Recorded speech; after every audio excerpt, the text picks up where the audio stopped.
Okay. Good evening. Welcome to the Antioch City Council meeting of April 22nd, 2025. It is now 4 o'clock. So, City Clerk, can I get a roll call, please? Councilmember Wilson. Here. Councilmember Torres Walker. Present. Councilmember Freitas. Present. Mayor Pro Tem Rocha. Here. Mayor Bernal. I will announce for the record that Mayor Bernal is absent at 4 o'clock p.m. Can I get you to join me for the Pledge of Allegiance? I pledge allegiance to the flag of the United States of America and to the republic for which it stands, one nation, under God, indivisible, with liberty and justice for all.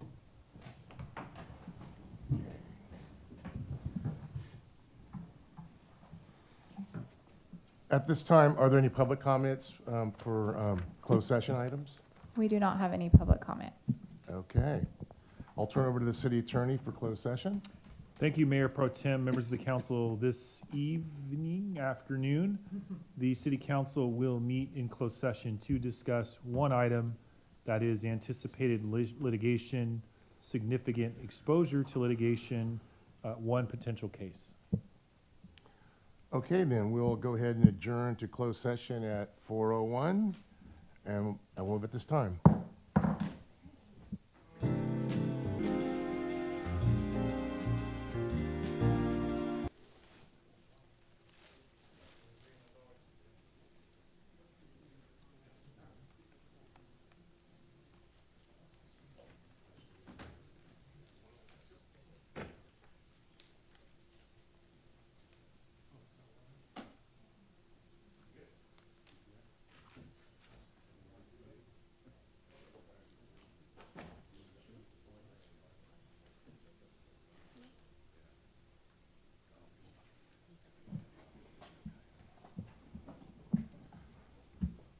Okay, we're going to re-adjourn. Good evening, welcome to Antioch City Council Budget Study Session of April 22, 2025. It is now 5:05. City Clerk, can I get a roll call, please? Councilmember Wilson. Here. Councilmember Torres Walker. Present. Councilmember Freitas. Present. Mayor Pro Tem Rocha. Here. Mayor Bernal. I will note for the record, Mayor Bernal is absent at 5:06 p.m. Okay, will you please join me for the Pledge of Allegiance as we begin the study session? I pledge allegiance to the flag of the United States of America and to the republic for which it stands, one nation, under God, indivisible, with liberty and justice for all.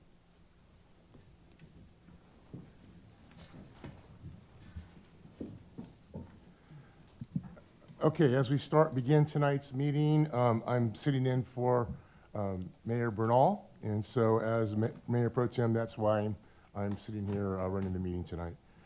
So first thing we'd like to do, this is the budget study session, fiscal year 25-27, budget development by city manager, community development, and economic development. Thank you so much, Mayor Pro Tem and Council. This is next in a series of special budget meetings with a focus on the Office of the City Manager, the Community Development Department, and the Economic Development Department. The budgets for community development include divisions within the general fund and one special revenue fund. So administration, planning, code enforcement, and building in the general fund, and the ADU Accelerator Program Special Revenue Fund. So our senior planner, Zoe, will start us off, and her team is here in the front row. They didn't want to sit next to us on the dais, but we're not offended. And before Zoe comes up, our finance director will give the budget presentation, so you all don't have to wait till the very end. And then economic development will go next, and she'll give the presentation, so you don't have to wait till the very end. And then I will go, and I have to be here the whole meeting. So we'll pass it over to Director Merchant. Thanks. Good evening. So my budget presentation is only to show you the budget worksheets for the Community Development Department, the different divisions. They aren't incorporated into the presentation slides that we have. So I can, if we can get that up on the screen, I can present those budget worksheets for you. This is the current organization chart for community development. As we've spoken about in a prior study session, the draft budget does propose moving economic development under the community development umbrella. That's not reflected here. And then another item that is proposed in the community development budget is to reduce the funded code enforcement officers from 10 officers down to 9 in order to create levels within the code enforcement positions, to create a senior code enforcement position level, and then also a code enforcement 2 position.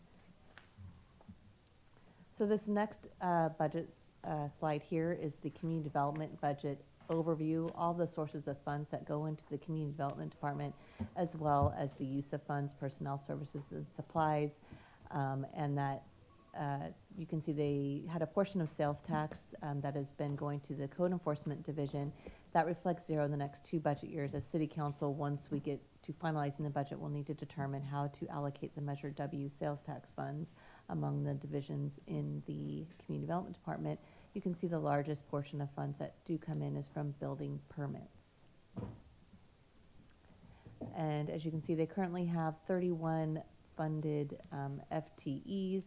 That is including what we're saying economic development under there, and it drops down to 30 in the next 2 fiscal years under our proposal to eliminate 1 code enforcement officer position.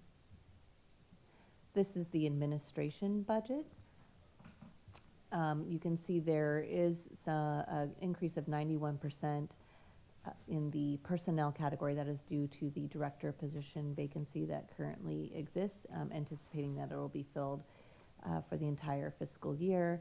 And then, let's see, we have, there is a contract in fiscal year, apologies, in fiscal year 25 for the contracted community development director, and that's why you see that drops down 50% decrease in fiscal year 25-26.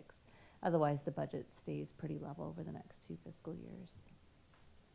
And this is the planning division budget. As you can see, we have the charges for services, which is reimbursement from developers for planning services. That's where that charges for services comes in. And in the next fiscal year budget and in fiscal year 27, there's $1 million in contracts to start the general plan update. This will be a multi-year project, so at the next biannual budget session, after we get through this next 2 years, more will be incorporated into the general fund budget to complete the general plan update. And then this is the code enforcement division. As notated, prior Measure W funds were allocated to the division, so it'll be up to the City Council whether they want to allocate funds to that. The budget is increasing slightly for personnel due to vacancy savings that we had in code enforcement officer positions in fiscal year 25. And then there's also the purchase of vehicles in fiscal year 25, so that all the officers we're bringing up, once we get to the level of 9, will have vehicles available. And this is the building division budget.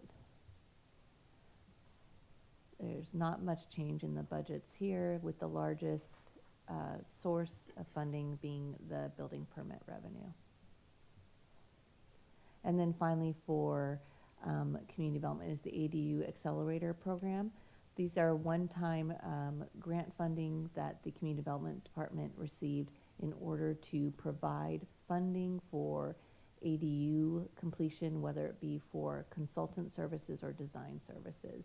So once those monies are used up, we don't have those available. So if there is money remaining at June 30th, that will be carried forward into the next fiscal year. So the Community Development Department is available for any questions on the specific budget worksheets. Otherwise, we will turn it over to Zoe and her staff to go through the actual budget presentation, and I can get that up on the screen. Yeah. Good afternoon, council members.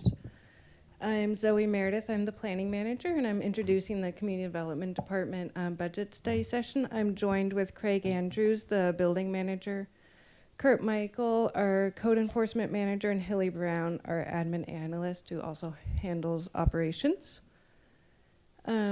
As Director Merchant went over, here's our org chart. So we have a director that's currently our interim director, David Storer. Our operations administration has 1 analyst and 2 CDD technicians for 3 full-time employees. The planning division has me as the manager, and we have an assistant, an associate, and principal planner. And we also have 1 technician for 5 FTEs. In building, we have 1 building manager, 4 inspectors, and 2 technicians for 7 FTEs. In code enforcement, we have 1 manager, 10 current FTEs, and 2 technicians. So I'll just give a quick division overviews. So I'll start with planning. Yeah, so in planning, as I said, we have 5 FTEs. And then we have a variety of responsibilities. First is really public information. We respond to formal and informal inquiries regarding properties, zoning, specific parcels. We'll give development information, the zoning code, what uses are allowed at a parcel, and help developers work on different projects. We also review applications and entitlements. So we serve as the project managers for entitlements of new construction that ranges from minor projects up to very complex. We also handle the environmental review. So this is the California Environmental Quality Act. We work with consultants to meet all the state requirements. We also have long-term planning and the general plan. So this includes the general plan, which is the guiding document for the city's land use. And then we also have specific plans. And then we have the zoning ordinance. So this is in the Antioch Municipal Code, and we handle all compliance with state laws and do the updates for the zoning ordinance. So we have a number of accomplishments in this last fiscal year. For entitlements, we have a number of projects approved. Council approved the Albers Ranch project. Planning Commission approved a new Starbucks on Mahogany Way. Last week, Planning Commission approved the Creekside Vineyards at Sand Creek home architecture. And also, Council recently approved the Lone Tree Retail project. We kicked off our inclusionary housing ordinance in the past year. As part of that, we have a website. We did community outreach workshops and surveys. We have a draft financial feasibility analysis completed by our consultant. And last week, we held a Planning Commission study session. The next part of the plan is to go to City Council for a study session, hopefully late next month. Last year, we also did specific plan updates. So we had the East Lone Tree specific plan. We updated that to modify and streamline the development process for undeveloped commercial parcels north of J.C. Penney. So we also updated the EIR for that to allow streamlined development should developers come. We also updated the downtown specific plan, so we made clarifying modifications and helped implement our housing element through missing middle housing changes. We also did zoning ordinance updates to comply with the housing law and housing element, including adding a housing element program, an employee housing program, and updated some of the zoning code. We also applied for and received an $850,000 grant from the Metropolitan Transportation Commission for the Transit-Oriented Communities Project to update the Hillcrest Station Area Specific Plan.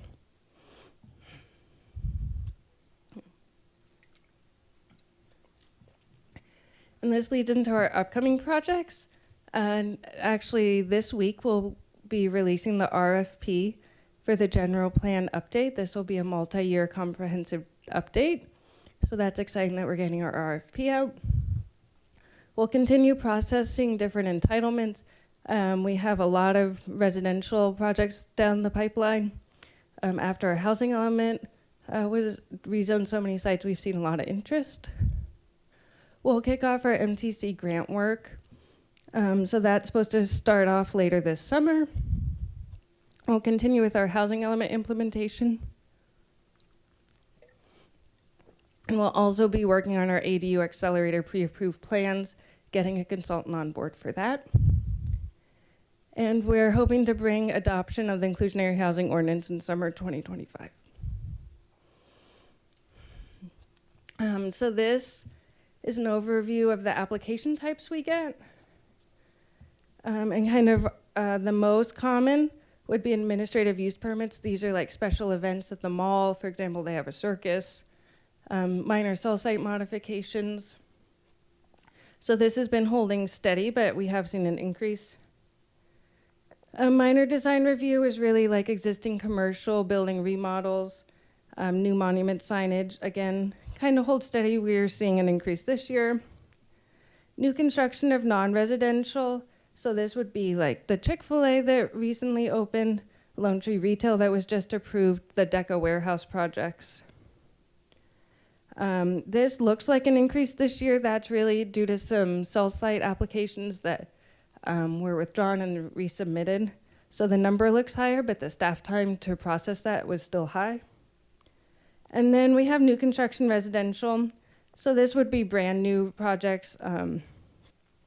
And the new subdivisions and multifamily we're seeing, as well as subdivision architecture like that Creekside project where we reviewed the home architecture. Preliminary plans is two different categories. So there's a preliminary development plan process that a developer can come forward to Planning Commission and or City Council to get feedback on a proposed project. But there's also a recent development in state law under SB 330 where a residential developer can submit a preliminary application that vests their rights at the time of the application submittal. So when that really took effect, you'll kind of see that rise of preliminary applications, and then we've been getting more this year as well. All of those preliminary applications then generally turn into the new construction residential category. Finally, we have use permits. So this would be like a new cannabis business, a subdivision phasing such as the ranch that has a master development plan but then has phases within it.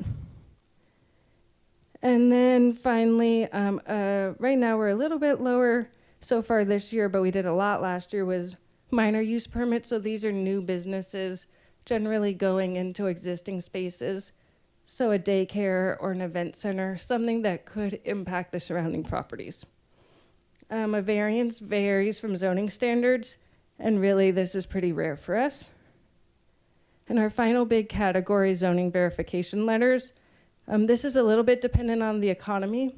It's mainly when a commercial property is getting refinanced or sold, they need this letter. So right now we're up, but in general, we've had a good year and we're looking to be ahead compared to other fiscal years. Next, I'll pass it over to Craig Andrews to go over building.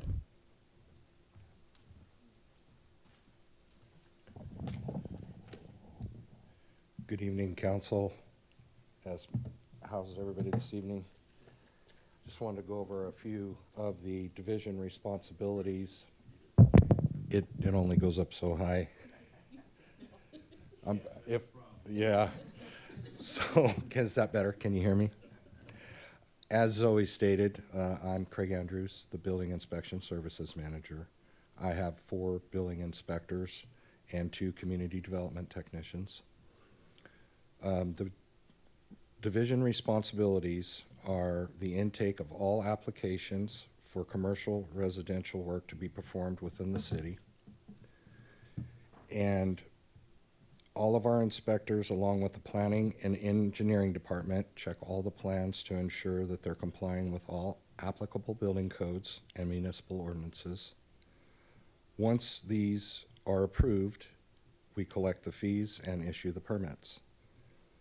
Once the permits are issued, all inspections are carried out to ensure that all the work is being performed according to all the California building codes for the current cycle. If you can take a look at these graphs that Hillary so nicely provided. For fiscal year 23-24, and we had about 3,518 building permits that we processed. And in 24-25 year to date, 2,960 so far. We're projected fiscal year ending around 4,500. So it looks like a good uptick, and now that we're getting into the summer months, it's usually more of a busy time for my department. Same with the inspections. In fiscal year 23-24, we did a little over 10,000 inspections. 24-25 year-to-date so far, we've done 6,370. So we're projecting around 10,000, which is staying on par with the previous year. One of the things I wanted to touch on that I'm pretty proud of with the help of Hillary and the team is we've implemented EP&L for our processing. And as you see from 21-22, we've gone down from 8 to 15 days processing down to 1.5 days. So that's a huge accomplishment in my opinion. Means faster processing time for the client, faster money gets into the city, all those great things that we enjoy. This next slide is talking about the permit types and categories. For our commercial buildings, fiscal year 23-24 in new commercial, we did 7. That would be brand new commercial building. This year to date, we've done 5.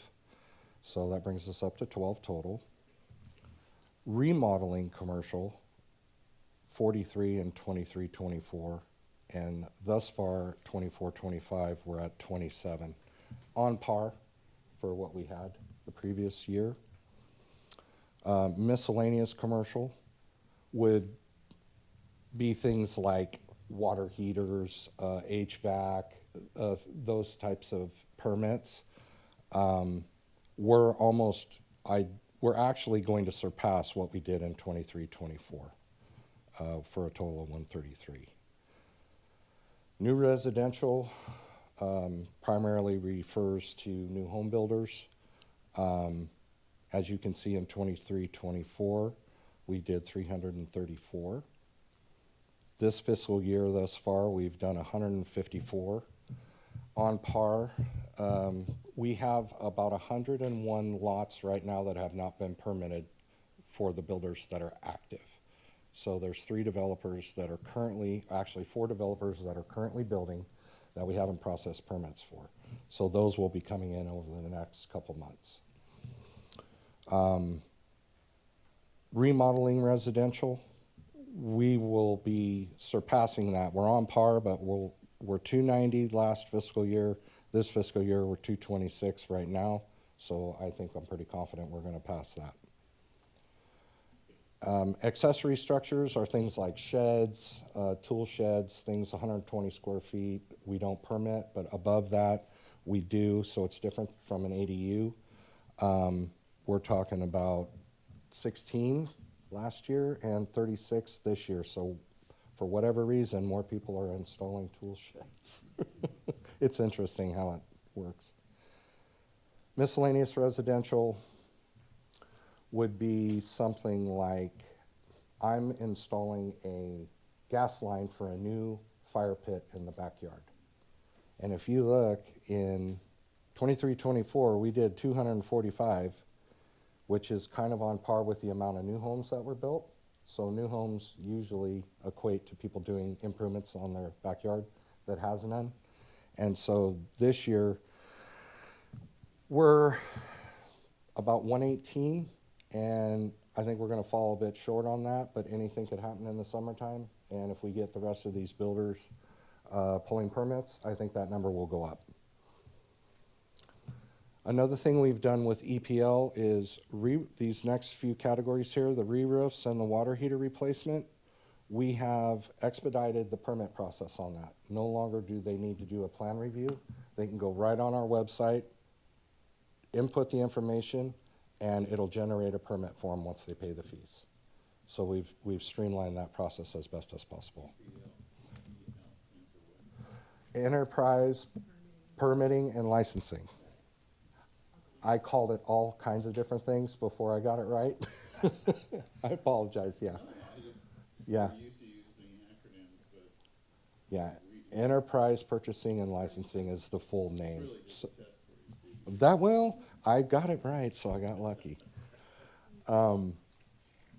But the numbers for the water heater replacement and the re-roofs are on par to equal or surpass what we did last fiscal year, which I'm happy about. That means more people are utilizing the electronic version of doing this, so that's a good thing.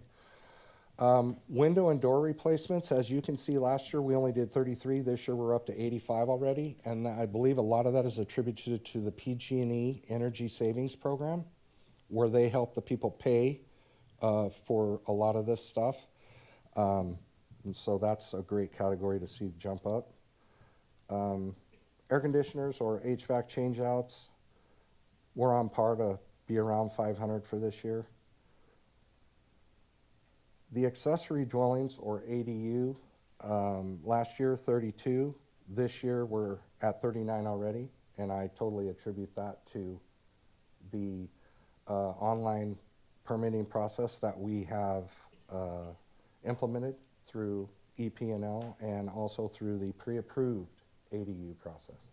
So now people who want an ADU can go on our website, they can see a set of pre-approved plans, and if they choose the plan they like, it's a very smooth process. It eliminates all the plan checking because we've already pre-approved the plans.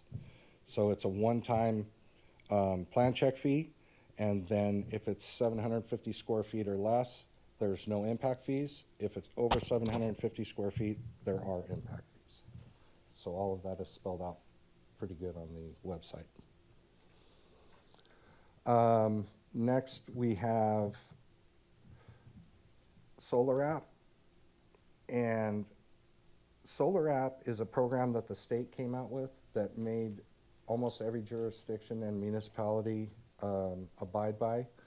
So the solar companies go, they fill this questionnaire out, and it's automated, so it sends it directly to us. We have nothing to do with it other than putting a job copy stamp on the plans. So if you notice the numbers, which look askew, 191 for last year and 426 this year, that's because it was implemented at the beginning of this year, a few months prior. So it increased the number of permits. On the flip side, the other solar, which would be somebody added a battery or did something of that nature, it has gone down because they're using Solar App.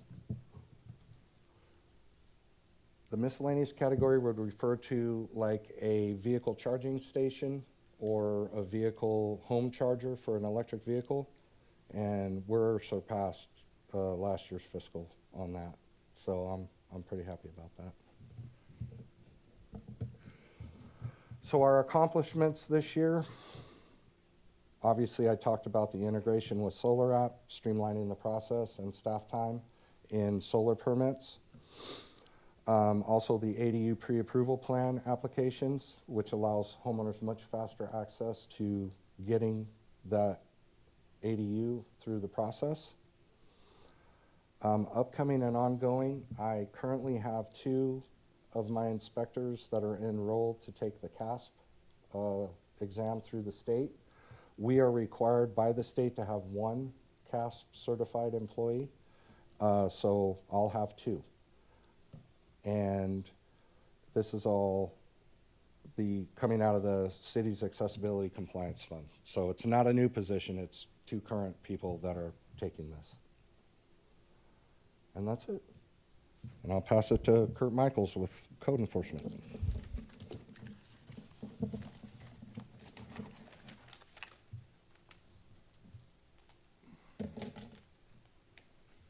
Good evening, Council. Kurt Michael, Code Enforcement Manager.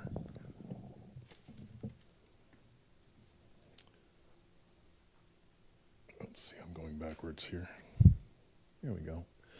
The Code Enforcement Division is budgeted for 13 full-time employees. That's 1 code enforcement manager, 10 officers. Currently, it was budgeted for 4, and those other positions were used for emergency needs in the city, and then 2 community development technicians. The responsibilities of the division is to enforce all municipal codes as well as state housing codes and other applicable codes. We receive complaints through various avenues and coordinate our response to the appropriate staff. So we get phone calls, see, click, fix, walk-ins, emails, all of that stuff. If it's not something that code enforcement addresses, we'll refer it to the proper person.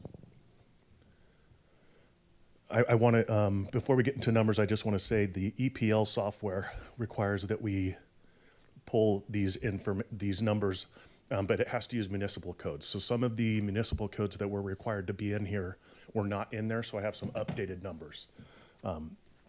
So what we're looking at for abandoned vehicle abatement, which is our AVAP program, fiscal year 2023-24, we had 64 vehicles abated. And so far this year, 24-25, we have 47 vehicles. For our inspections, for fiscal year 23-24, we had 5,423 as it shows there. And then so far for this fiscal year to date, we have 3,790. So those numbers are correct. Our neighborhood cleanup events, we partner with Republic Services to remove unwanted household debris from residential properties. And what that does is it allows folks a free way to get rid of their debris, which reduces illegal dumping in our city, and then also reduces the amount of calls for junk and debris accumulation on private property. So we collected a total of 227 tons of debris over 16 separate events. These events are held between March and October. And the reason why we don't hold them in past October and before March is inclement weather and then the holiday schedules. Republic Services for our mattress collection for fiscal year 23-24. 2,038 were picked up off the street and collected at these events. And then we had 1,224 so far this year off the street and at these events.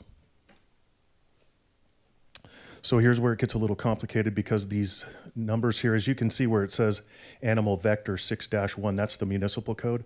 EPL, in order to get accurate information, has to have the correct municipal code. Not the actual title of it. So there are some updated numbers here that I want to provide you with.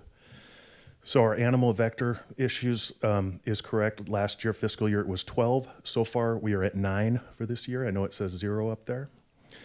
Building, this is pertaining to unsecured or abandoned buildings or damaged buildings that may have graffiti. Fiscal year 2023-24, we actually had 106 unsecured or damaged or graffitied cases for buildings that have had some sort of damage done to them all the way, like I said, basically from graffiti to broken windows or to someone breaking into a vacant building and squatting. So far this year, that number is drastically reduced down to 16. Our business licensing, last year, fiscal year, we had 39 cases for businesses that were operating without a license, and these are going to be storefronts, not home occupations. So far this year, we're at 36, so we're right on target there.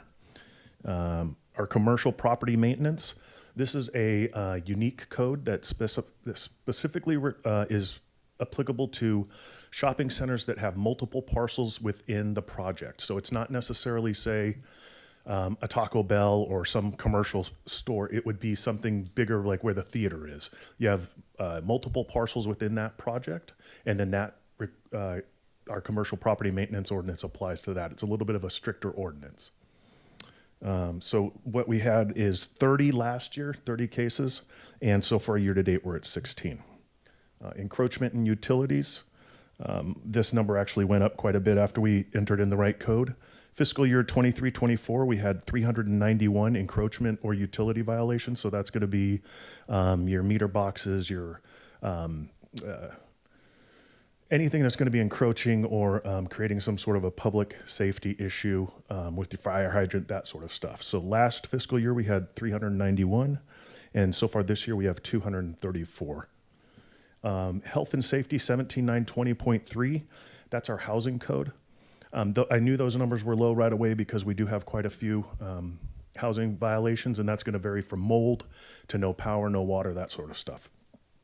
Last fiscal year, we had 163 of these cases. So far this fiscal year, we have 110. So we're probably going to beat the 163 from last year. Parking on an unpaved, that's what parking on private property is. That's that violation. Last year we had 24, and this year we're at 13. So most of our vehicle violations are related to inoperable vehicles or unregistered vehicles, not a whole lot of parking on unpaved. And that's also going to apply to RVs that might be parked on an unpaved surface.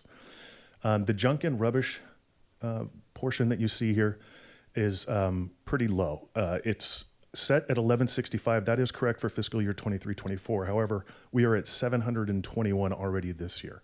So we most likely will be in that same range again this year. Our solid waste sewer meter, and then our NPDES, which is the stormwater system. Last fiscal year, we had 183 of these cases, and so far we're at 91.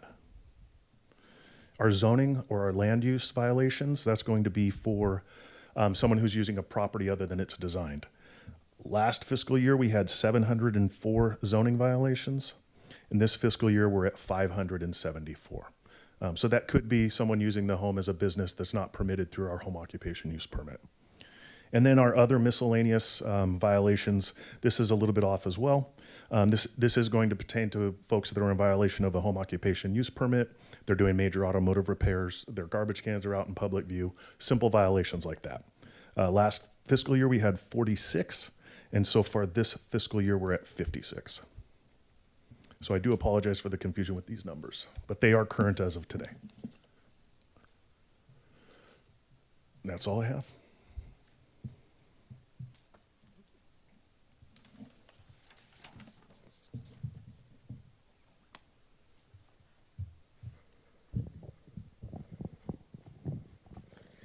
Good evening, Council. My name is Hillary Brown. I'm the Administrative Analyst for Community Development. Our division contains one analyst, myself, and 2 community development technicians. Our responsibilities are really centered around operations. So we work with each division to kind of design, implement, and manage a lot of our internal processes and operations across the department. And we really try to do a focus on front counter, safety protocols, facility needs, accessibility. For software and technology, enterprise permitting and licensing, you heard we implemented in May of 2023. And I managed that project. I took it over after it was approved by council and worked through. And we're still, one beautiful thing about that software is I will say it's highly configurable. So the contract that we have is shared services, which means that we're allowed to make our own changes and updates, which really helps us sort of drive change, make things more accessible. There's a public facing portal. It's a really great tool. And there's also other, technology pieces that I work really closely with IS to kind of make sure that we have the access that we need and coordinate with onboarding and new hires. And even if I'm not necessarily the one to manage that, I try my best to work with and coordinate. For files and records management, I'm working, frequently my team with city clerk and other divisions to get the most accurate data and manage our records and plan ahead for our records management and our records retention. Accounting, so we're working, kind of overseeing some of those broader things like purchase orders and accounts receivable and coordinating, with each division for their needs, but then also with finance and their requirements, which, makes the process a little bit smoother. And then again, kind of same thing with contracts, helping manage the, sort of the initial creation of the contract, helping get that routed for approval, review and approval, and then assist as needed with each division. And then budget, which here we are, I get to work. I did it last cycle and kind of doing it again. So working closely with each division, department director, city manager, and finance to bring you the most, up-to-date information about that. So here's a little bit, our department, I would like to say that we're very committed to process improvement. We kind of take that seriously. And one of those things is, again, the ability to configure our internal workflows for a lot of what we do, because we do provide a lot of programs and services, as you've seen. So one of the things that's coming up for us, we have quite a few, and I'll talk about them just briefly here. We're implementing some tablets for field use for enterprise permitting and licensing. There's a dedicated app that is available on an iPad that will make the processing of a code case, especially through the violation and citation piece, it'll just improve the process really like trifold and just make it just so much better for everyone. And so we're really, I think, looking forward to that. And our goal is to try to implement actually before the end of this fiscal year. So we've already planned ahead for that. For code citation and cost recovery. So that's another thing, and we can talk about that a little bit too, if you have additional questions on it. But ultimately, we're just really realizing the sort of robust nature of this system to be able to bring that back in-house. We previously had the citation processing. We had a contract for that, and we're going to let that contract sort of end at the fiscal year. So we can bring that back in and have some control over that process a little bit, and to improve some of the re-inspection fees and additional things that are getting charged there that we might not be recovering cost up front for. And then time tracking, which this is helpful for developer billing. So when Zoe was up and she was talking a lot about how much these larger scale processes are for projects, these development projects, we do billing for time for any staff member. So to automate that in our system will bring a huge piece of it. So it'll be coordinating with the divisions that do that billing. So it's actually not just our department, it would also be the development engineering division of Public Works, and then of course planners, and then encroachment inspectors as well as part of Public Works, and sometimes even city attorneys. So all of that will get a little bit more streamlined too. And then we have some modules, kind of extra sections of our system that we're looking to kind of implement and streamline project modules, which will again bring across development engineering, building and planning for some of these larger scale projects, which helps us track and project some of the revenue related to that, but also the workflow processes as well. So our open and active contracts currently, it's not a very long list. So we have Tyler Technologies, that's enterprise permitting and licensing that I've been touting over here. And then we have, and again, I should mention, it's here, but that's funded in part by a dedicated technology fee, which helps us pay a large part of that, which is extremely helpful.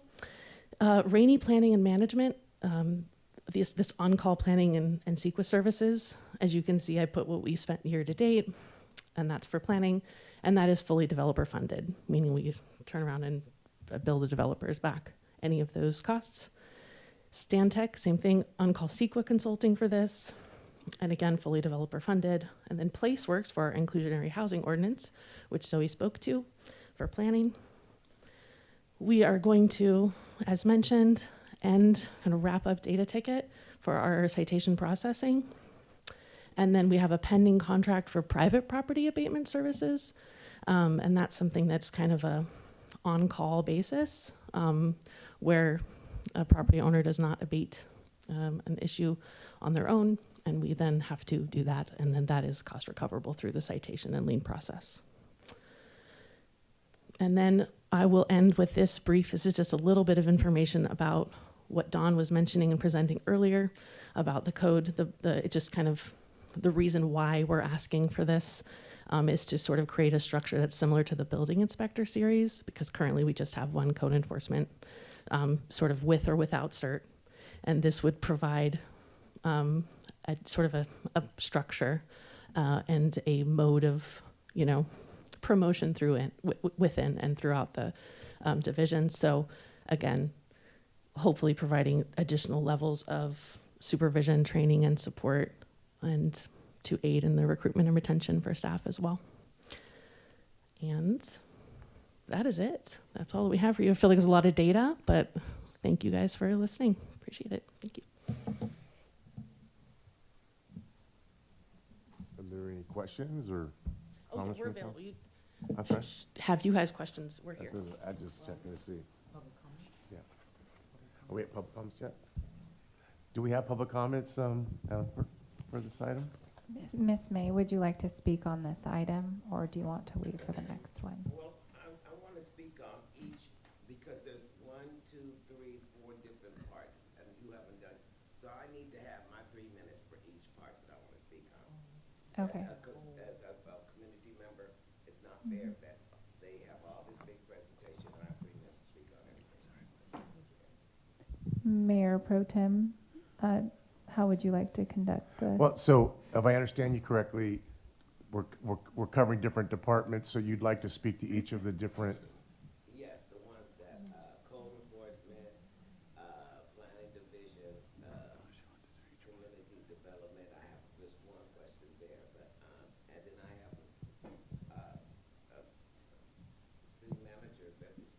Mr. Mayor, Yeah. Okay, council. Yes, there would be one public one public comment period per item on the agenda. So if there is just one item on the agenda for this, then there would be one public comment section. It wouldn't be to speak on every part of it. okay. And it's my understanding that it is one agenda item, thus, the public would be entitled to one 3-minute period to speak. So then the suggestion would be for individuals who have public comment on this item to allow every presentation to finish each presentation before they make a public comment? Cause it's three presentations here. It seemed like the community member have a question for each one. If we're not gonna provide space after each presentation for comment, are you saying that we should get through all the presentations and proposals before public comment? What I am saying is that since it appears that it is just one item, then it would be for that one thing. I suppose that if the council wanted to make a motion to allow a deviation from the rules there, that could be done. However, just under the normal rules of procedure, it would be one 3-minute period for every agenda item. And if it's one agenda item, even if there were the 3 different parts plugged in there, it would just be the one agenda item. Go ahead, Councilman Pravis. Through the mayor. Ms. May, you want to talk about community development and the city manager, who's the other one? And economic development, is that what you want to do?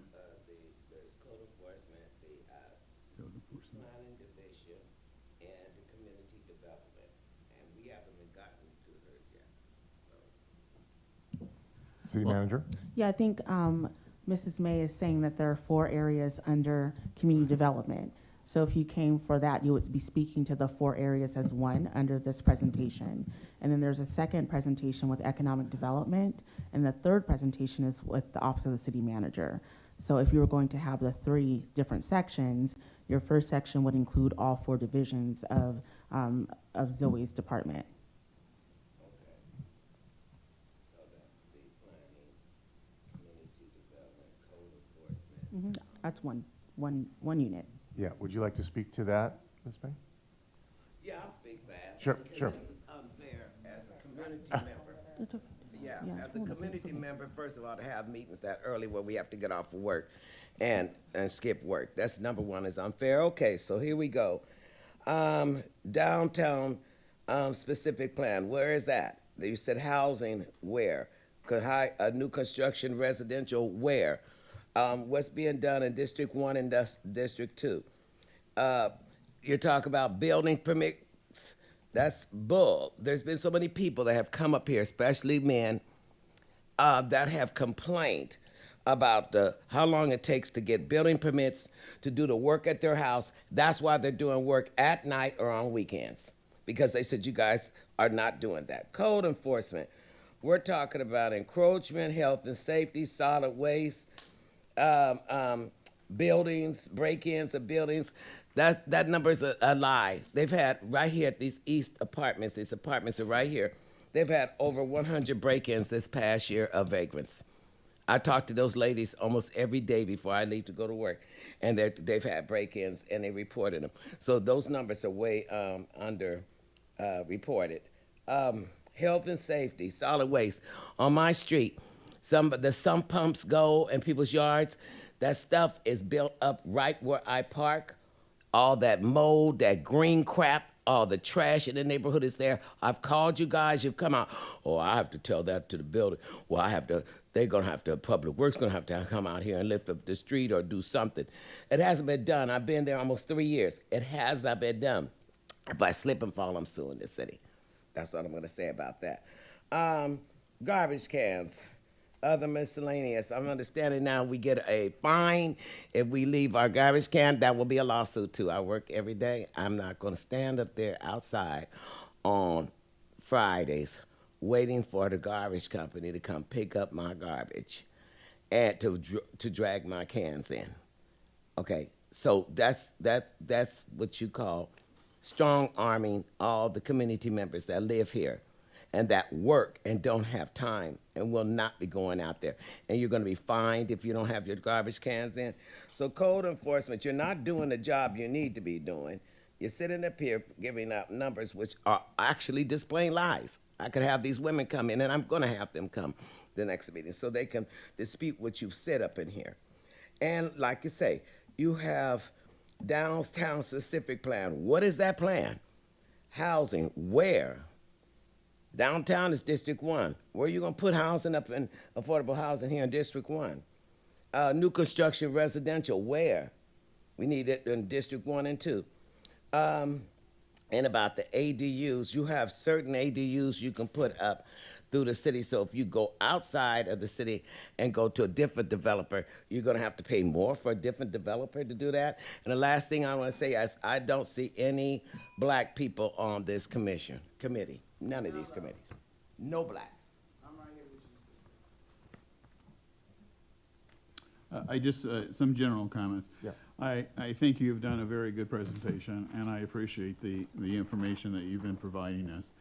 I would like to underscore earlier in April and probably March, I think it is very important that the City Council have a study session on planning department, specifically the process, as well as the projects, because some people will contact us and ask us about a project that we're not even aware, because ministerially it's been approved by the Planning Commission. So there needs to be, I think, a better communication between the Planning Commission and the City Council, of course, coordinated by staff. And that's just a general comment.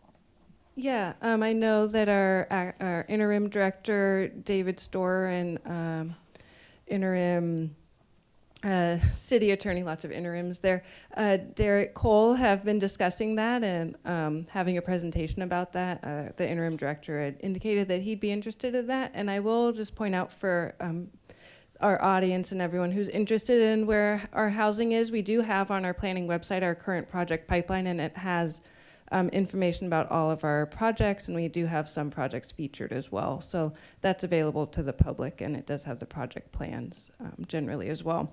But we have heard the request about the information, and I know our interim director is working And on part of that is, you know, to legally update us on process, because it's very unclear to me how some of these things are processed and how they're approved. Yeah, It's I just, know, I mean, and if not the whole council, at least me, I need to be educated and understand the process. Yeah, I know, definitely, and I know our interim director is interested in preparing that for you. The other I would like to say with regards to the building division, I am ecstatic that looking at the permit processing time from 8 to 2 weeks is now down to 1.5 days. That is extraordinary. And when I was mayor and created the Economic Development Committee, one of the things we wanted was the committee to study the processes with the idea of simplifying and making things work better. I just want to commend whoever is responsible for this. It's also an economic development issue, and I want to just cheer you on, go, go, go, because that's a wonderful achievement. Thank you, sir. It was a group effort, so. To the whole group, God bless Thank you. and thank you, because it's very, very impressive. The other, how do you want to go over, do you want to do it division by division? Okay. Okay. And so, okay, so on the item that the council has received, so I guess, Ms. Merchant, this is to you, and so if I'm out of place, you know, please correct me. When looking at page 2, you have at the bottom April 15 budget session follow-up, and then there's, and particularly the non-departmental, and I realize this is community development, but what does it mean, allocation of treasury expenses fees? It's a, So monthly, we get banking fees, credit card Oh, fees, and so with the okay. interest, that gets allocated. So it's part of the interest distribution, and there's the banking expenses. the other, I know staff is looking into, the sister city. I was surprised to see the budget go from 10,000 to 50,000. I realize that staff and the city manager and the assistant city manager is taking a look at that. Yes, I But sent you. as a policy issue, I personally think that's a bit high. And I'd like to have the ability to get the information and, you know, when it comes time to talk about it. Absolutely, and just so you know, the variance is because it depends on whether we're traveling back or if they're coming here, so that's No, no, why. and I understand. No, that. I just want to Yeah. explain why It's there's a just difference. very high, and I know that the city manager and assistant city manager are taking a look at it, and that's fine. Okay. The other, I was just kind of surprised to see this, bad debt write-off, $50,000? Yeah, we don't necessarily have it, so for accounting purposes, when we have invoices that are in collection, we have to track that, and for accounting purposes only, when something is over a certain amount of aging, for our financial statements, we have to write it off our books and off of account. It's strictly a year-end accounting entry, so we put $50,000 in there for when we have to calculate that balance at June 30th. We have to recognize, sometimes sometimes we actually, because our allowance account is too high for the invoices that we've sent to collections, we recognize a miscellaneous revenue, for example. It's a non-cash transaction, but it's simply for accounting purposes. And this is on a community development. With regards to the community development summary, which is on page 6 of the document that City Council has received, it was just kind of concerning to me when I saw the projections for building permits. We have for 25-26, 2.5, as well as 26-27, 2.5, and frankly, 24-25 was almost 2.5. So to me, that's almost stagnation. Yes, we're growing, but we're staying the same. So Go ahead. I Well, have some comments yeah, on I think that. if we can all speak a little bit to that. You know, we can't control always entitlements on the planning side of the timing of that. I think there's a lot coming down the pipeline that will be entitled soon in terms of housing that'll happen this year that maybe had stagnated a little bit. Also with our housing element, the rezonings that occurred to get to our, that was required, that happened in January 2023. So we've seen a lot of interest in new development happening there. But that takes time to get from entitlement to then actually building permit. So I think you'll see an increase there. I'll also just point out, before I jump back over to Craig, you know, we see like upcoming projects, DECA, which is the warehousing project on East 18th Street, that was permitted or entitled previously. I think we're gonna probably been seeing a lot of activity around that. So for example, there's a time between entitlement and then actual building permit that's outside of our control, and then I'll. Yeah, what Zoe's saying is correct, and I wish I had a crystal ball to say we're gonna have A, B, C, D happen, but we don't know when people come in for water heater permits or new HVAC systems, or they wanna build new homes. A lot of it, like Zoe said, goes through entitlement first. Once they get approved, they may not necessarily build right away. You know, it may take them a few months, which then may jump into the following fiscal year.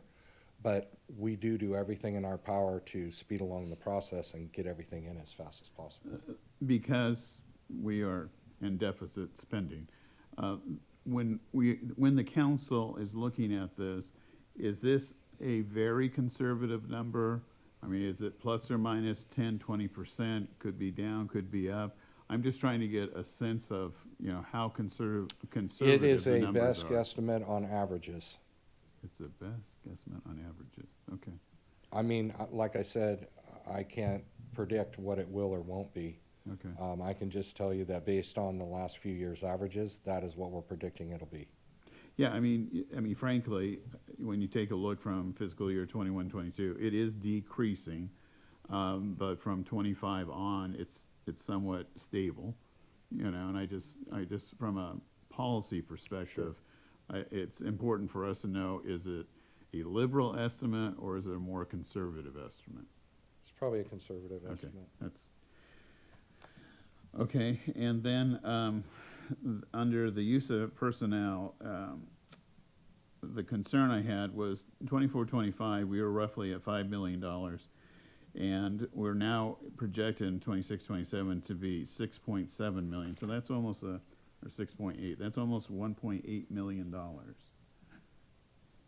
So part of that increase is in 24-25, we do have the director vacancy. And then in 25-26, we are, although it proposes eliminating the economic development director, that one folds into community development, whereas before this showed economic development was under the legislative and administrative budget in the general fund budget for fiscal year 25.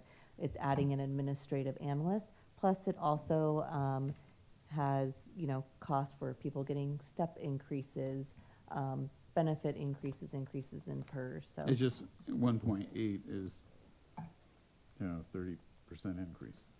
A lot of it It's has to do with the substantial. staffing, because there was so many vacancies of the code enforcement officers this year, and there still actually is several vacancies. And then the personnel costs, just because economic development is now folded under this number, whereas in the 24-25 number does not have economic development in it. Okay. And then on page 8 of the document, Community Development Administration, and this is really a city manager question, contracts. I'm assuming this is the contract for Mr. Storr? Yes. And so is it envisioned, that within the first 3 months of the new fiscal year that we will have chosen a permanent community development director? Okay. And,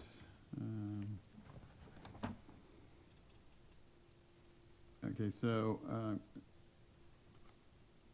never mind, you answered that question, so I don't have to ask it. I think that's it for me. Anyone else? Excuse me, I apologize. No problem, no problem. CIP, Capital Improvement Plan. I'm looking at them. Are we going to have a study session on the CIP? Just yes or no? Yes. Okay, soon? Well, Okay. as part of this or as part of? No, not part of this, but, because I know there are lots of questions, again, the impact, because general fund money is also used, and so I just want to make sure the council has,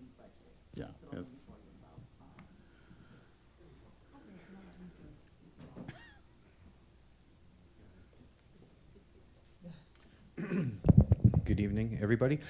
Yes, we're putting together a staff report for the next council meeting regarding general fund projects that are within the capital to present to council. And the reason, again, because after we do the reviews, then council has to do a difficult job of approving a budget, and I just want to make sure where the implications are for general fund money. Sure, like I said, on the next council meeting, we'll be talking about general fund projects, and then we'll also be coming forward with the CIP itself prior to you adopting the budget. Okay, thank you. Thank you, Mr. Mayor. Anyone else?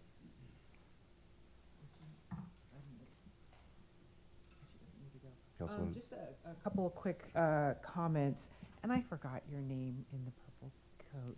Hillary. Yes. Thank you. There's a couple things you said on your presentation. First of all, I applaud you that you're committed to process improvement. We can always Thank you. Use better improvement processes. I just wanted to really applaud you on that. And then on, I can't remember what slide number, you talked about code citation and cost recovery, and you did indicate a cost savings. Do you know how much that cost savings? Yeah, I'll bring Kurt up for this too, because this is definitely a team effort. We're working together on this for sure. Sure. So the service that we're currently using is called Data Ticket, and we pay for that service. It's a collections company. The challenge that we have when we use a collections company is there's two things that's involved with a citation. The first one is the financial fine, the 100, the 500, the 1,000. Then there's a reinspection fee, the $246. We can recover the reinspection fee through our lien process with the county using the teeter program, because that's cost recovery. We can't recover the 1 and the 5 and 1,000 in this manner. The challenge that we're having with Data Ticket is collecting any of that money. So we had a discussion proactively, decided that the best move forward for the city was to go ahead and terminate the contract with Data Ticket, bring that collections in-house to a company that's already being utilized by the finance department. And then what that will allow us to do is attempt to gain all of the financial penalty back, the 1, the 5, the 1,000, and the 246. But if we fail to get it back, we can at least recover that 246 through our lien process. We can't do that right now.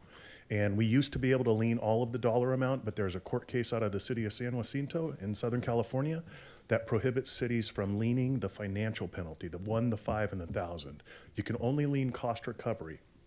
So we can only lien the $246 reinspection fee and any costs associated with an abatement. So if we have to abate a violation at a property because a property owner didn't do it and it costs the city $1,000, we can lien that. The county will pay us using the Teeter program, which is a program that they offer all cities, and we get made 100% whole. So what we're trying to do is essentially, if you can imagine, if we issue 1,000 citations and each one carries a $246 reinspection fee, that's $246,000 that we're losing to Data Ticket that's not able to collect it, that we can simply put on the county assessor's roll once a year and get that back. If that makes sense. That makes sense. Thank you for the two of you guys coming together. Sure. Yeah, and so then, of course, it also helps to note that the upfront, we're bringing the process of citation kind of also to, we're automating some pieces of that upfront, and then we're partnering with the collection piece and the lien processing piece. So it's kind of like a twofold way to approach it so that we're streamlining, right? So we're saving some staff time in there too. And we're bringing the data back into us, if that makes sense. And then we're following through exactly like Kurt was laying out. So hopefully that helps a little bit. I know it's a lot of moving parts, but yes. And just for reference, fiscal year 23-24, we issued 955 citations for a total of $526,000. $526,596. And so far this year, fiscal year, we've issued 611 citations for $300,979. We have not recovered all of that, and we will never be able to recover all of that. But what we're missing, the portion that we're missing is this reinspection fee. If none of these 611 citations are paid through Data Ticket, we lose that 246 each and every time. So the goal here is to at least, code enforcement is not going to make the city money per se. We are cost recovery, and that's why we charge that reinspection fee, because by the time you receive a citation from the city of Antioch, the code enforcement division has gone and taken enough time to educate, try and research if we can't locate a property owner. We have several databases that we can use, go to the property and ourselves. If it's in another city, make a visit. We take a lot of time before we issue that citation because we understand it's expensive, but that citation starts us on the road to bringing that property into compliance. Remember, a case has to end one of two ways. Either the property owner fixes it or the city fixes it. If the city has to fix it through an abatement warrant, we have to go through that citation schedule before we get that warrant, so that when we meet with the judge, we can show that we've given plenty of opportunity for the property owner to correct the violation. Thank you for that. Thank you very much. Councilmember Torres Walker, any? Okay. The only thing that I would like to know more about, I don't know if we will discuss this evening, but the inclusionary housing ordinance. I know that I saw that for tonight, but that's something I think I need to know more information about.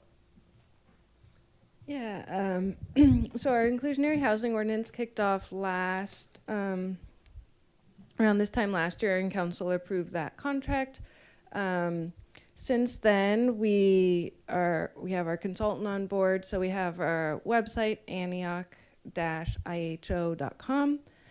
So we've done outreach workshops, we've had surveys that's still up for community members and developers to take. We've had an outreach workshop that was on Zoom, and we advertised that on our website and social media and our mailing list. And then last week we had our Planning Commission study session that we also had out on social media, our mailing list. So we've also, as part of that, you can go back and watch the Planning Commission meeting. I'm happy to also work with City Manager Scott to send out some more information from the packet about that.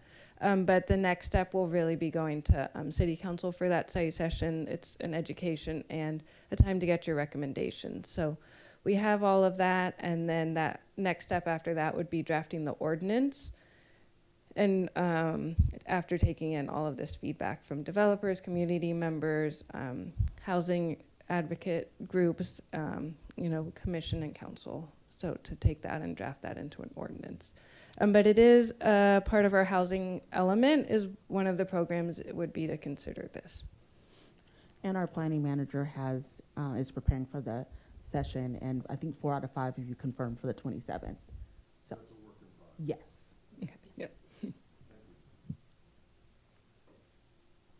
So if there's no more questions on community development, we'll move on to economic development. We'll have them just do their presentation. I do have the budget sheets in the separate attachment. However, it is part of the economic development presentation slides that they'll be doing, so I don't need to present mine separately. So we'll get that up on there.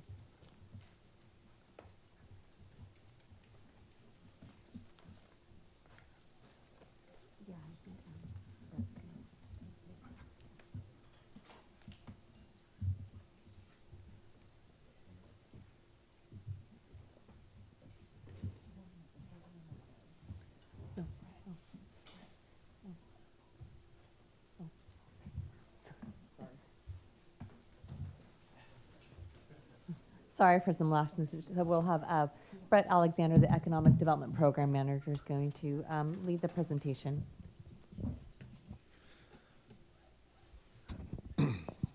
Members of the council, thank you for having me here. Again, my name is Brett Alexander Sweet.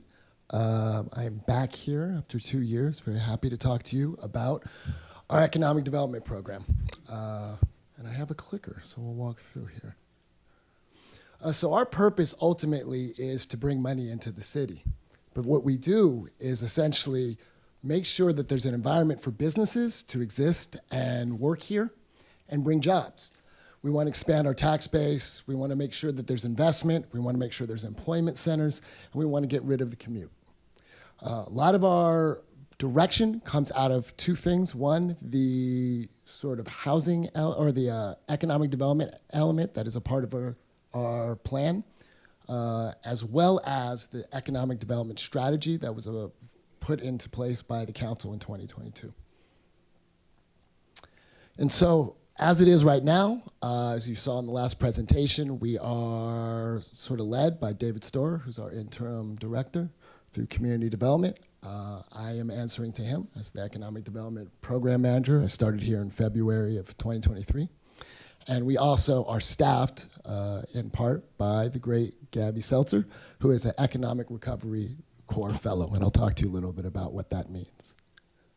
So the Economic Recovery Corps Fellow is essentially a program. It's a fellowship funded by the International Economic Development Council, the IEDC, which is from monies from the EDA, or the Economic Development Agency. And it's a federally funded program, as you can see, to essentially try to bring money and expertise to areas all over the United States that did not see their fair share of previous COVID relief funds. So it's funded mostly by the CARES Act. There are 65 fellows that are all over the region. California was given 4 of them. And out of many competitors, the city of Antioch was seen as the most viable. And we were given Gabby to work here with us. So federally funded employee, not on the books as an employee, with an initiative to build out not just economy here in Antioch, but build out East Contra Costa. We work in partnership. I should mention, obviously, some of the benefits of these programs is that we have a number of, as you can see, sort of the acronyms at the bottom. We have a number of these federal partnerships that we have access to best practices. We get case studies, we get help, we get technical assistances by being access to them. And that's some of the great programs. In addition, we can talk to fellows and hosts all over the country and learn examples of what they're doing that are similar to us, so we don't have to invent the wheel, and we can take that knowledge. However, this program, let's say in January, under the Office of Federal Management Budget, essentially was a day-to-day. We did not know if this program was going to continue. We are now at a place where it is week to week. So that's a positive, and that's what we want to focus on in this presentation. This is sort of our staffing plan. As you can see, I am currently the only full-time staff here. we have possibly a vacancy coming. And so again, just, I think this program with all the changes and the department with all the changes, we've had maybe 2 full-time staff in this department for a total of 3 months. So just kind of putting this in perspective. If you look at cities in this county and Alameda County, just focusing on the East Bay, cities that are both larger than us, our same size, and smaller, they all have robust economic development departments who are getting it done. We are doing this with me and Gabby. And so I think one thing we want to think about is, as we want to grow this economy, we need to staff this department, because we'll be more effective that way and give you what you want. Here's our overview of our budget. You can see sort of some of the pieces here. There are items that are kind of we inherit them, like printing, copiers, things like that. There are items that we have a lot of discretion on, and they're part of our strategy, and we'll talk to you about that. I know I talk fast, so I'm making sure that I slow down a little bit. Let me know. Give me a signal if I need to slow down. Here's another way of looking at our budget. I think you'll see a theme over and over again. The largest expense is generally going to be personnel, which keeps the staff time, and then we're able to do these strategies. Next is marketing, and that is a split between marketing that we do that really puts out the message about our lands and our businesses and our commercial areas, as well as marketing for citywide initiatives to let people know about Antioch as a place that they want to move to, or also things that we've done of note. In addition, we have contracts that we use that are primarily about making sure that we sort of have suppliers or contractors who do our marketing for us or do our branding. Our business expenses, for the most part, are going to be software. That's how we use our tools to get our small but mighty team out there and get in contact with businesses, analyze things, and make decisions that are going to help the city. Programming is really about working directly with businesses and making sure that they're sustainable. And then there's a lot of conferences and dues that we go to, which is really just educating ourselves.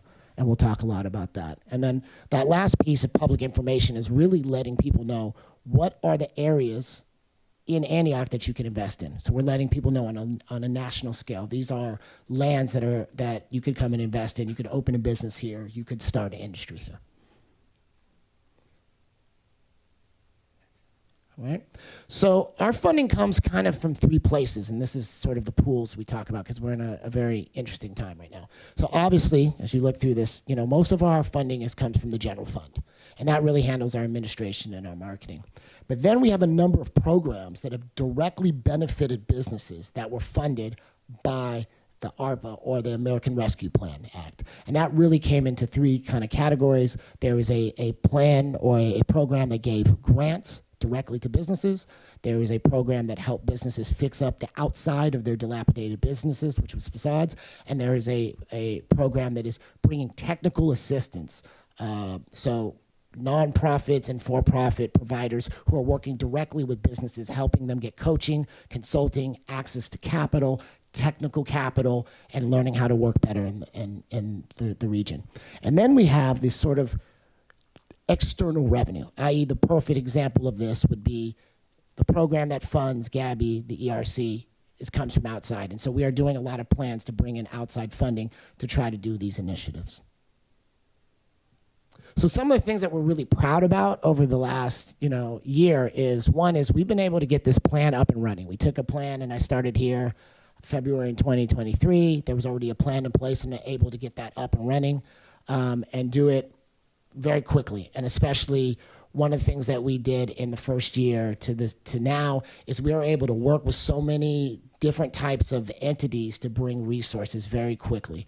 Obviously, I keep coming back to this. We have this fellow working in our office who's done a tremendous amount of good work. We've also partnered with the county to do programs to possibly bring money to clean up our brownfields, which is a lot of our industrial lands, so that way that they are attractive to outside developers or any possible industry moving in.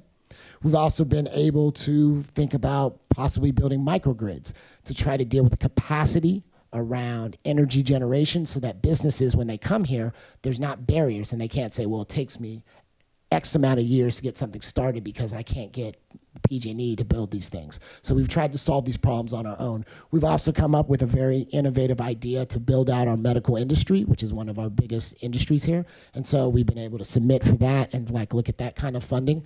And then obviously we've been able to give out money directly to these businesses.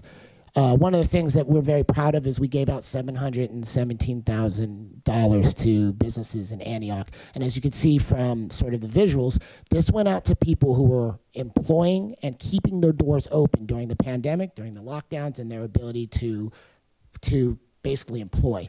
We were able to give them back money and keep them going, so that way they kept businesses open. Some of the names that you could see are right here in the downtown. Obviously, we all know kind of El Campanile, we know Freegard Chiropractic, we know Antioch Medical Supply, we know Rain Salon. These are people who are employers who are active in their community, and they were able to stay open because we gave them money. But we didn't just give it to the downtown, we gave it to the entire city of Antioch, and it was pretty equally dispersed. So we were happy with that. We also were able to open up and start our own communication system. We have a CRM, which means a customer relationship management called Blue Dot. So we communicate directly with businesses. We can take their data when it comes in from the business license. We can send them newsletters on a multiple month process, meaning we'll send out 3 or 4 a month. And then we're also able to hear what's going on with them and understand, so there's a two-way street. And we're very happy about that. We've also made sure that we're talking about new businesses opening and the successes that are happening here on our social media. And we've created a resource on our website so businesses can go there and use that. And so this is kind of our strategy for, these are sort of our strategy for engaging businesses, and we try to think of it as a loop. So again, most of our data at this day and time comes from when somebody renews their business license or they get a business license. We get their information. It's a little bit of information, but we can start with it.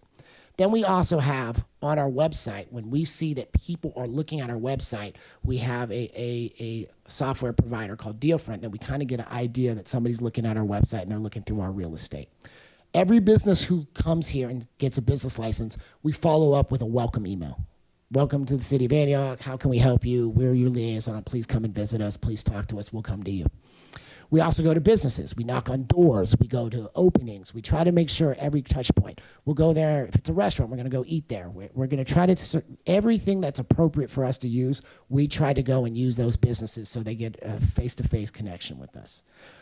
In addition, we get, because of the providers we have, they're constantly telling us about new businesses that are starting, so we know where they are in the pipeline, sometimes before they go to permitting and planning, sometimes before they go to the business license. So we also are tracking that and watching them.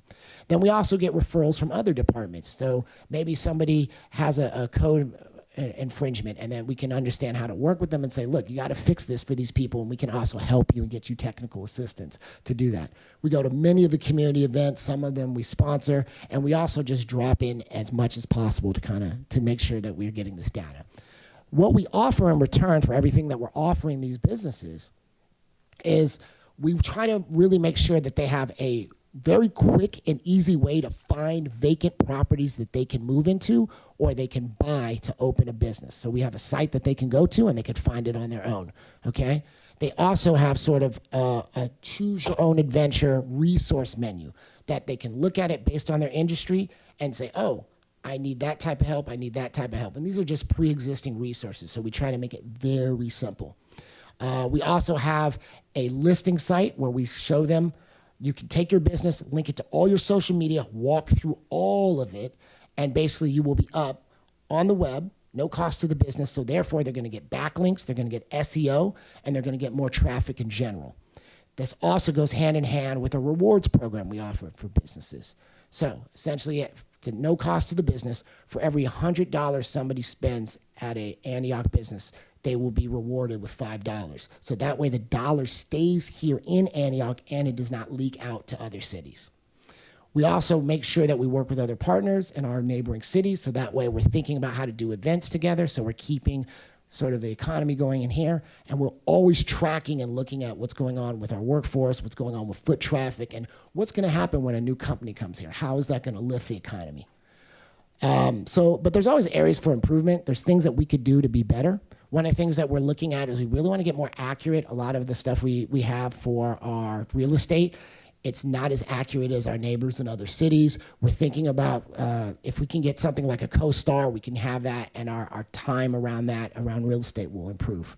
Secondly, we want, as we grow these businesses, we want to be able to give them the same kind of data that larger firms have access to, so they know foot traffic, they know patterns, they know the right place to locate, and they know some of the trends that are actually going to make them money. And there are software like that, like SizeUp. Our partners over in Concord are modeling this right now. We want to see how that goes over the next 2 years, and then we're thinking about bringing that here.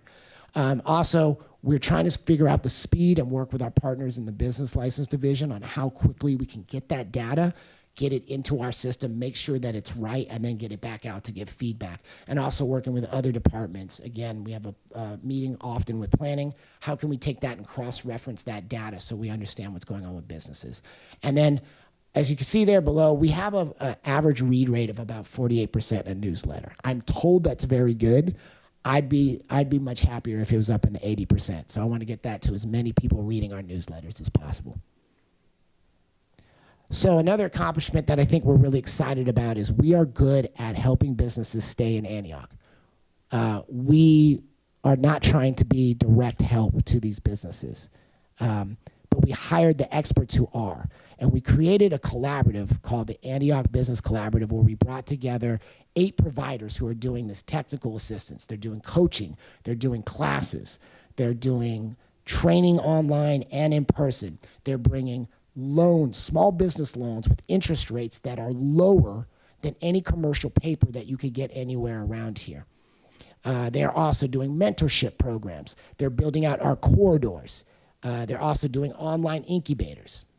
And see, there's some of the results that you've seen in the first year. In fact, these results were so impressive that our accrediting body for economic development, CalEd, the California sort of Local Economic Development Council, just gave us an award for this collaborative, and think that it's a model to kind of follow for the rest of the state. So we'll be accepting that award in the beginning of May, and then sometime they'd like to come here and present you with this award as well.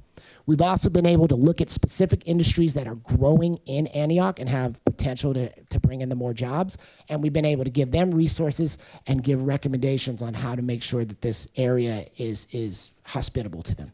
And we are working to really make sure on the back of this downtown specific plan, we are working with local vendors. I know many of you have been at these meetings. We are working to get a downtown association. Why is this important? There are a number of cities in Contra Costa that have downtown associations. Antioch is not one of them. And so if we can get this model going here, then we can really bring that to different neighborhoods and different commercial areas and build out these associations so that they have a sense of independence and self-determination, and that when we give them resources, there's one funnel of information and not 1,000 conversations. Also, we've been able to market our programs on a national level, so that way when we find interested parties who may want to invest in our city and bring industry here, we know how to follow them. And these are some of the ads that we've been able to do in our publications. We're very happy with that. In addition, there is an economic development arm of the governor's office called GoBiz. They send out RFIs. And so what we're able to do is take these requests for information and say, hey, we might be able to bid on that. We might be able to bring this factory here that has 1,000 jobs. We haven't secured that yet, but we haven't been told go away. And we think that's very positive, because that means that we're getting closer and closer to figuring out the right fit. We also have been able to promote many of our industrial sites, and we're able to track them, as I mentioned earlier, by people going to these publications, clicking on or looking at the QR code, and then going to our website, and then we follow up and try to bring them to Antioch. And one of the things that has also been very good for us is building a lot of consensus, but also building partnerships. We've presented to maybe over 100 stakeholders in the last year, anywhere from members of this council to Cal State East Bay to talking to people all over the country. We're always trying to tell a story about Antioch, why it is an amazing place to live, an amazing place to work, and an amazing place to run a business. And we've been rewarded for it because people keep inviting us places. In addition, we've built a really strong regional approach. starting with our closest neighbors in Pittsburgh, in Oakley, and Brentwood. We meet with them very regularly. We're working on building a website together that talks about the whole region. We have a strategy together, and we're always trading notes. We also have been working with the whole county on the PPA, which is the Priority Production Assessment. It's sort of a gap analysis of what are all the industrial and commercial lands in Contra Costa, what could we use them for, and what are the kind of decisions that we can make about them so we don't limit their use, so we can bring industry here. And we're also members of the Green Empowerment Zone, which is a countywide and state initiative to bring green energy and green manufacturing here, as well as we're regular attendees at the East Bay EDA, which always brings industry and puts us in places and models. And then in addition, we work really closely, as I mentioned, with other departments, and especially we've been meeting regularly with planning and business licensing and a coming soon meeting. So we have an understanding of the businesses that are here, that want to come here, and what we need to lower barriers and make sure that they exist here. So back to some of these budget items. These are just sort of operating supplies that we kind of need to just kind of put the ink on the paper, essentially, right? Nothing exciting, long distance charges, copier, printer. This is kind of the bread and butter of making sure that we are getting those items in front of you and getting them to our boss. In terms of business expenses, they kind of fall into some categories, and we have the details there under the purpose. We do some local promotion to ensure that, you know, the organizations around us understand what we're doing. We also use a lot of software as tools, and they kind of go into three categories. Data management, we basically use a software called Monday.com that we use project management so that we follow all our leads in that, and we also are managing projects across departments. We have Blue Dot, which is that business-facing CRM that we manage and watch all our businesses in. We have GIS, which we sort of share with our GIS department, and sort of that's where we track all the listings in Antioch, and we understand what vacancies are, and then we can put a forward-facing website out to businesses so they can select on their own. We also use something called Implant, so when a business comes to town, we can understand how many jobs is that going to create, how much money would that bring to the economy, and how that will affect us positively. And Placer AI, we can track our commuters and understand what jobs they're going to, how long is their commute, and what can we do to kind of change that. Our communication, obviously, we kind of know what Zoom is. It keeps us online so we can go to these meetings. MailChimp we use to talk directly to residents, and DocuSign, we make sure we get these contracts right without taking too much of the city attorney's time. Our site selection is really that website, having a website that businesses can look through and select real estate and commercial properties on their own. Events, where we are doing events to really kind of change our relationship with the brokers, so that way they are telling us what is exciting about Antioch and what we need to do to bring more businesses here. And then there's the downtown events that happen obviously during the holidays. People love these with the trees and the banners, right, and the menorah. So this is something that's on our plate and we do every year. And then we used to do a little bit of social media promoting citywide, but as you can see, we've moved that to the city manager's office to talk about that. In terms of conferences and membership, overarchingly as a sort of umbrella, you could think about this as how we upscale our department and how we bring in businesses. We go to, for tech companies to match our tech workforce, we go to a conference in San Jose called Verge. We also go to a retail conference in Monterey called ICSC, which is where all these brokers for retail shops kind of converge. In terms of CalEd, that's our, as we talked about, that's our economic development conference where we get best practices from our peers in other California cities. In addition, we do training through the IEDC that helps us work with businesses from other states that want to move here and they're not sure how to make that happen. I just completed a local government, sort of Contra Costa local government training, and we just keep that in the budget so as we scale up people, they understand how to do specific things to Contra Costa and understand those laws. And those are all our memberships that come with those conferences. In addition, we are moving the East Bay Leadership Council, which previously was more of an economic development conversation, but has become more of a city manager. So it's above my my mindset. I'm handing that off to my boss and letting her make those decisions. And then sometimes we have partner-related travel. For example, the ERC had a convening in Puerto Rico in January. They subsidized 80% of the trip, but we still had to pay for a little bit of it. But being able to go there, I was able to go to that area and see a port city in Puerto Rico that's very similar to Antioch in terms of how do you build out this economy if you want to build a workforce that's never worked at a port before. And so that's kind of those examples.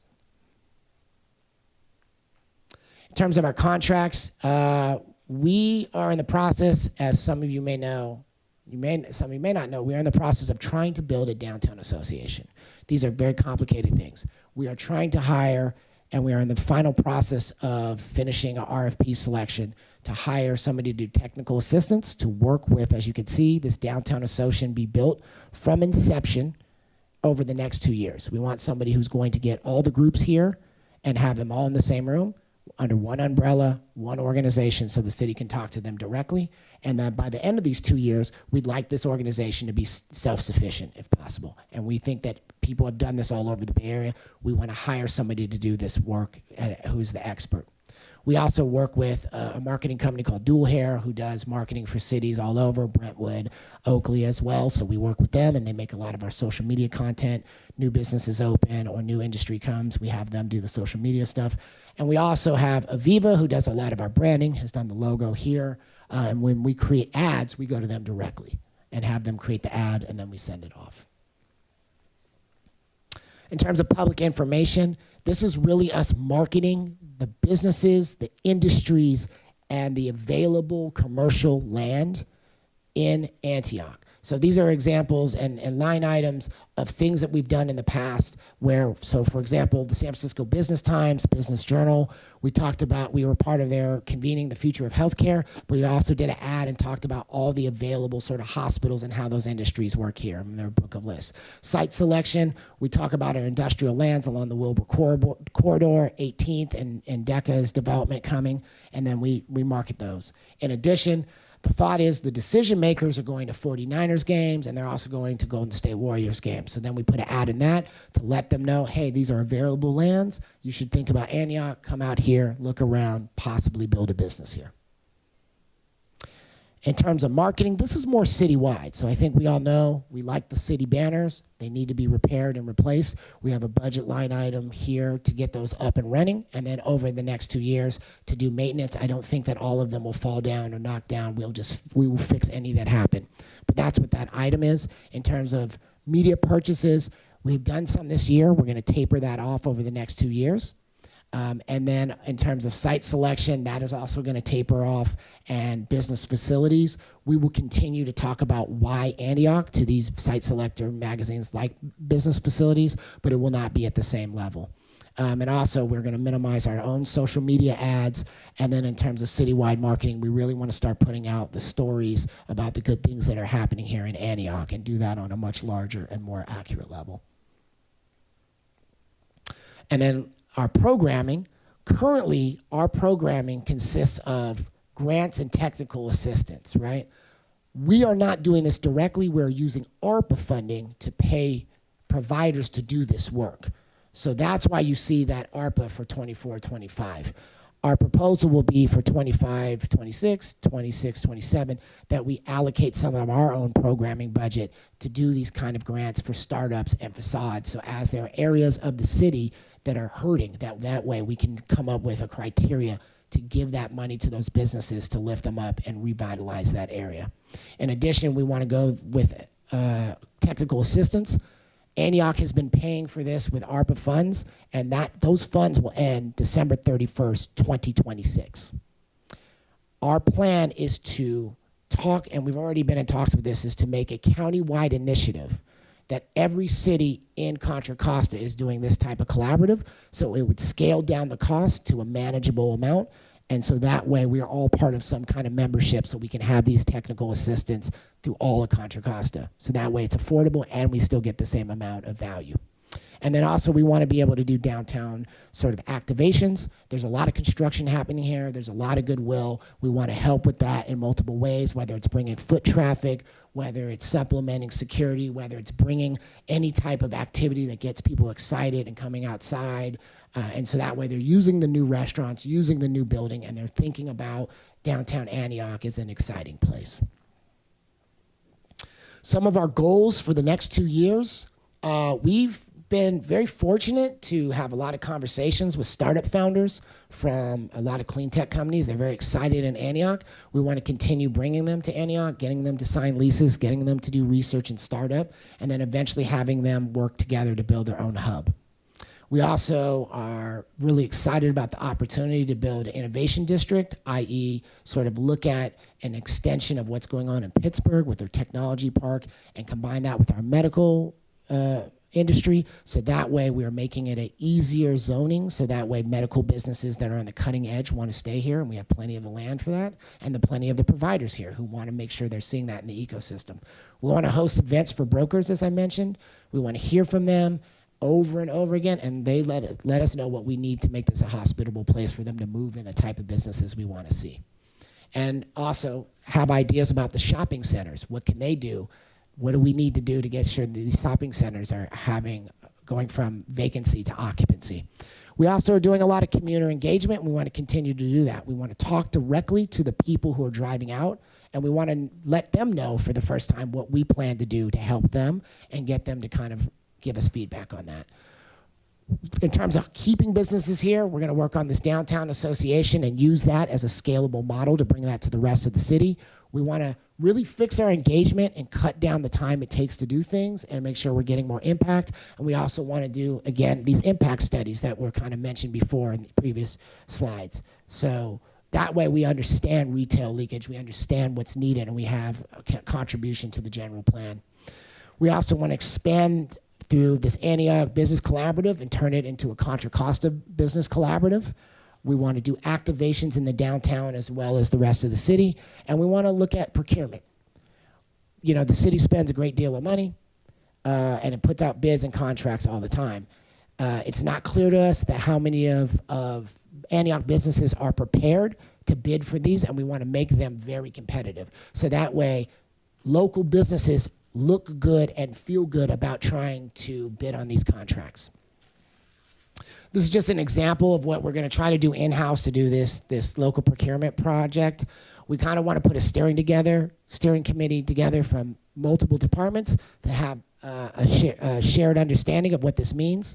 Do some research, what's been done in the past, and think about how much money we spend on these in different areas, and then kind of pick 2 initiatives that we can do, meaning myself and Gabby, and then have an engagement event where we announce, hey, this is the best way to come to Antioch and do business. Here's some ideas that we have to kind of put some money back in the bank. One of them is we all use a lot of software, not just in economic development, but all over the city. If we can kind of get enterprise contracts where we're large scale, rather than everybody having their own contract, and we're doing them as a 1-year contract rather than doing it month to month, we can put a lot of money back into that. We could also do better software, so we're not using all of our energy to try to explain and look at the software and say, is this accurate or not? And then that way, that will take the burden off of going and working with planning. We can upskill our staff and learn more about land use. And so that way we are not putting, again, so much weight on our planning department as well as our city attorney, so that we are becoming subject matter experts in this as well. We could do more regional marketing with our fellow cities in Eastern Contra Costa. So that way the buy for ads or publications is not just upon Antioch to tell the good story. And we're doing this together, and we look unified. Working with transit, I think, is really important as well, because they understand the routes that are connecting people from their drive to where they sort of are shopping. And we can do better shops around showing businesses where to place that. And then finally, working with local universities can do some of this long-term planning for us, because they can do the studies and they'll do it at the PhD and graduate level. Thank you very much. I am happy for any questions that you have for me. Mr. Mayor, we only have about 13 minutes left.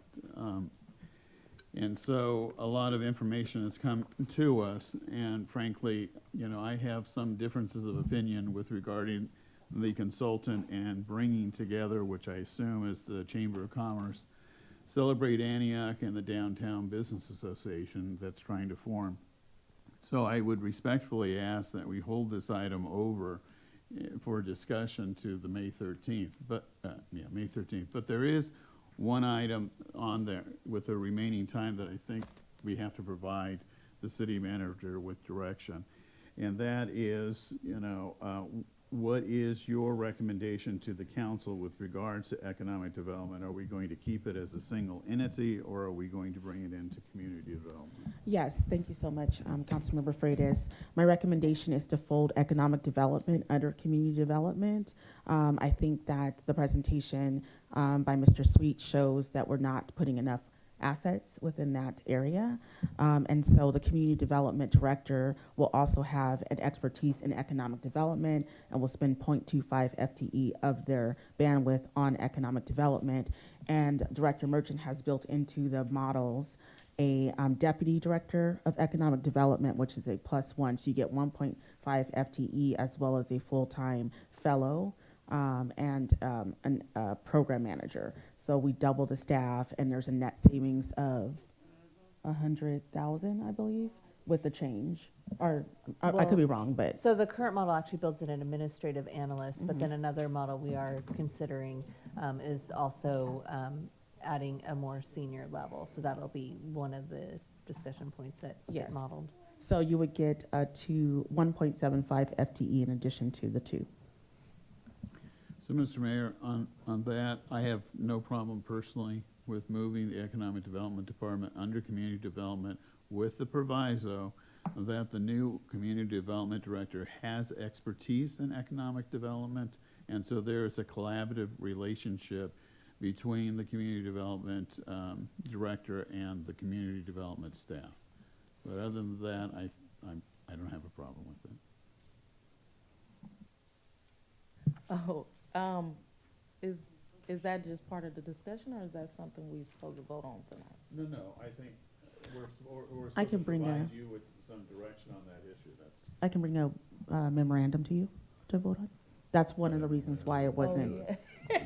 I mean, I don't have a problem with it either, but it's not laid out fully. Right. And so I think that's one of the it's reasons. hard to have a discussion about it when it's not laid out fully, but I also don't have a problem with it, just don't want to confuse the public on what we're talking about. And then I also, Mayor Pro Tem, just wanted to let you know that there, even though we're discussing right now, were we going to open it up for public comment? Yeah, my thought would be we'll just finish our comments here, and then we would open it for public comments on economic justice. There was a presentation just a few minutes ago. And I agree with Commissioner Tamisha. I mean, I think the city manager has asked us to provide some direction, and the answer is yes, and come back and tell us, you know, what's your final recommendation. Yeah, I wanted to make sure, as Councilmember Torres Walker said, that I get everyone's opinion on it, which is why I asked the departments to present as if they were not restructured, because I haven't presented you with the memorandum, the plan. And I also want to speak to my understanding and direction around the Downtown Business Association and what we'll be using this RFQ funding for in terms of technical assistance, because the people who are doing the business know best. So the city would just be bolstering their support by giving them TA. So, yeah. Is that, I know it was mentioned in the presentation, but there is nothing that's here to lay out. Right. And I wasn't aware that there were any partners identified or that people were, so it's just not enough information. Yeah, the RFQ, we had the RFQ for the Downtown Business Association, and it wrapped up, and we're looking to interview, so there's just more information to be had. And so it would be wise to hold this over. I mean, I know the work is happening by some people, but it's just difficult to have a deeper conversation about how to move forward without all the information in front of me. Thank you. And just on that point, I think there's been an assumption that we're going to bring the downtown groups together and form a collaborative venture. I don't think that we really have had that discussion, at least I haven't in the past 5 months, and I think we need to have that. As far as I'm concerned, yes, go forward and hire individual or company that can provide technical assistance, but again, we need a full picture of this. I don't think we should go in with assumptions.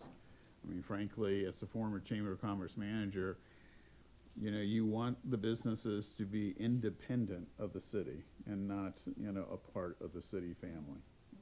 But providing technical assistance, I again support.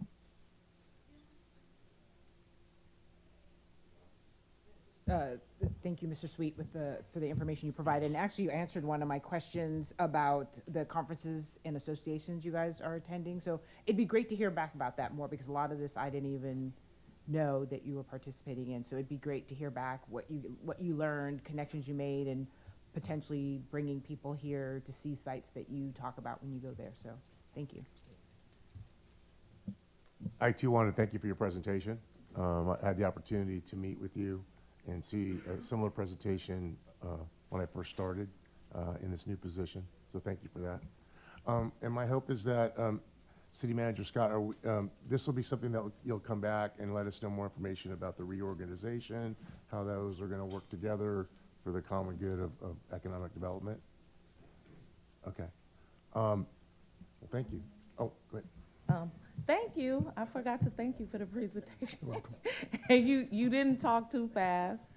And I'm familiar with your work before you even came to Antioch. So like Richmond Renaissance, all of the work, our co-biz space in Richmond, which is amazing. I been attending these Green Empowerment Zone meetings, and I don't know if economic development has been attending those meetings or a part of those meetings, but there is still a lot of energy around the Green Blue Deal, just transition, the move away from the fossil fuel industry, new, like this whole new world of different kinds of jobs and manufacturing. And the conversation came up is like, we are right here, Antioch, how are we putting ourselves up as an option for these new industries, whether it's battery manufacturing or just different kinds of industry that were promoted in those meetings. And I think the directive from folks in those meetings was that, oh, well, cities need to go back and figure out how to make ourselves look like a viable partner for these new industries and these new job potentials. And so just think it might be important, city manager, for, if you haven't already been going for economic development staff to be in the room, because it's kind of difficult for me when they like, okay, this is great, but like y'all, your own city has to make yourself a viable reality for this new industry. And I don't think Antioch should be passed up because we do have a deep water delta. We you know, there's so much opportunity here for that type of industry. So I hope that you can send somebody to those meetings. Yes, absolutely. In fact, we attended one yesterday. Great. Madam Clerk, do we have any public comments on economic development? We had Miss Leslie May, who indicated she would like to speak on every item separately, but I do not see her. Leslie May?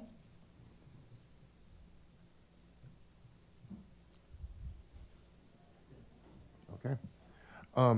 Seeing that we don't have any public comments, I'd like to entertain a motion to adjourn our budget study session.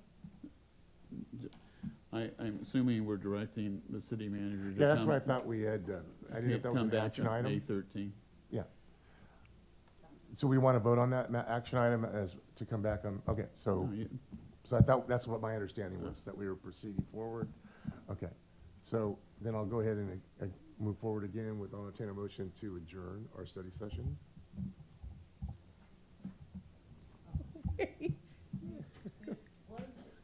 Motion, I'm trying, okay, so we have one more budget study session item, which is the city, I just need some clarification, which is the city manager's report that we did not go through today.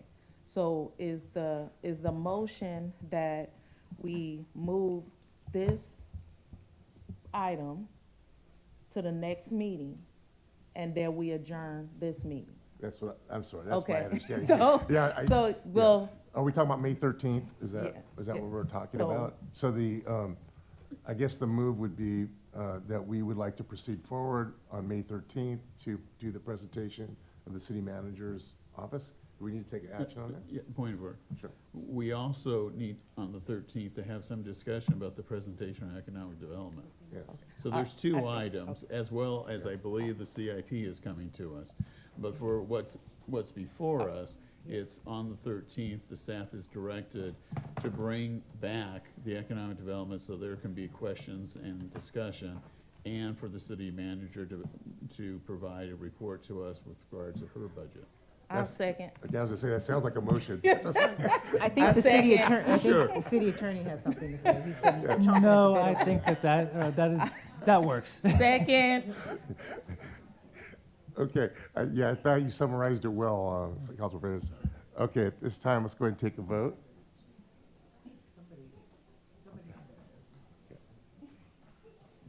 Motion to adjourn special meeting budget study session passes 4-0 at 6:59 PM. We'll take a 5-minute recess before we get started up again. Thank you. We are taking a 5-minute recess at 6:59 PM.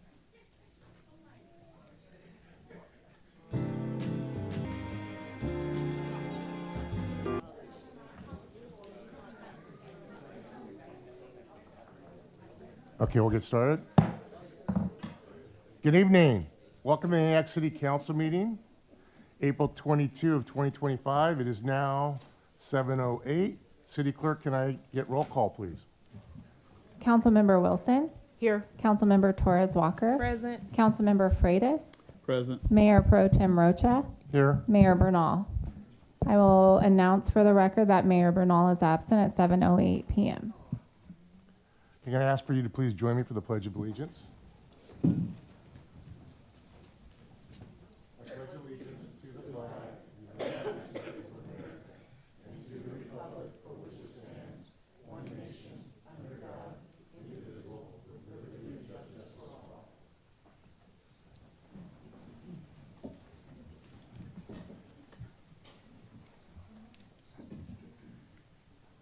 At this time, we'll open up for public comments for under. Oh, did I already get it? City Attorney report out from closed session. Yes, there was one item on the closed session calendar for tonight. Conference with legal counsel, anticipated litigation, significant exposure to litigation pursuant to California Government Code Section 54957.9 sub D sub 2, one potential case. There was no reportable action. Thank you. At this time, we'll open public communications for unagendized items. Madam Clerk, would you start? Okay, I'll read off the speaker rules. It is now 7:09 PM, so we will allow public comment till 7:39 PM. Okay. Welcome to a meeting of the Antioch City Council. Your attendance is appreciated. The State and Brown Act guarantees the public's right to address the City Council within the framework of speaker rules. Because agendas encompass many business items, speaker rules enable the meeting to be efficiently conducted and concluded at a reasonable hour. The city can only take action on items that are listed on the agenda. If you wish to speak about an item not on the agenda, the public comments section of the agenda is for you. Unagendized comments are provided until no later than tonight. It'll be 7:39 PM when the City Council moves on to agenda items. There's another opportunity for public comment at the end of the meeting. If you wish to speak either during public comment or during an agenda item, fill out a speaker request form located at the entrance of the City Council chambers. Please place the speaker request form in the tray near the city clerk before the meeting begins. This will enable us to call upon you to speak. The speaker request form is retained as a public record and as such may be shared with others upon request in line with the California Public Records Act. On your speaker request form, please identify if the comment is for announcement of community events, public comment, or a specific agenda item. No one may speak more than once on an agenda item or during public comments. Speakers will be notified shortly before they are called upon to speak. When you're called upon to speak, please limit your comments to the time allotted, which will be 3 minutes. The consent calendar is a group of items which are determined to be routine. These items are usually considered all at once and approved without further discussion. If you are opposed to action which is recommended for an item on the consent calendar, please submit a speaker request form before the meeting and place it in the speaker card tray near the city clerk. This will enable the item to be removed from the consent calendar and call on you to speak. If the meeting appears to be going late, the city council may decide to continue some items until a subsequent meeting. The city council will try to make this determination around 10 o'clock p.m. It is the goal to stop discussing agenda items by no later than 11 o'clock p.m. I currently have 8 speaker cards. The first speaker will be Michelle Rend, followed by Greg and Ralph Hernandez.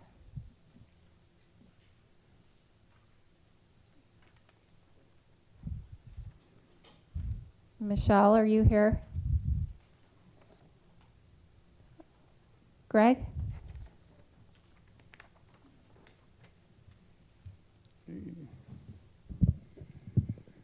Good evening, Acting Mayor, members of the council, staff. My name is Greg Fury. I'm a 40-year resident of Antioch and a retired vice president of the California State Building Trades.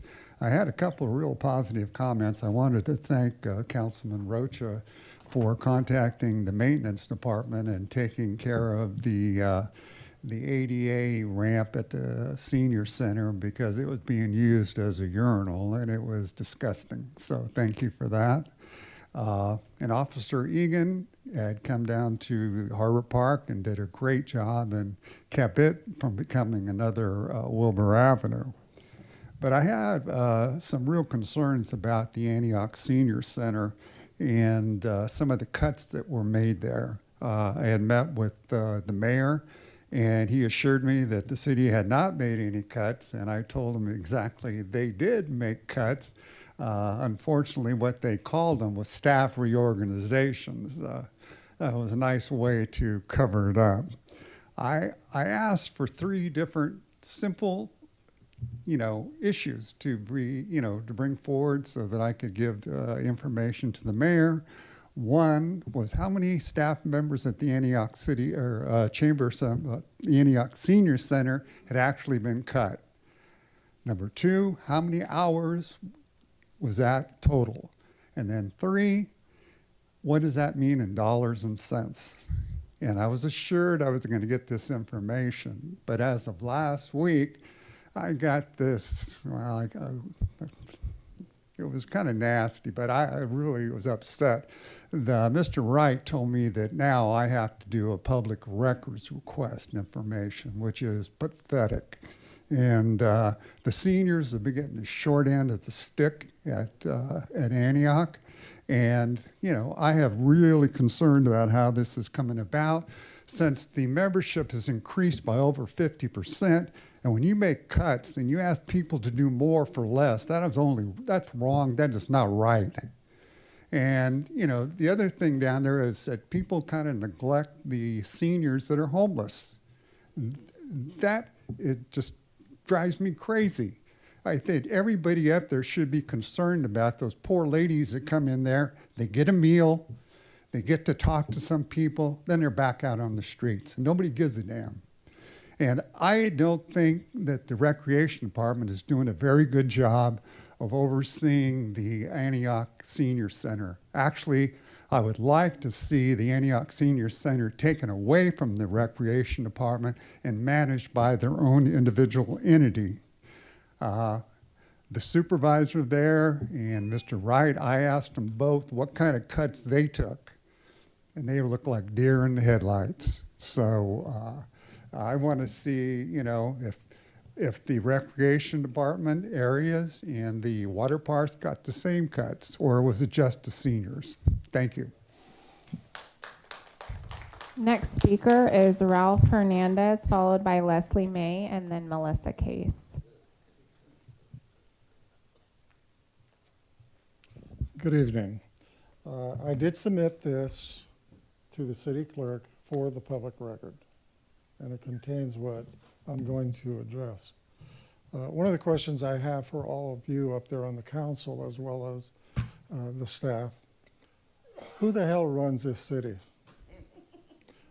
You guys are the bosses of the department heads, of any employee working for the city. Don't forget that. This is something that Bill Galston, former attorney, made it clear to the council years ago. What I've submitted here is two things. One, the Lafayette murder of Pamela Vitale, the wife of an attorney. I have, through the appeal process, I was hired to investigate 6 years later, in November of 2011. The youth that they accused of being the murderer was not the one who killed her. He was not involved. They set him up, they railroaded him. Come October, he will have spent, thus far, 20 years in state prison for a crime that he did not commit. Went to the city council in Lafayette, they don't give a shit. They didn't do anything about it. Gone to the board of supervisors, they don't care. They didn't do nothing about it either. Gone to the district attorney's office, they didn't do nothing either. They don't care. They want it to remain buried.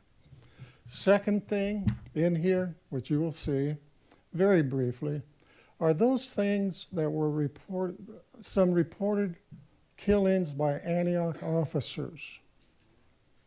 You know what? Never heard from any of you. Even when I approached Ron Burnell when he was city manager. It's been buried. Those are things that you need to see, read, and hear. I'm not an idiot.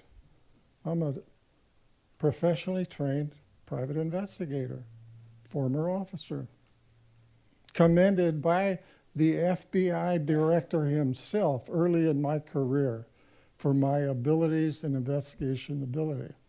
I submitted to, and the city has had, but through former Chief Brian Addington, a whole packet. You as council members and you, the city manager, are entitled to that information.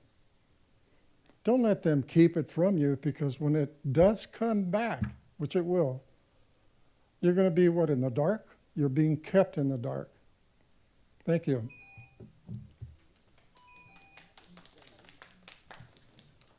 Next speaker is Leslie May, followed by Melissa Case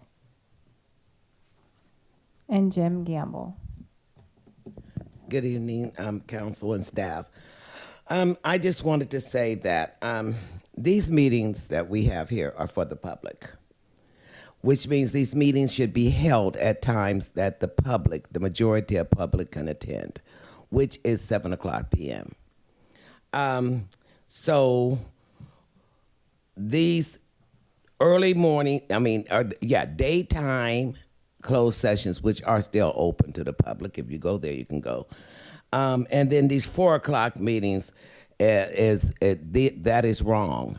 That is wrong any way you cut it. Also, I feel that today I tried to speak on several items and was told no. So I'm saying that you're violating the Roberts Rules of Order and the Brown Act. These meetings are not for you. These are for the public. It's not for the city council's ego or anybody else. Okay, it is for us. And we have a right to speak on everything that's discussed here. And if you wouldn't pack that agenda, whether it's you all or that one person who's supposed to be the mayor, if the agenda wasn't packed like it was with all these presentations that take up most of the time, we can, as the public, would have an opportunity to speak and voice our opinion on everything, which we are supposed to have that opportunity to speak and voice our opinion. Okay, so I feel that my rights were violated here this evening. I got off of work. I changed my schedule. I moved clients. to other days this week because I thought it was started at 7, and somebody said, no, Leslie, 4. So I didn't finish my last one till almost 4:30, and I raced down here for this meeting. This does not make sense. We are your bosses. We elected each one of you, so that means we're your bosses. You are not our boss. We have a right to speak at these meetings, to respond, to ask questions. We also have a right to those presenters. When they're sitting there and we have questions, then they're supposed to be able to answer our questions. I understand you can't, but these presenters are supposed to be able to answer our questions when we come here with valid questions. And that's not happening here. And I'm tired of that. This is every meeting. We as the public are being disrespected. And for the DOJ that's here tonight, I am saying that my rights were violated by the Roberts Rules of Order and the Brown Act, and this will be handled. Thank you. Next speaker is Melissa Case, followed by Jim Gamble and Margie Carroll. I just want to reiterate what Ms. May said. I was actually on YouTube when the council meeting started, and you did not, I didn't see it on YouTube. You didn't come together and then dismiss yourself for council, so there's no opportunity for public comments. But I'm not here for that right now. I just want to say it appears the rot in Antioch doesn't stop with the police department. For those who missed today's news flash, DeNova Homes builders, owners have been indicted for bribing council members. And it doesn't take one vote to bribe. There's got to be at least 3 votes to pass something. So I am just assuming that other council members were bribed, and maybe not just by DeNova, because it's just curious because they were bribed for doing waivers for DeNova Homes. And it sounds familiar with the infill housing thing that we passed last year, where it was supposed to streamline our building process, and we don't have mixed use now. It seems like there's 700 townhomes going on.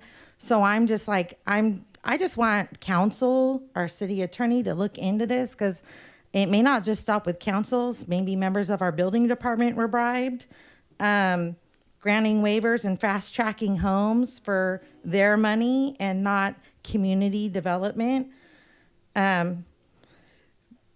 You know, cutting corners and stuff like that.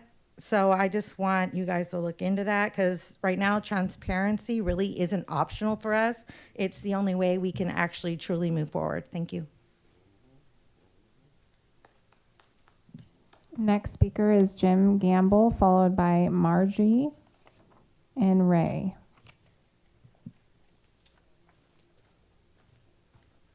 Hi, my name's Jim Gamble. This is the first time I'm addressing you guys, so I'm a little nervous. I wanted to talk about some of the landscape that's going around our community. Some private residents have trees that are 70 feet tall and they're dead. And I know they're on private property, but what I'm concerned about is, you know, these homes that have, you know, brush or weeds that are 3 feet tall, and all it would take is a cigarette and it will go up. You know, we'll have another incident like we did in LA. And I think this is very important to address. I don't know the laws about private property, so I'm leaving it up to you guys. But there's just really a lot of fuel out there. Even when I go on Deer Valley, and I see Deer Valley, and I see people with trees that are dead. And what I mean by dead, they're dead from the bottom to the top. No green whatsoever on the tree. And I know with my property, I had 30-year-old redwood trees, and we chopped one down because it was half dead. And, you know, that was very, I didn't want to do that, but I was thinking of my neighbors. What happens if that caught on fire and then my neighbor gets on fire, and then someone else's catch on fire, it's just going to spread. And I don't think our fire department will be able to control it with the way it's all that fuel that's out there. So I'd like for the council to consider that, to watch over that, and see if we can have somebody going around and looking for, especially in the residential areas, see if there's something that we can do, give the owners notice that, hey, this is to the community, it could be a bad thing to the community, and you need to address it, and if they can't address it, then the city needs to take the next step. I think that's the right thing to do for the community. So, and the other thing is, I'd like to thank the police department. They've been really good lately. I've seen them working. I mean, they even called me up the other day about something, and I was really impressed that they actually called me back. So a lot of people talk negative about our police, but I think, you know, they're understaffed. They're doing the best they can, and we need to give them some credit for that. Okay? All right. Thank you. Next speaker is Margie, followed by Ray and Gavin.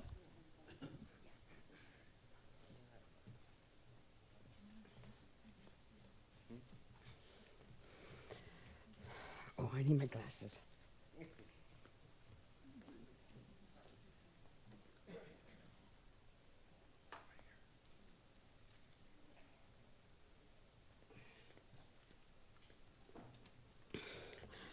My name is Margie Carroll. I'm 70 years old, and this is about you council members, your friend, and Back the Blue Klan member, Nicole Cedeno, who along with certain police, city officials, and Back the Blue Klan members being investigated by the DOJ. For years, Nicole was allowed to assault, terrorize Antioch, being protected by the police. She has assaulted me, harassed me, threw cans through my window, resulting in me being cut, tried to shoot me, result in me having to get an MRI to see if I had a stroke because I started stuttering. Police again not making reports on her. 14 police calls, reports over 60 videos on her.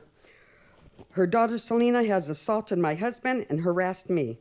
Although some police are no longer there, I have the videos of the police officers also involved.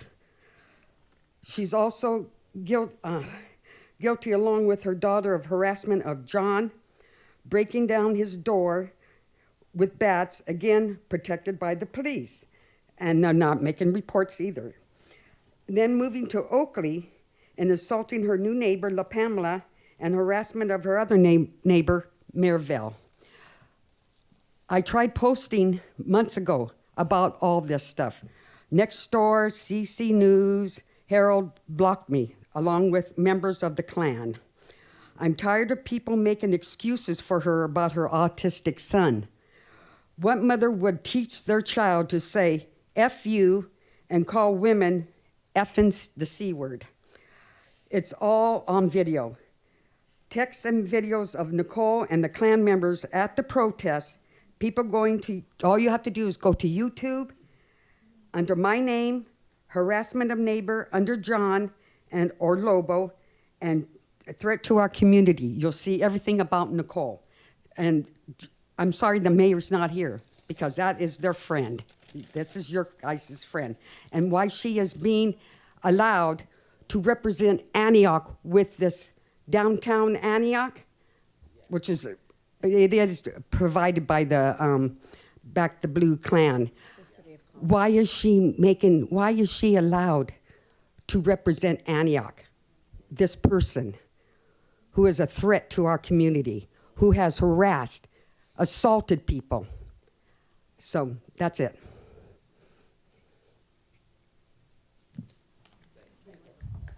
Next speaker is Ray, followed by Gavin and Crystal.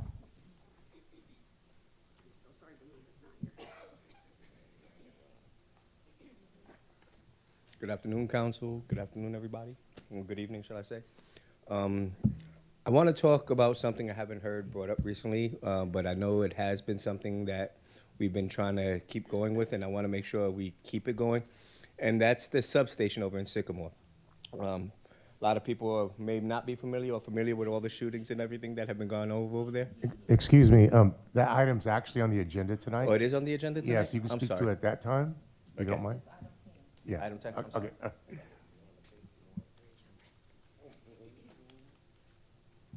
Next speaker is Gavin, followed by Crystal.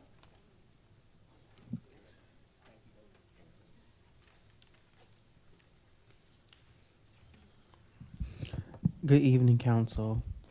I just wanted to thank Miss Margie for coming out and speaking out, because this is not the first time that this has happened. And also, this is one of the reasons why the Youth Council asked to be involved in the selection of the Police Oversight Commission. To be involved in that process was for this exact reason. The Youth Council also asked that much more transparency with us, because time and time again, we've received so much information about these individuals, not just Nicole Sedanos, but other individuals that are harassing seniors, harassing other youth, harassing other individuals of color, and it is sickening. It is sickening to us that we have to receive this as the NAACP Youth Council, and it is also really sickening that our elected officials won't do anything about it. And we're not also asking for the police to be held accountable, but our elected officials to be held accountable. We're also asking for a lot more transparency, because we are tired of the ones being sick and tired. Our youth that are out here, that are even our own members, have been attacked and assaulted, and that is also alarming. It's also really alarming to know that there are children that are being attacked. And I have a problem with that you can go out and say, I don't know what mother raises their child or what father raises their child to call another youth of an African American or another senior the N-word. What parent does that? What parent teaches your child to be disrespectful to other people of color? So where is the transparency? Where are we going to get answers? Because we didn't get answers the last meeting or the meeting before that when we asked to be involved in this process. So where is the transparency? When is it going to happen? Where is it going to happen? Because we demand answers. We need answers, because it is not just Miss Margie, it is our youth that are out there. Our youth, the ones that are being attacked. We're the ones that have to deal with that. Every day we're hearing something. It's not just a one-time thing. This is just not like a one time you hear about it. No, this is every day of our lives. This is what I keep talking about. So we need to actually stand up and do something. Thank you. Next speaker is Crystal.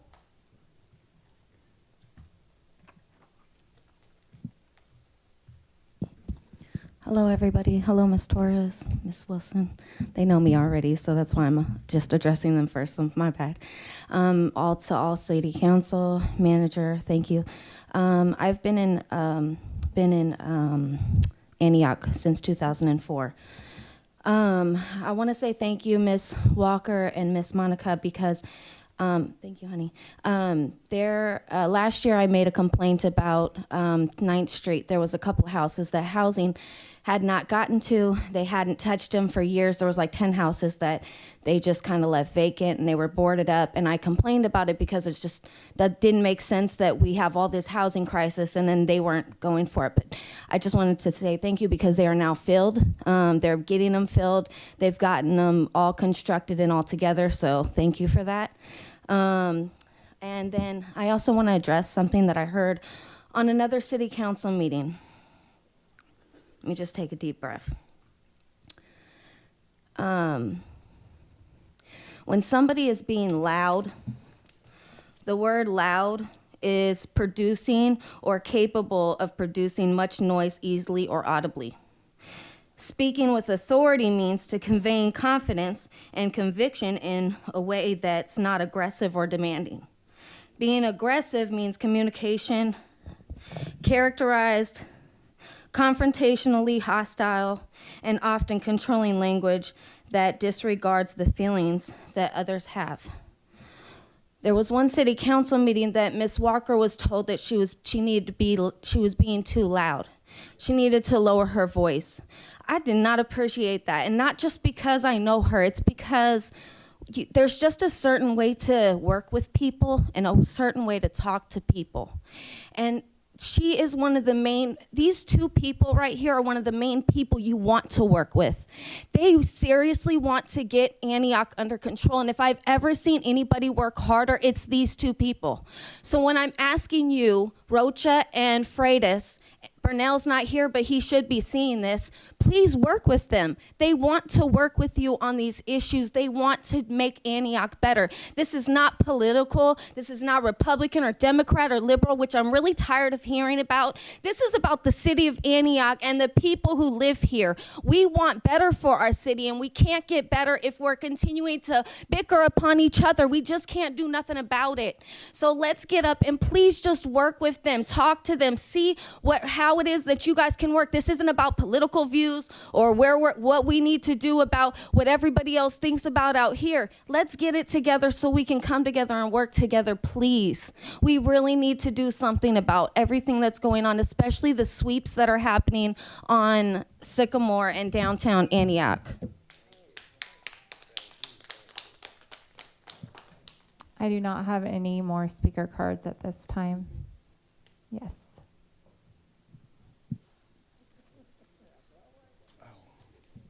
Joe, you want to take care of this? It's not supposed to be up here. Okay. My name's John Trezzuto. I've been an Antioch resident for 25 years. I got the agenda for tonight, and I'm looking at the roll call for the closed session, and then it says Pledge of Allegiance, and then it says public comments. Now, Louis, I don't know if you made a mistake. You didn't allow the people to do the public comments, but I've been speaking at public comments for closed session. Leslie, I totally agree with you. I've been doing it for years. When I was trying to get rid of Con Johnson, he destroyed the city, in my opinion. I was here every time that they evaluated him to speak on closed session. Okay, I'm going to give you a pass, but you, ma'am, that's no excuse for you. You got the DOJ here watching us, and they don't allow public comments. They don't even follow the agenda. Okay, 1 year ago, I was here, and I was trying to make a point, and I picked up this remote right here. I didn't know there was a laser in it, and I tried to mute the city attorney. I tried to mute him. And I just laughed, okay? And I put it down and I went home. Nobody said a word to me about anything. 70 days later, I come back to the city council meeting to make my public comments. I was actually going to speak against the new taxes. So I was deprived of my right to speak about taxes by you all, okay? Now, I don't know what happened that night because nobody will release anything. I can't get Joe's body cam. I can't even get a copy of the police report. I can't get anything. Where's the transparency? I had to wait a year to see if I was going to be charged before I could. They told me, well, don't worry, as soon as they charge you, they're going to give you the police report. Now, all the city council wrote statements against me. They must have. Where's the probable cause to arrest me? There was no laser coming out of that. If I picked it up and tried to find the laser, I couldn't find it. So 70 days later, I come to the meeting and Joe arrests me because the city attorney, Mr. Smith, filed a citizen's arrest against me and then took statements from the council. I can't get copies of those statements. Where's the transparency? I can't even get a copy of the citizen's arrest form that our city attorney filled out and then had me arrested before the meeting. And I had to go down to county jail. And they put me in a van with somebody that had scabies. And they were coming off of his shirt. and they wouldn't even get me my own van. And with my arthritis, they handcuffed me for 3 hours before they searched me, before they finally processed me. I was like this in this position for 3 hours. Thank you, City of Antioch. Where's the transparency? Let the public speak when they're allowed to. If you can't do it, Louis, ask for some help. Thank you.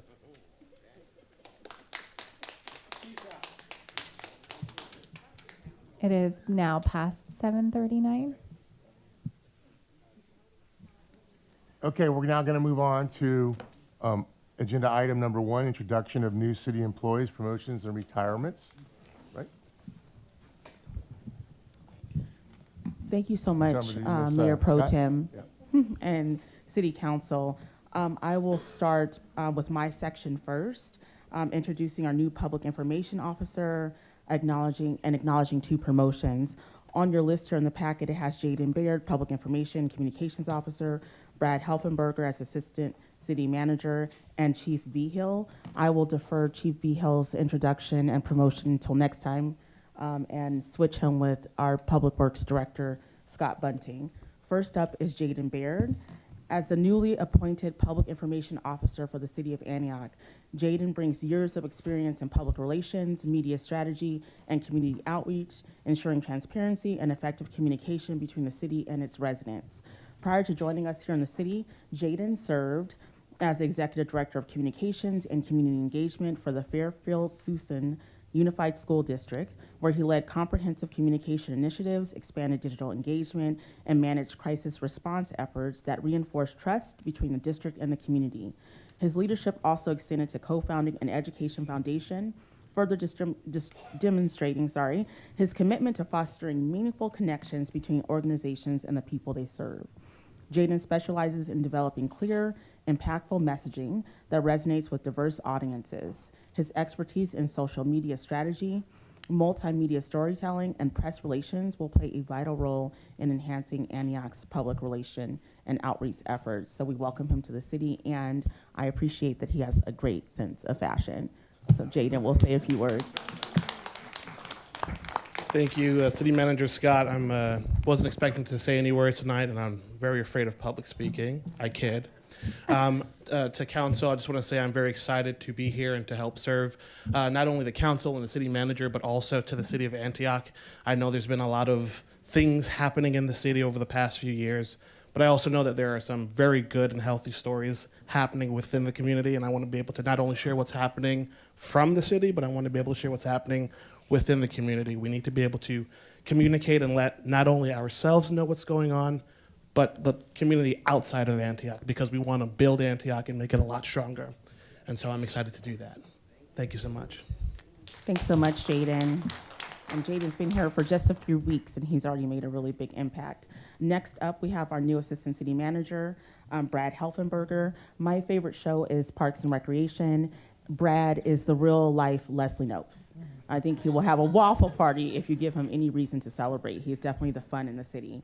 He previously served in this role for 15 months before concluding his tenure in October. With his extensive experience in municipal leadership, parks and recreation, and community engagement, he returns to this position, ready to continue advancing key initiatives and strengthening city operations. Brad will focus on supporting citywide initiatives that promote economic development, public safety, and efficient municipal services. His leadership will be key in ensuring that Antioch continues to provide high-quality services to its residents while addressing the city's evolving needs. I think Councilmember Wilson will appreciate that Brad is process-driven. He believes in Lean, Six Sigma, and process improvements. It's very annoying. So if I want anything done, I make sure that Brad does it because he will redo it and redo it well to the best practices and up-to-date standards. So he is very tenacious, and I love that about him. Welcome, Brad. Thank you. Thank you, City Manager Scott. Great introduction. Good evening, Mayor Pro Tem, members of the City Council. I'm very excited to be here to continue to serve the City of Antioch in this role. I came to Antioch in February of 2021, and at that time, we were in the middle of COVID, and it was a bit of a calculated risk to come out here. the main reason that I decided to come out, or one of the big reasons that I came out, is because of Measure W and the youth services programs, which at that time were in their infancy stage, that were part of the Parks and Recreation Department. I saw Antioch, and this was a community that decided to tax themselves so that they could have better services in the community. So this was a community that was ready to invest in itself, and invest in particular in the people who were in the greatest need. And that made it a very appealing place to come. And so I'm so glad that I did. And being the Parks and Recreation Director, you know, it was my dream job for most of my career. Most of my career has been spent in Parks and Recreation, and being a director is all I ever wanted to be. And it was the best job in the world. And I never thought there could be a better job. And then one day I was asked to serve the community in a different capacity. I was asked to step up and serve in the role of the acting assistant city manager. And I decided to answer that call to serve. And I discovered that all of the different core competencies that you learn in Parks and Recreation. You work with people, you work with finance, you work with public works, and you have all of these touch points in different areas of city operations, and then that ends up translating very well to the city manager's office. And so I really enjoyed that role, and I'm very glad to be able to return to it. And I'm super excited about being able to continue to serve the city of Antioch in this capacity. And helping make the city as best as it can be. And so thank you so much for this opportunity, and I can't wait to see all the great things that are going to continue to come with this current administration and our new city leadership. Thank you so much. Thank you so much. And last up, last but certainly not least, is our new Director of Public Works and our new city engineer, Scott Bunting. After nearly a 25-year journey through the Public Works and Engineering departments, he is the person we landed on because he also is very tenacious. He has been here for it all. He has his professional engineering certification. He grew up locally. He says that many Saturday nights were spent watching races at the Antioch Speedway. And later as a dad, he coached baseball and basketball. He was hired as an assistant engineer in 2000, designing capital improvement projects, construction contracts, performing inspections, and utility alignment assessments. In 2005, he was promoted to associate civil engineer, then managing capital improvement budgets, supervising inspectors, overseeing site visits, field surveys, and environmental clearance documents.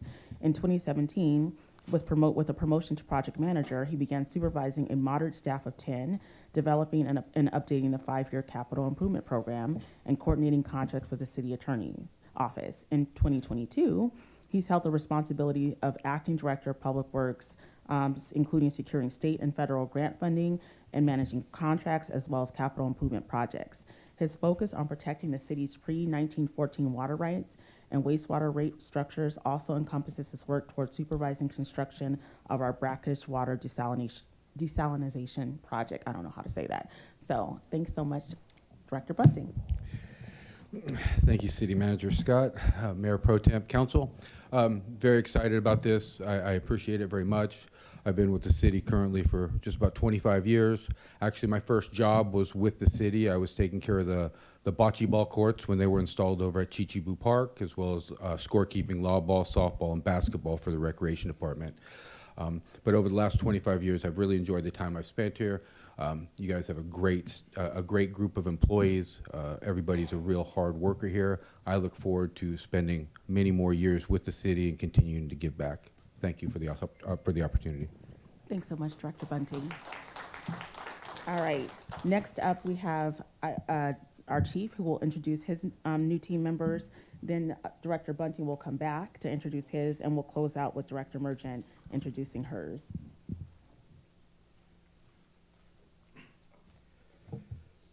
Good evening, council, community. I apologize in advance, but we've been busy. I'll start with our newest animal control officer, Danica Anderson. Danica grew up in Stockton and recently relocated to Antioch. She has over 10 years of experience in the veterinary field, dedicating her life to advocating for animals. Danica enjoys baking, spending time with her 2 daughters and husband, and watching history documentaries. Danica Anderson. I'd like to thank the City Council and please definitely thank the Mayor for this opportunity. I do look forward to serving the City of Antioch. Thank you. Sharice Holloway. She's here, right? Yep. Sharice was born in Fremont and raised in Tracy. She played basketball at St. Mary's High School and received a full-ride Division I scholarship to the University of Arizona and received her undergraduate in criminal justice. Ready for the basketball game now.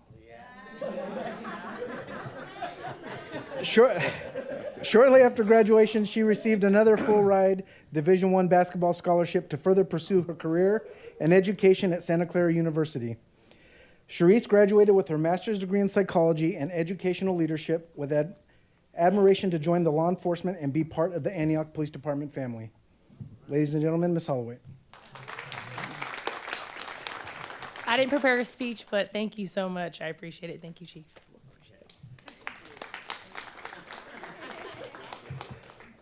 Richard Sonatowski. Richard, a U.S. Marine Corps veteran, has extensive law enforcement experience, including time with the Lake County Sheriff's Department and the Veterans Affairs Police. Most recently, he worked as a full-time police instructor, and in his downtime, he loves camping with his family and supporting his daughter's horse competitions.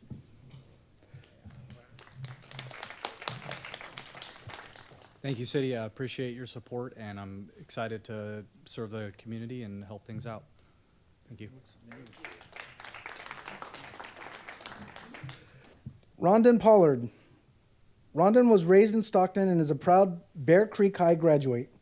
After 9 years in the Army National Guard, he followed his lifelong dream of becoming a police officer, serving 2 years with the Oakland PD. Rondon is excited to bring his experience to Antioch Police Department. Ladies and gentlemen, Officer Pollard. Thank you guys for the opportunity, and I look forward to learning and growing with the city much as possible, and being a big part of the improvement. Thank you.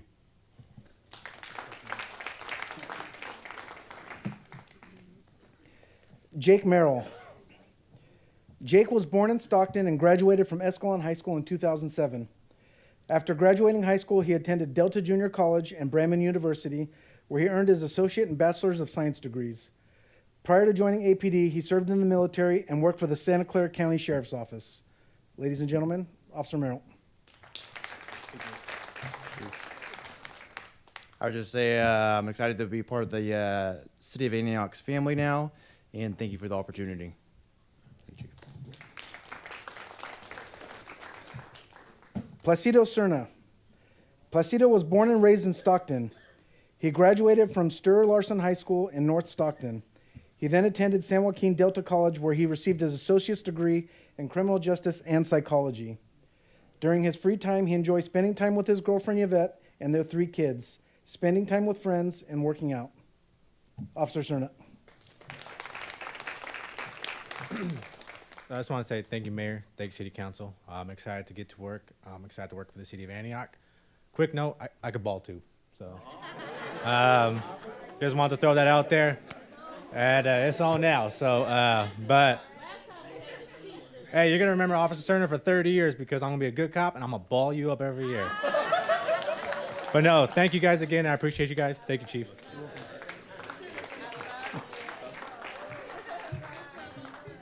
Tanner Andrade. Tanner grew up in Brentwood and currently lives there with his wife, Lauren. He has 3 daughters, Peyton, 10, Keegan, 4, and Carson, who is 2. In his free time, he enjoys being with his friends, family, and 2 German Shepherds named Zena and Eleanor. Before joining APD, Tanner worked for the San Bruno Police Department for a little over 2 years. Officer Andrade. I too am not huge on public speaking, but excited to be here. Look forward to the future. Very fortunate for the opportunity. Thank you.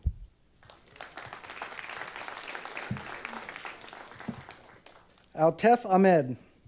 Altef was born and raised in Stockton. He attended and graduated from Cesar Chavez High School. He is the oldest of 3 siblings and first-generation law enforcement officer. In his free time, he enjoys watching and playing sports. His favorite sport is football, and he is a Green Bay Packers fan. Altaf is excited and honored to be a member of the Antioch Police Department. Officer Ahmed. Thank you, Chief. Thank you, council members, and thank you to the community for having me here. I look forward to serving all you guys.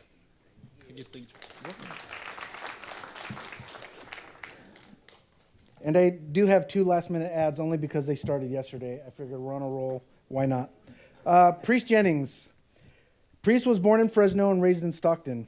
He attended Cesar Chavez High School, and while attending, he was a multi-sport student athlete. He played football as a sophomore on varsity, wrestled, and ran track. He was also the first student athlete to receive a scholarship to a four-year college and ended up attending Chardon State College. While attending Chardon, he played college football and graduated with a bachelor's and a master's degree. Officer Jennings. Thank you. I'm grateful for this opportunity. I look forward to being a good officer here in the city of Antioch. I'm really grateful for this. This is huge for me and my family. It's a big stepping stone, and I look forward to being a great asset for the department of this Antioch Police Department.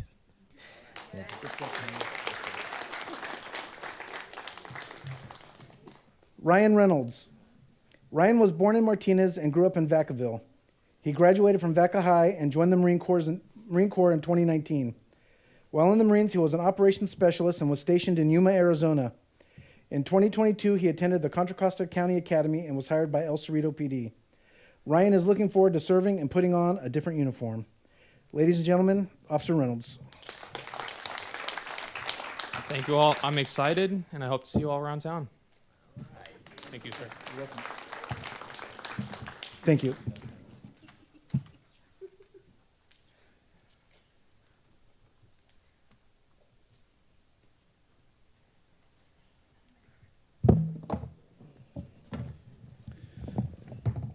First off, I think that's just excellent, what the police department as well as our human resources department has done to try to staff up our PD.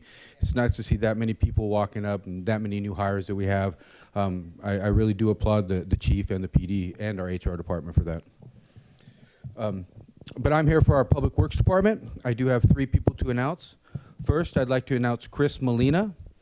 Chris Molina started public works as a water treatment plant operator in 2020. He was promoted to senior operator in 2023 and has now been promoted to water treatment plant supervisor. Chris has demonstrated great skill in fulfilling supervisory positions and has prepared him for his role, and he has prepared for this role by obtaining certifications with the State Water Board and other related trainings. During his free time, Chris enjoys playing golf. Please help me welcome Chris to the team. Appreciate the opportunity to continue to advance my career with the City of Antioch, and thank you for the opportunity.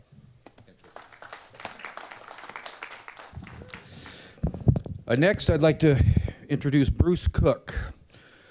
Bruce was hired in 2021 as a collection systems worker. He has now been promoted to a lead collection systems worker. Bruce has a great work ethic and teamwork skills suitable for his new role. He holds a grade 3 certification through the California Water Environmental Association and has a Class A commercial license. Outside of work, Bruce works with CAL FIRE during the fire season, and he is a drummer in his own band. Welcome, Bruce. How you guys doing? I'm super happy to be here for the City of Antioch and grow and continue to be as supportive as I can for the city. And since we're still putting our bid in, and we got Hoopers in every department, so super excited to be here. Thank you. Thanks, Bruce.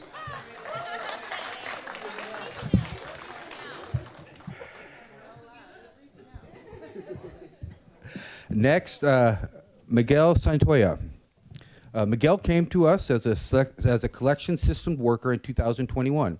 He is now being promoted to a lead collection systems worker. Miguel has often been recognized by Antioch's residents as a valuable, professional, and helpful worker. He holds a certificate through the NASCO Pipeline, Lateral, and Manhole Program and the California Water Environmental Association. Miguel also has a Class A commercial license. Help me welcome Miguel to the team. Thank you all. I just wanted to first say thank you for the opportunity. Very happy to serve this community. I look forward to many more years. Thank you, Scott, Carlos, and just want to give a quick shout out to the Public Works Department, especially the Collections Department. I'm very fortunate to work with such a great group of guys. Thank you. Thank you. Thank you.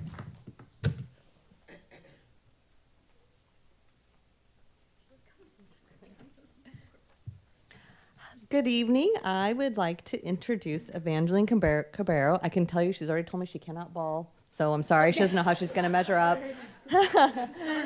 This was a promotion for Evangeline. She started with the finance department in early 2023, excuse me, as an accounting technician, and she was quickly promoted to an accounting specialist too by the end of 2023 due to her tenacity and ability to learn quickly. She has now been promoted to a payroll specialist, which is well deserved. I'm sure she's going to continue to knock it out of the park and excel in her new role.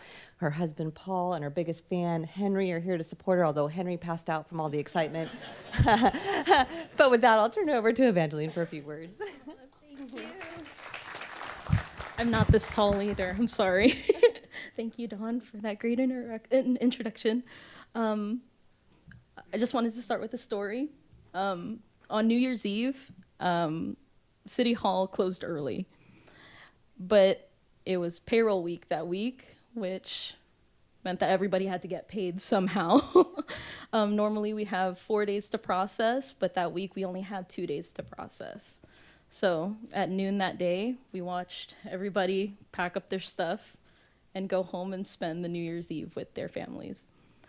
Our two payroll specialists, our deputy finance director, and I stayed here that night until 8 p.m. To make matters worse, at like 7 p.m., we got this feisty email, and I won't name names, but that email had said, why am I just hearing about this now? In response to like a time card correction that we had sent them like a day before. And this is kind of the last thing you want to hear 8 hours after everyone else had clocked out. And when I had cooled down from that and really reflected on it, I realized that this experience is very indicative and very important to what the finance department represents. And that's that whether or not we're acknowledged, we're still expected to come and deliver. And I'm really proud to say that we do, and that's why I feel very fortunate and very lucky to be a part of this team. At the city of Antioch, I've gone through a lot of different milestones. I got married to the love of my life in 2023. I had Henry last year. He's turning 1 in a couple weeks, and I'm really excited about that.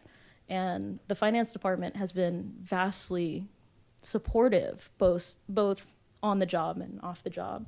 I think that I've made a lot of relationships that have been invaluable to my growth here as both a professional and as an individual. So I just wanted to say thank you so much for this opportunity. Thank you for your time. I know I'm really wordy, but I just wanted to really just say that I'm really proud to be a part of this department where our director is the first person in the office every single day. She single-handedly takes care of the budget.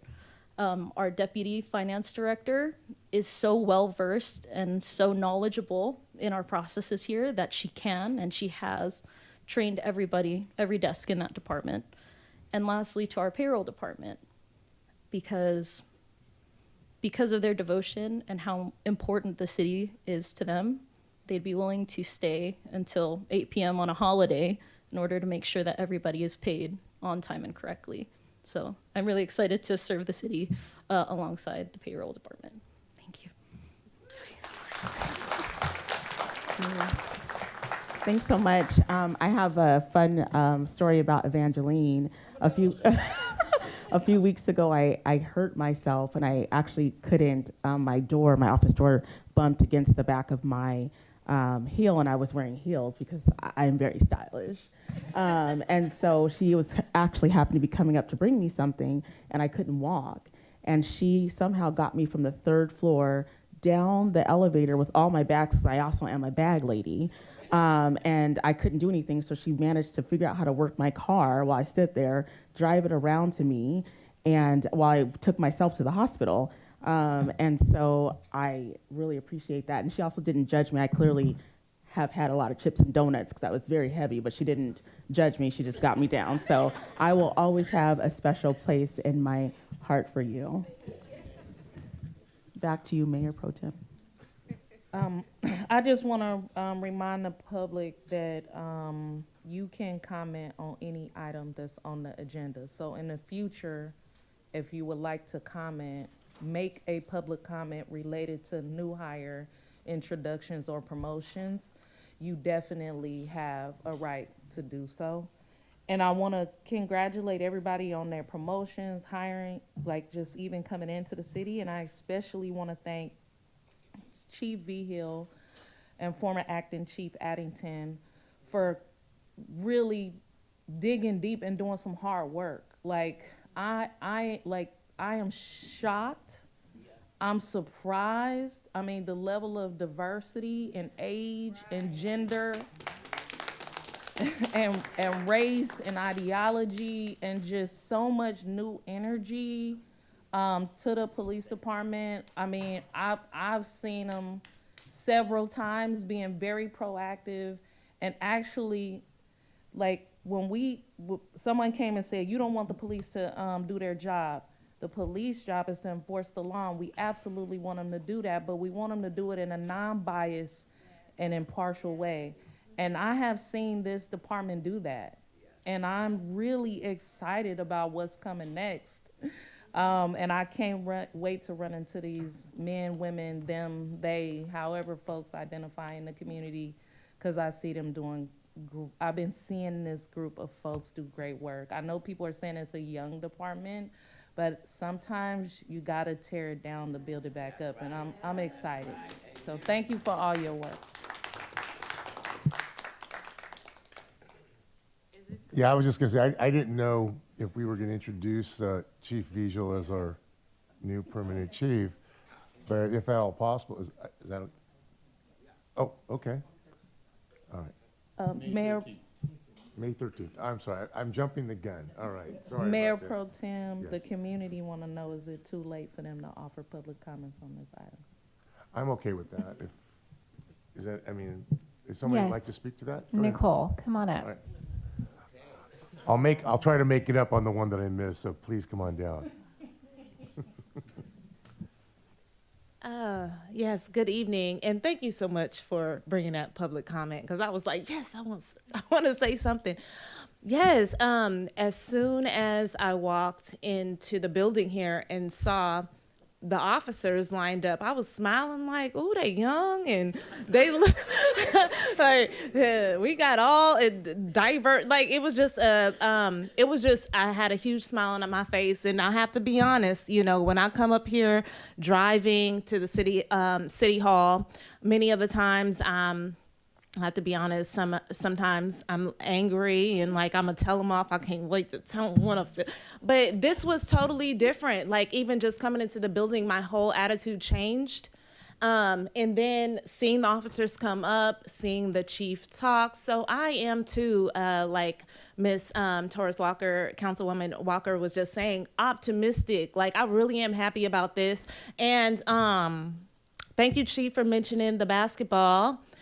We had the youth and APD. We had a basketball game for them last year, and you want me to tell them how it went?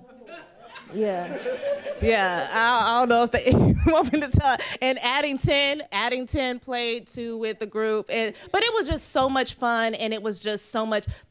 We were just trying to unify the community, and yeah, I am so looking forward to the young officers that are here to play with the next game with the youth. I know my son played in the game too. He's 14, was very excited. So I'm just so happy and excited for this, and again, just optimistic, and thank you again. Thank you for the public comment. Thanks.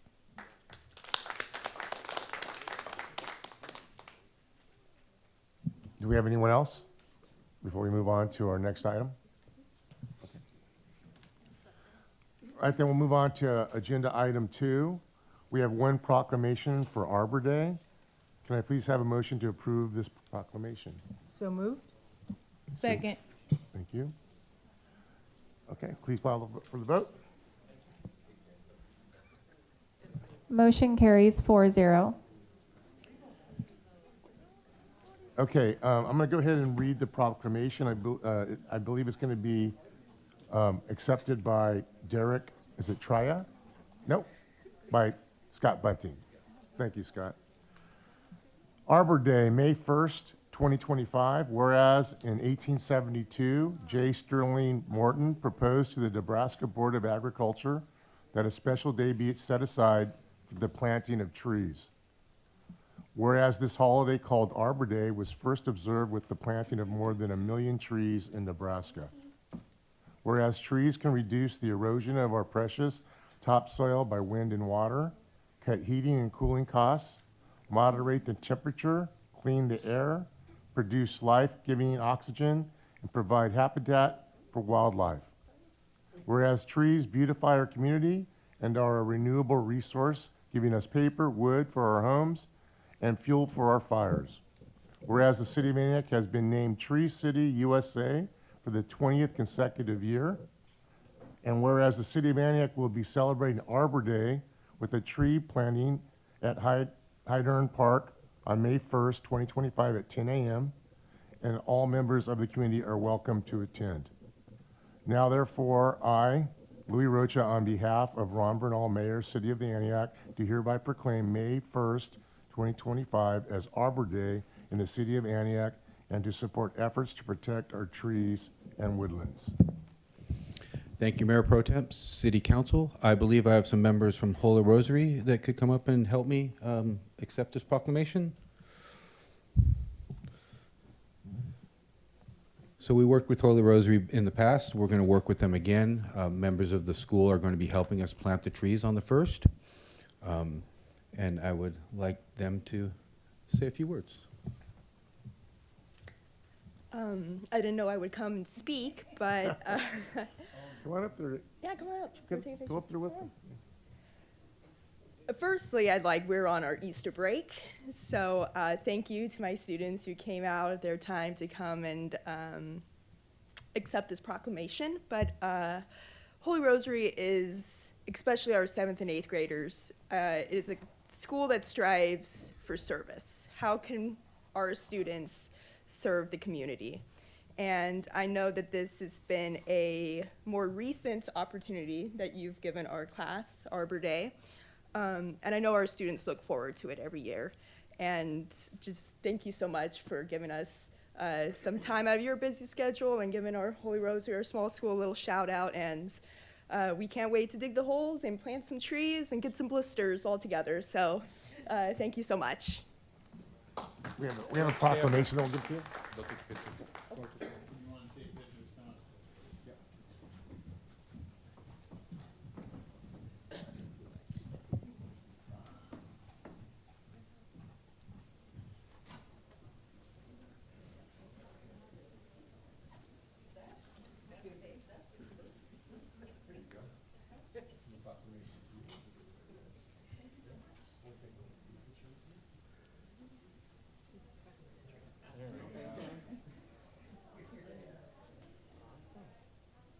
I know there are a lot of cameras, but I'm the important one. Okay, thank you.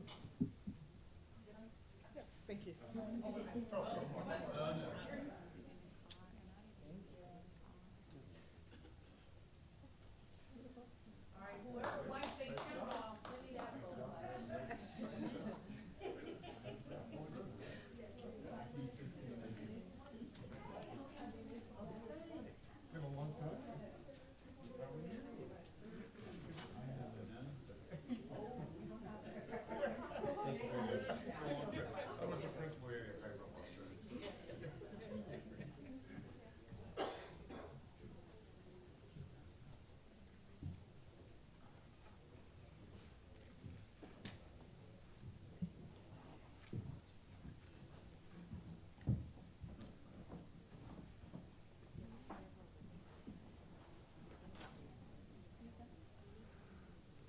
Okay, next we have agenda item number 3, announcement of civic and community events.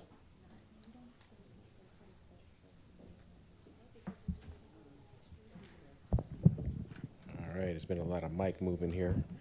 Good evening, council. My name is Shahad Wright. I am the acting Park and Rec Director. This Saturday, April 26th, we have...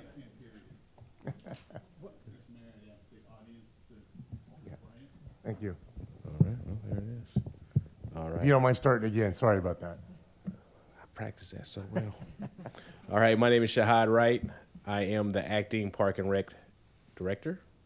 And on April 26th, this Saturday, we're having Keep Antioch Beautiful. It's our annual event, and we will be starting with registration at 9 a.m. We have 2 locations, one down here in Rivertown at the Nick Rodriguez Center, where we'll be picking up trash, cleaning up the downtown area. This is in partnership with Celebrate Antioch and Rotary. That is going to be from 9:30 to 11:30. And at the Antioch Community Center, we'll be having a planting of plants in front of the community center. And after we do all the community service, we have a free lunch for all the volunteers from 12 to 1. So if you want to participate, come on down to one of those 2 locations. I have flyers in the lobby, and we look forward to serving everybody to keep Antioch beautiful. Thank you very much. Thank you. I have 2 speaker cards for announcements of civic and community events. Okay. Do we have some? Yes. Okay, go ahead. First speaker will be Joshua Price, and the next speaker will be Gavin Payton.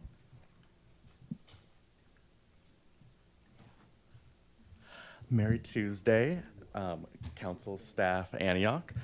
I'm Joshua Price. I'm with El Campanile Theater, and I'm here to announce an upcoming show. Tom Rigney and Flambeau is going to be performing Sunday, April 27th at 2 p.m. So if you're interested in some blazing Cajun, Ragin, I remember I had a third word, I'm so sorry. But he is killer. Come see him fiddle. Yeah, and just want to acknowledge that we have the better part of 20 shows on our website right now, and they are available at elcampaniletheater.com. Come check us out. We're right on 2nd Street. Thank you so much. Mr. Mayor, Josh. Josh? And is something happening on June 7th? Thank you so much for saying so. Yes, June 7th, we are having our Supremely Motown concert. That's going to be specifically a benefit for El Campanile Theater. November, we saw our 96th year of operation, and we want to continue that. So that is June 7th at 7 p.m. Thank you so much. Just, Josh, one thing I just want to add. I had the opportunity to go see the Johnny Cash show, and it was really fully attended and a great show. And I've also got tickets for the Motown show. I'm a big Motown fan. Oh my gosh. And so I look forward to that. But yeah, I would encourage, if you haven't been to one of the shows that's put on the Campanile Theater, they do a wonderful job, and it's a beautiful venue. So thank you. Thank you so much for saying that. Josh, are you having a gala event? So we actually are restructuring that gala event. It is still a benefit concert for us, but there will no longer be a VIP section of all that. Yeah, no, it's a bummer, but we're looking to come back stronger next year. Thank you all. Gavin Payton.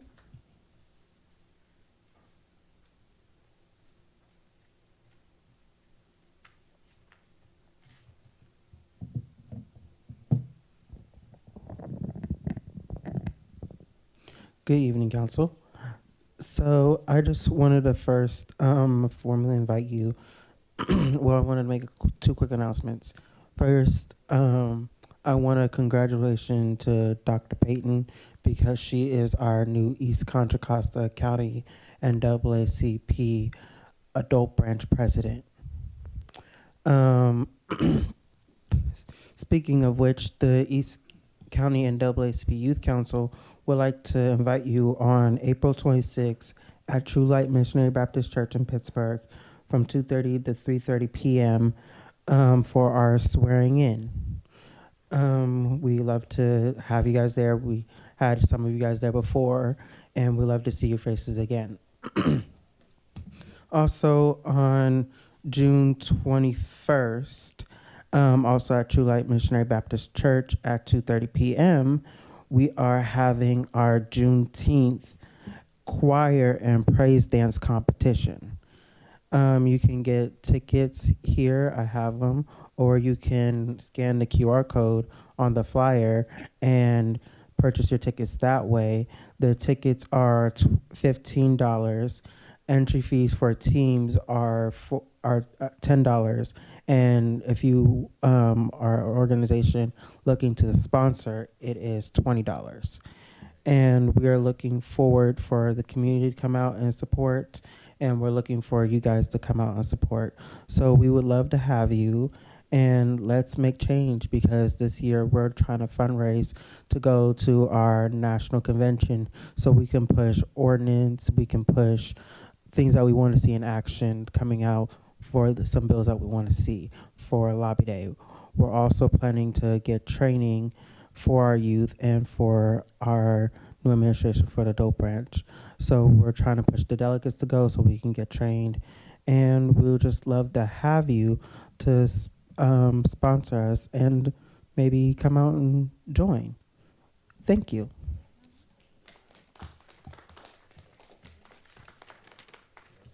I do not have any more speaker cards. Next, we have announcements of board and commission openings. City clerk will announce those. Okay, so for the Planning Commission, we have one vacancy expiring October 2025. Board of Administrative Appeals, we have 2 vacancies expiring March 2028 and 1 alternate vacancy for 2-year term. For Parks and Recreation Commission, we have 1 vacancy expiring April 2026. All of the application deadlines are 5 o'clock on April 25th, which is this Friday at 5 p.m. The applications can be found on our city website under the boards and commissions portion. To be considered for these volunteer positions, a completed application must be emailed to cityclerk@antiochca.gov or mailed to the office of the city clerk by the deadline of April 25th at 5 o'clock p.m. Thank you.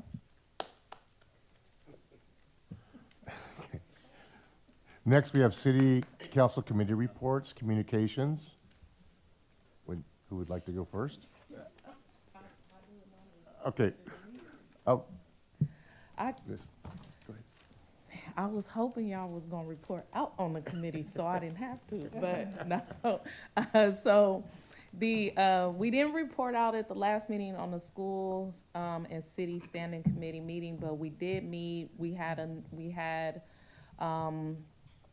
a meeting, I believe it was last week, and there was a lot more data that we went through and having conversations about the whole child, the whole community. These are public meetings, and so I'm gonna do my job and start posting these more so people can know and come to those meetings. I keep saying come, but then I gotta do the follow-up so you can know when the meetings are happening. We reviewed a lot of data in those meetings related to public safety, school site safety, what are the intentions between the city and the school district on working together, how can we share resources, and so we're still trying to figure out what that collective agenda is, and I'll be posting when the next meeting is so that you can all know. We meet at the school board chambers at the district office at the street.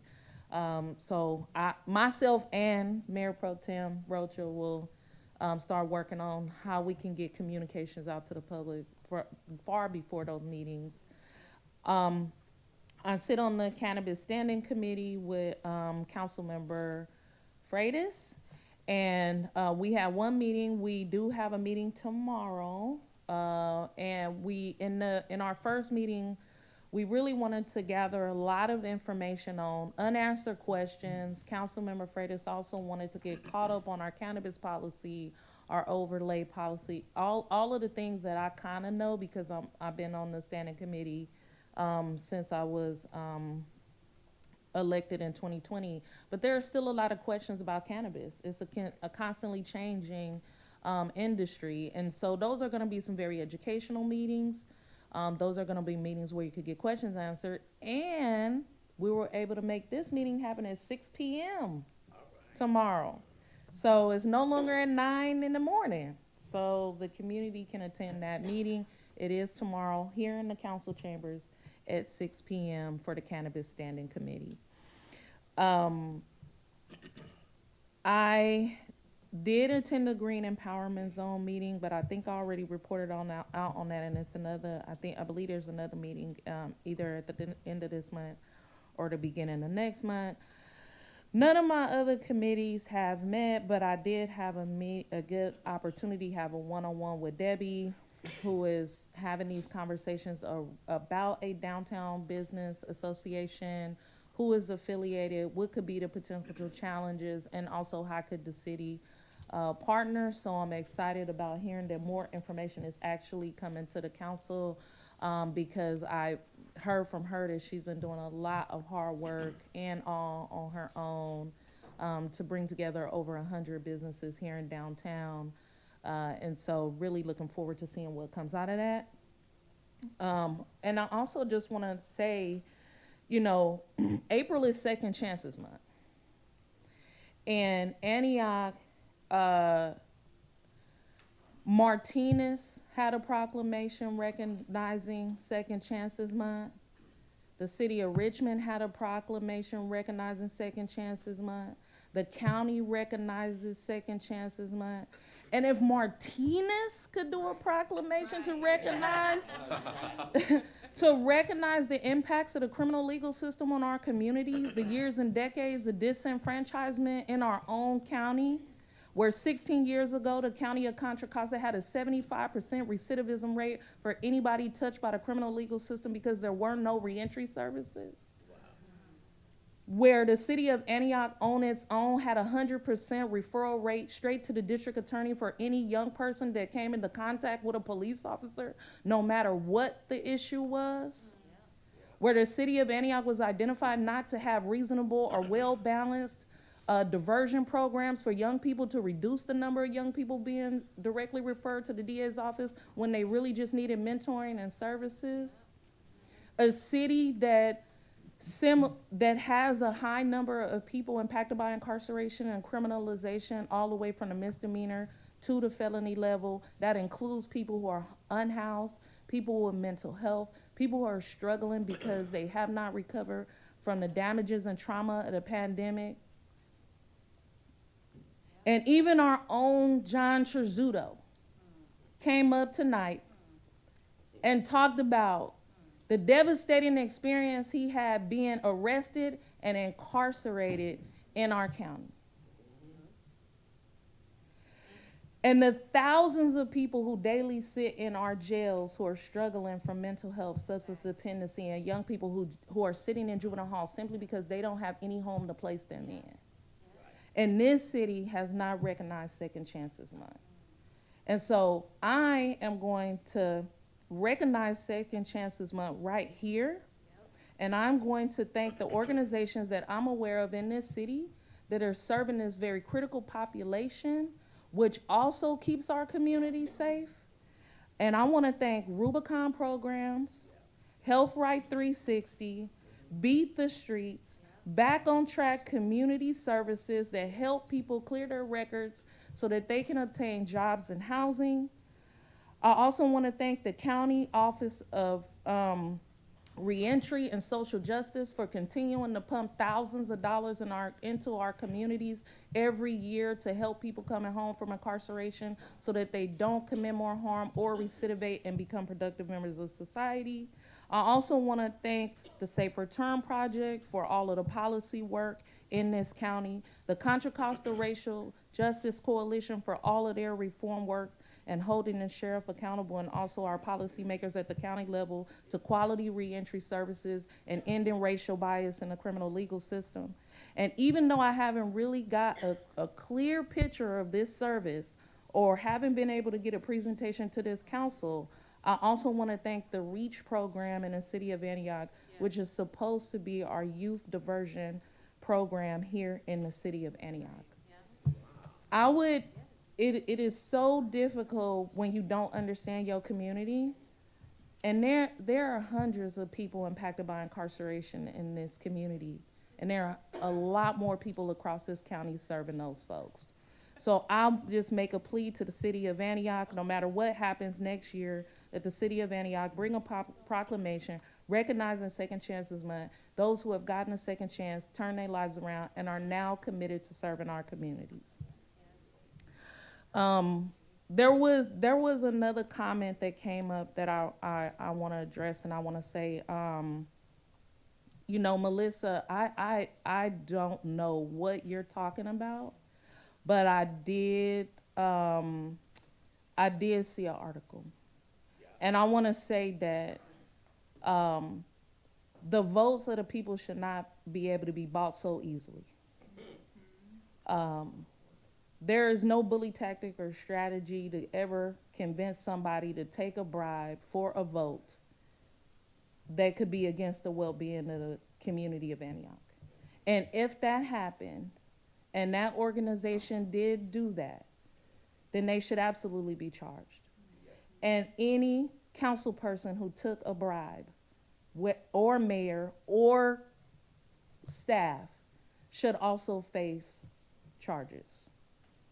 Which is why, when I sit on the CDBG, and Pastor Kirkland Smith contacted me when he was requesting $5 million from CDBG funds to build housing on his church's property, I refused to meet with him.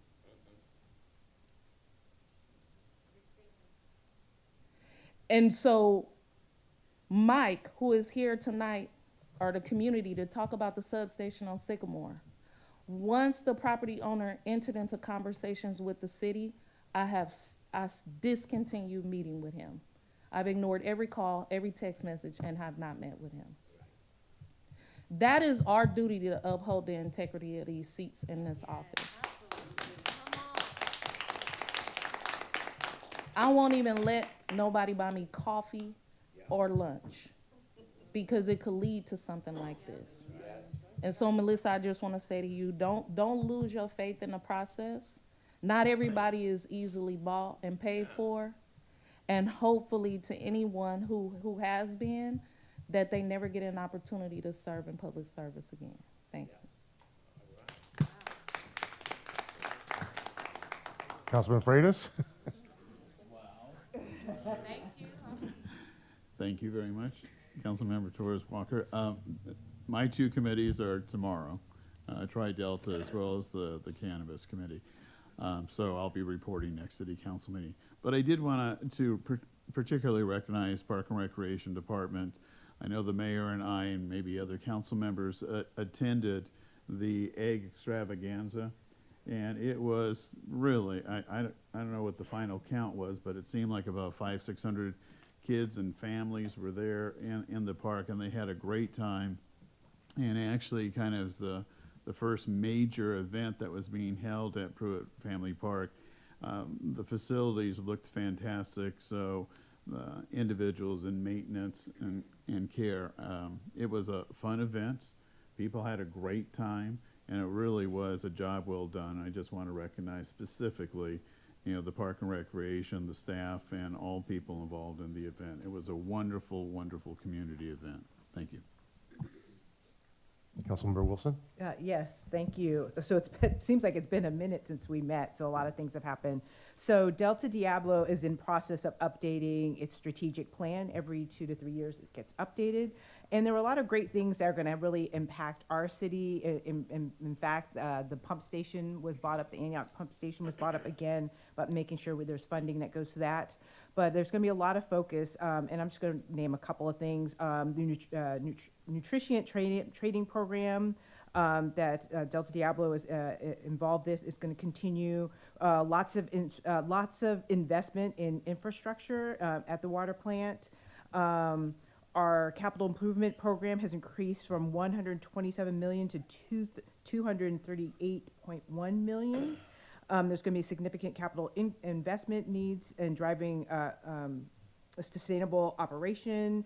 Lots of things going on, lots of things in empowering the employees there, really making sure employees are uplifted, trained, and promoted when opportunity presents itself. Our next Delta Diablo meeting is going to be tomorrow afternoon. So the next meeting I'll be reporting out on that. And then last week, myself and Mayor Bernal met with, because both of us are part of the Lone Tree Golf Course Committee, so we met with their board there, and they actually are doing very, very well. Very well. They're trending upwards, even during. If not, people didn't realize this. Even during the pandemic, the golf course was doing very well, and they were trending up. They've noticed within their golf memberships, a lot of people are converting. There's a 5-day membership, and then there's like a 7-day membership. Lots of conversion from the 5-day to the 7-day membership. A lot of you guys have been, if you've been out to Lone Tree Golf Course recently, they're doing a lot of upgrades to the course. They had, a few years ago, planted Bermuda greens that they thought were going to do well and ended up not doing as well as they anticipated. A lot of the members were complaining, so they heard the voices of their members and now working on improving the golf course. So if you've been out there, you might see on the back end that they're doing a lot of work out there, so we're looking forward to that upgrade.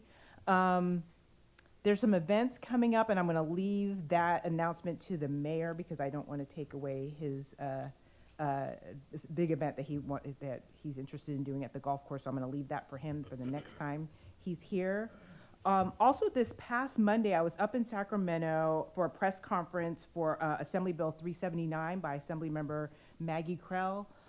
During the daytime, I work for an organization called Love Never Fails, and we were one of the sponsors of this Assembly bill. And I'm so excited about this bill because for years we've been asking for it. It is a bill that is now going to go after people that purchase survivors of sex trafficking. So they're finally going after, this bill is finally going to go after the demand, because we find a lot of times it's demand that drives this illegal activity. And this bill also included 16 and 17-year-olds. There was a bill that came out last year where at the last minute they took out 16 and 17-year-olds. This bill is going to be for any survivor under the age of 18 if they are purchased for the purpose of sex, that those people are going to be prosecuted to the extreme. Also embedded within this bill, they're going to create a fund for survivors, because a lot of times survivors are asked to go before the courts and testify, and when they're done, they are sent on their way. This bill will now create a funding source to help them get connected to resources, get connected to legal services, get connected to healthcare, get connected to housing, even get them connected if they want to go back home to family members. So the announcement of this bill was this past Monday. This coming or next Tuesday, it's going before the Assembly Safety Committee. So if anybody is up in Sacramento next Tuesday at 8 a.m., if you can come by and say you support this bill, please say you support this bill so we can get it out of the Assembly and then over to the Senate side to be passed and finally get on the governor's desk to be signed and brought into law. And so that's all I have to report out. Actually, Council Members Freitas, Torres Walker spoke to the standing committees that I serve on, so we'll go ahead and move forward. Obviously, the mayor is not here this evening, so I'll go ahead and say no comments for mayor tonight since he's not here. And we'll go ahead and move on to our presentation for tonight. City Manager? Yes, thanks so much, Mayor Pro Tem and Council. Our fire chief is here, and he's going to come down and give his Contra Costa County Fire Quarterly Update. So welcome, Chief Burchard. Well, hello. Good evening, Mayor Pro Tem, members of council, Madam City Manager. Good to see you all.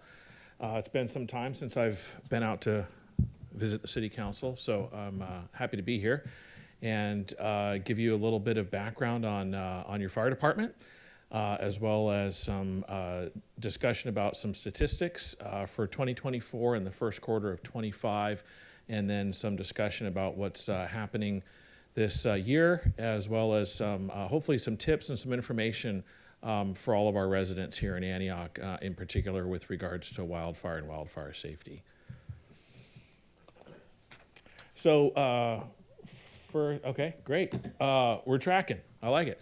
So first off, just a little bit about Con Fire. It's much easier than Contra Costa County Fire Protection District. So Con Fire, we are one of the metropolitan fire agencies in California, meaning the 17 largest.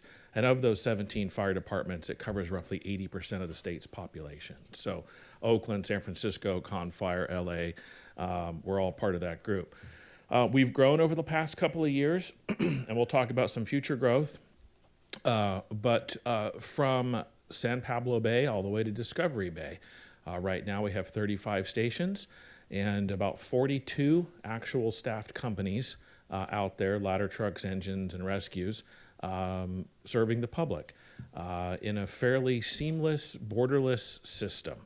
Whether it's Pittsburgh, Antioch, or Oakley, all of those resources are there to serve each of those communities wherever that call may be.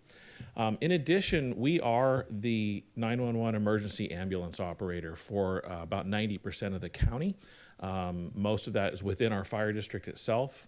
Richmond, as example, is outside the fire district, but we provide ambulances for them, and we provide ambulances here in Antioch for the 911 system. We are what's called an all hazards organization, meaning everything from water rescue and marine firefighting to aerial firefighting, and everything you can possibly think of in between is pretty much what Con Fire does for you in the city of Antioch. We also do, one of the most important elements of what we do is prevention. We have a fully staffed fire prevention bureau of roughly 22 fire inspectors. We have dedicated fire investigators. That's all they do is go investigate fire, and they are law enforcement officers. We are adding to both of those ranks effective July 1st in our new budget. But that's something that we're very proud of to be able to provide those services as not many agencies have that fully staffed capability. So we are also the regional fire and EMS dispatch center for everybody except for San Ramon and Richmond. Everybody else comes through our dispatch center, and we are in the process of doing roughly a $15 million upgrade to that center that hopefully by the end of this year will be done, and our dispatchers will move into this new dispatch center that will carry us hopefully for several decades into the future. So looking back on 2024, we graduated 13 new recruits, one of our smallest academies in years, which means that we are fully staffed. So technically, we are actually overstaffed on paper, but we are fortunate that is a rarity in the fire service to actually be overstaffed. And we are, and we're proud of that.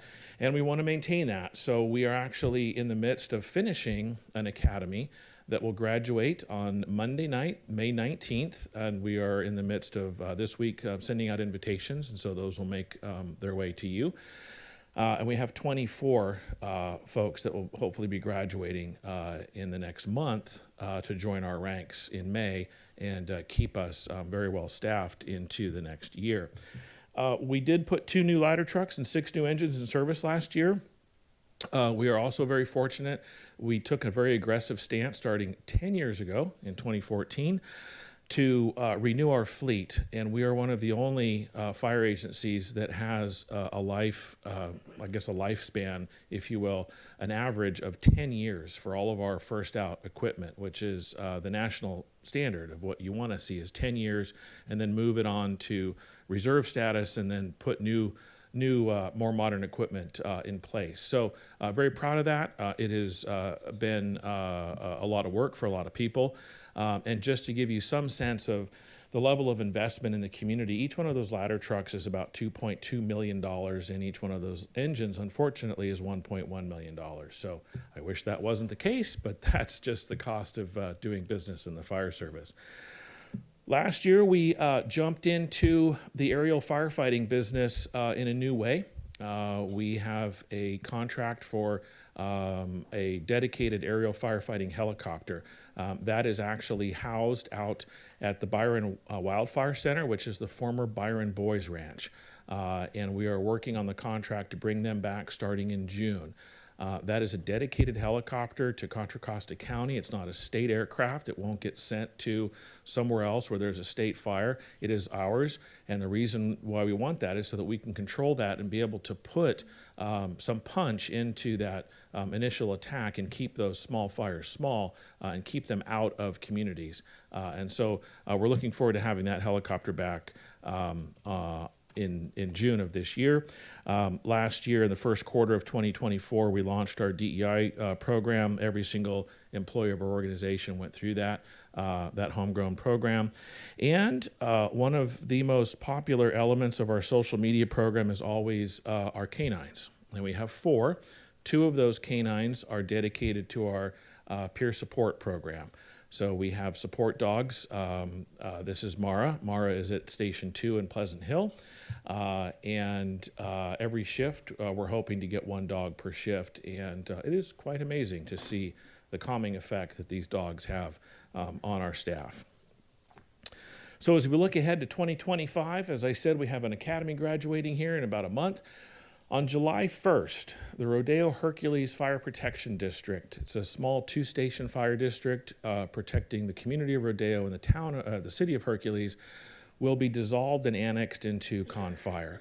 So much like Pinole 2 years ago or East County 3 years ago, Rodeo Hercules will now become part of Con Fire on July 1st, and we're looking forward to that annexation, and have been working at it for about 9 months to put all the pieces together, and I'm sure that July 1st is going to be a seamless transition.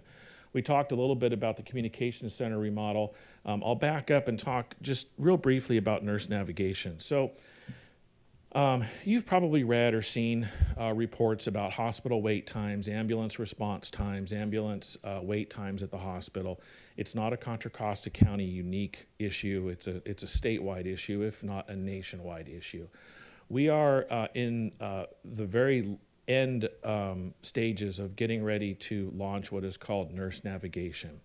What that means is if somebody calls 911, for example, with a stub toe, that is not something that justifies a 911 response.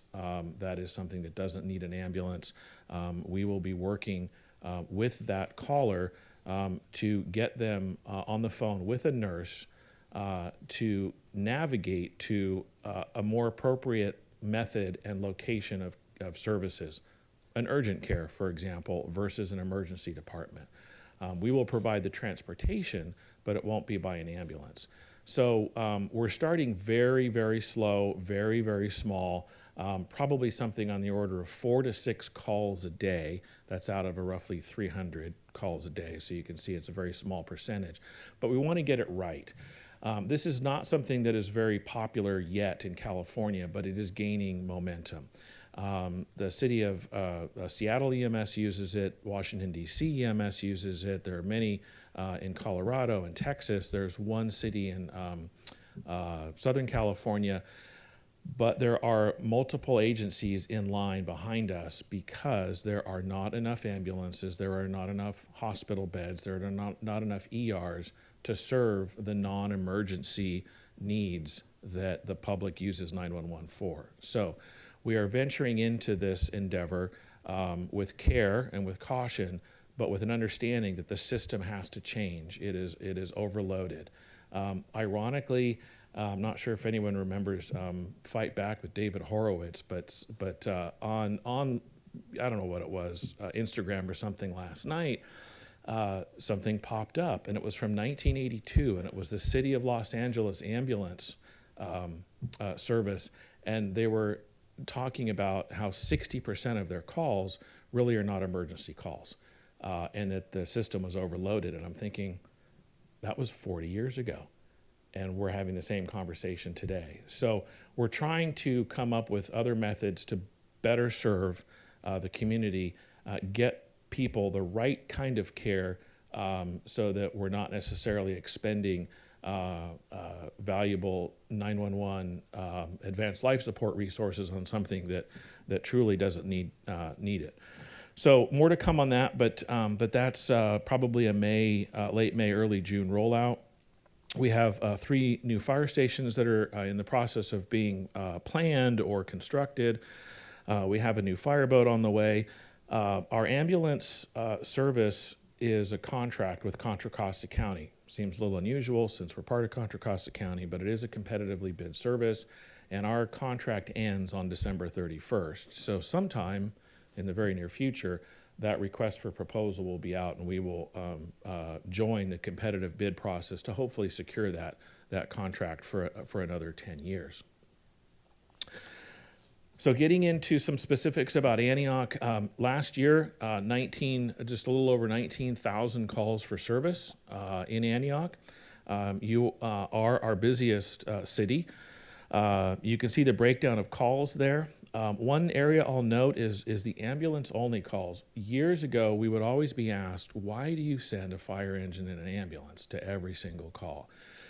Well, before we became the ambulance operator, we couldn't control what was going on with the ambulances. Now we can, and so we can also control, again, right resource to the right incident. So in certain cases where it's not an emergency, we will just send the ambulance to the call as opposed to the ambulance and an engine company. And as you can see, the different types of fires and so forth, and you can see just medical at 13,700. That is the lion's share of the types of calls that Confire responds to, and that's not unique. Virtually every fire department, 70-some-odd% of the calls are for EMS or rescue type of calls, and we are no different. So looking at the first quarter, on the next slide, thanks, Derek. On the next slide, this is the first quarter of 2025, more or less tracking to be slightly busier than 2024, in my estimation. Probably going to be inching closer to 20,000 total calls. And you can see of the almost 5,000 calls, 3,600 are medical in nature. Obviously, the one element that we don't have for the first quarter is we don't have the typical vegetation fire issue because everything was green until what seemed a couple of weeks ago. So we are rapidly approaching that summer fire season, and so obviously as we move throughout the year, that data set will change and include some vegetation fires for 2025. So moving forward, one of the items I just want to highlight is for the city and the district to work together to ensure that new development pays its way. I was a part of working with Ron Bernal when he was a city manager to put a community facilities district program in place for the fire district. And we did that, and I want to say that Richland was the sort of the launch project for that. And part of what's going to make the community facilities district successful is to ensure that future developments annex into that community facilities district so that those ongoing dollars are paid to support the ongoing operations of new fire stations that are needed for fire and EMS. We are working with Richland to secure property for what we're calling Fire Station 89. That is essentially just west of Kaiser.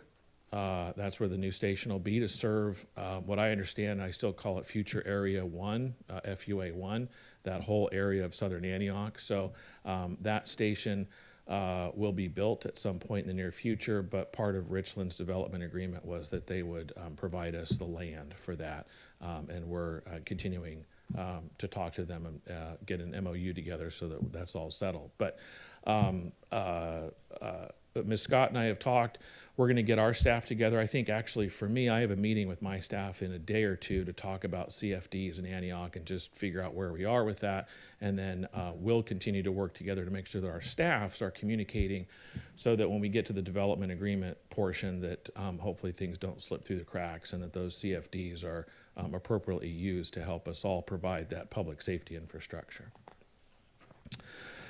So as I said, we're getting close to fire season, and I'll talk a little bit at the very end about the new state fire hazard maps. There have been some changes for the city, mostly on the southern boundaries of the city and what those zones are categorized with regards to risk. But we all saw what happened in Los Angeles in January. I took a trip down there 2 weeks ago. It's just absolute utter devastation, almost unimaginable that a commercial area could be so devastated by wildfire. And we want to make sure that we do everything we can to keep our residents safe. One of the things that we want everybody to do is to sign up for the Community Warning System, or CWS. And there'll be a QR code here in a minute. But CWS Alerts, the website is cwsalerts.com. It is run through the Sheriff's Office of Emergency Services, but it is the primary method that we will be using to communicate to people about evacuations, hazardous materials incidents, whatever it may be. We use CWS as the fundamental primary communication tool. There may be other tools used by the city or other agencies, but CWS is the common link amongst all of the communities within Contra Costa County. The other part is Know Your Zone. A few years ago, we obtained a grant to essentially put every square foot, if you will, of the county into an evacuation zone. And Antioch has evacuation zones. And what it helps us do with our law enforcement partners is when there is a need to evacuate, we don't have to draw with crayons on a map. We don't have to say this street, this street, this street. We just simply say zone ANT1 and 3 need to evacuate. And we can get that information to CWS, who can load it into their system very quickly and then get those alerts out to people that live in those zones. So there's a bit of a campaign called Know Your Zone. If you live on 18th Street, you may be in zone Antioch 1, ANT1. And so if you hear that or see that through different community alerts, you'll know that that's your zone. And again, there's a QR code coming up. And it's important, I think, for all of our residents to understand when there is a call to evacuate, the first thing you typically will get is an evacuation warning. That's not time to pack everything up. You should be ready to go. You should be pretty organized so that you can just grab your go bag and get ready to go, as opposed to find all your important documents. So that's something that you should do when you don't have to prepare.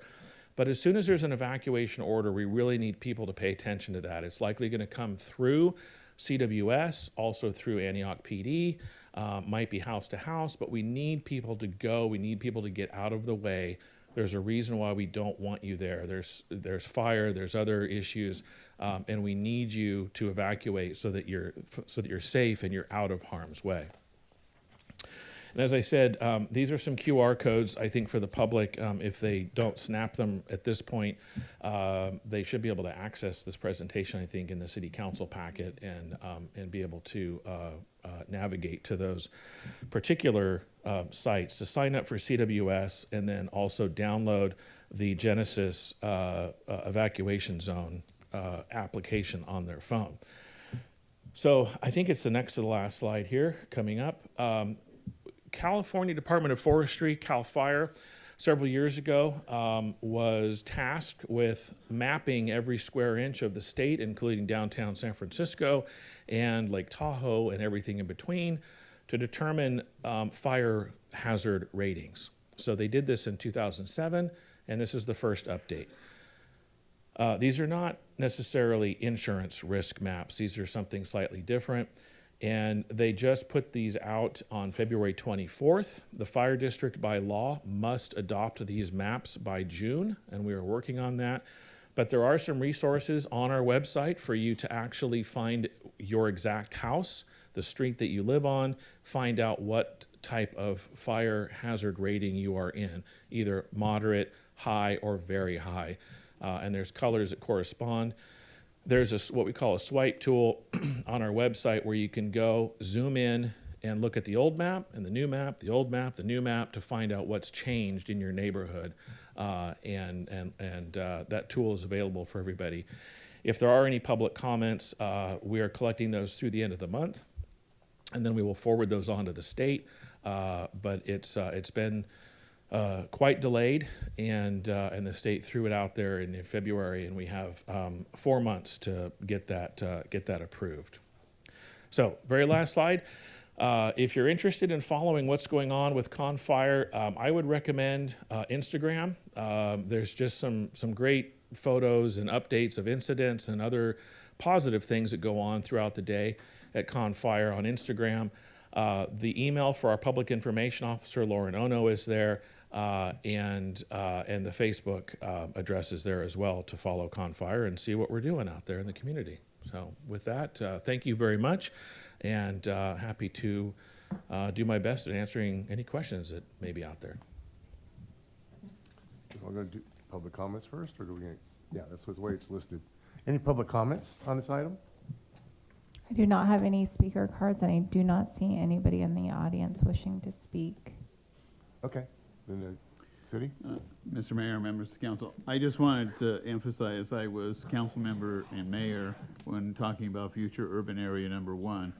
And we approached it with the attitude that development had to pay its own way.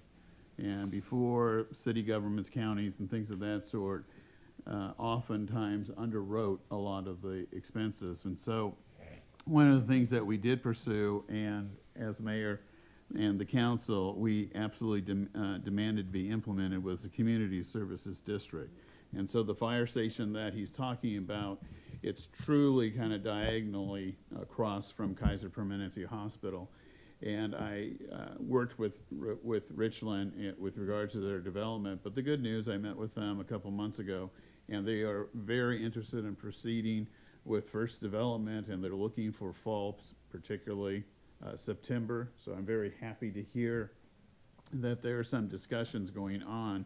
I think your reception with them will be very welcome. They realize it's an obligation, and and now the former mayor is a council member, so I get to continue to push forward, because cities should not be underwriting the cost of development, and this is it's actually a big facility for the fire department, and it will play a very important role not only for emergencies, but also between the relationship with Kaiser Permanente Hospital, not only in Antioch, but also in eastern Contra Costa County.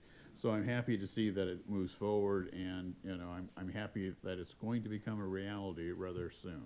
And that will benefit not only the citizens of Antioch, but all of eastern Contra Costa County. So good job. I appreciate that, and Richland has been a good partner to work with.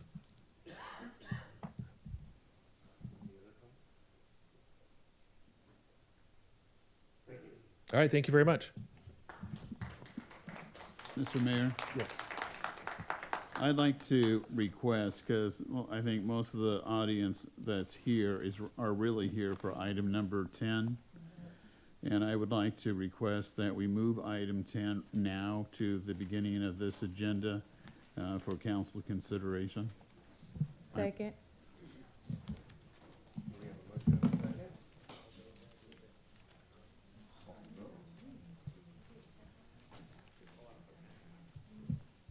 Motion carries 4-0.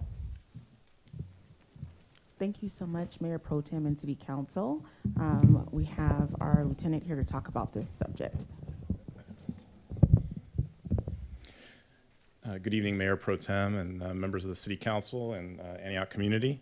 My name is Mike Maloney. I am a lieutenant of the Antioch Police Department, and this evening I am respectfully presenting for your consideration a proposal to establish a police department substation at 1084 Sycamore Drive, which is located within the Sycamore Square Shopping Center. This initiative reflects a strategic and data-informed investment in public safety and community stabilization. Over the past year, the Antioch Police Department has responded to nearly 2,600 calls for service within a quarter-mile radius of Sycamore Square, and within the shopping center itself, there have been 951 calls for service, including 33 shooting investigations, 9 aggravated assault investigations, and hundreds of loitering complaints involving public disturbances, narcotics activity, and fights. Now, these are not just numbers on a page. They represent crime victims, businesses, and community members that are impacted by the ongoing crime and disorder that's existed in this area for quite some time. The cumulative effect on quality of life in this area has been severe, and the demand on law enforcement resources to the police department has been significant. When officers are repeatedly deployed to this location, they're drawn away from other parts of the city. And it often affects our ability to provide consistent coverage, contributing to increased response times elsewhere within our community. And this undermines our operational efficiency and affects public confidence citywide. The proposed substation offers a proactive solution. It would serve as a functional base of operations for our patrol officers, our community service officers, and volunteers in police service. Police staff and personnel will be able to write reports, conduct briefings, and take their designated breaks from this location, allowing them to remain embedded in the area. This sustained presence will act as a deterrent and reinforce responsiveness and improve stability in this area. Now, this model is supported by empirical evidence. A 2020 peer-reviewed study published in Criminology and Public Policy evaluated the impact of a police substation within a business improvement district in Newark, New Jersey. The study utilized a synthetic control methodology over a 6-year period, and the findings demonstrated statistically significant reductions in burglary and motor vehicle theft in this area that was served by the substation. And more importantly, or equally as importantly, is there was no evidence of displacement. The researchers concluded that the strategically positioned substation, even when not staffed 24 hours a day, effectively reduced crime when aligned with proactive deployment strategies. Now, the space identified for our substation is about 993 square feet, and the lease costs over the 18-month term are $12,603, which equates to $12.69 per square foot, or approximately 71 cents per square foot per month. The property owner has agreed to share equally in the cost of ballistic glass installation, which will limit the city's share to $10,524.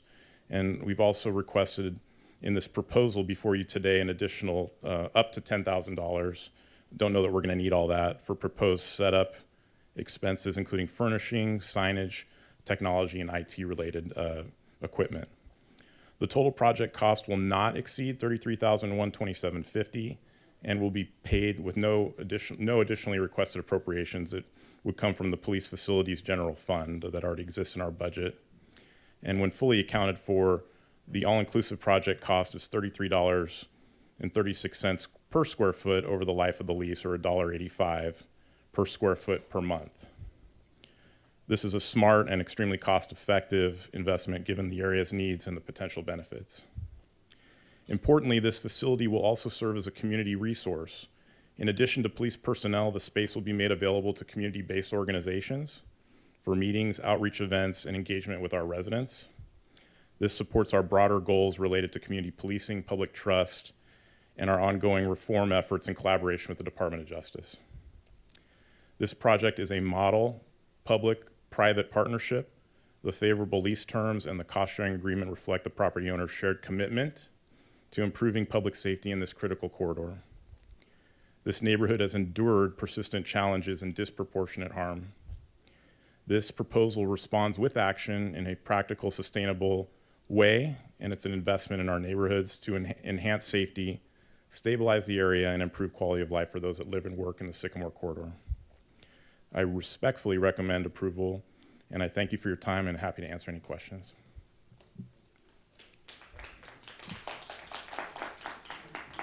Madam Clerk, do we have any public comments? Mayor, I currently have 7 speaker cards. Okay. The first speaker will be Ray Rodriguez, followed by Mike and Crystal.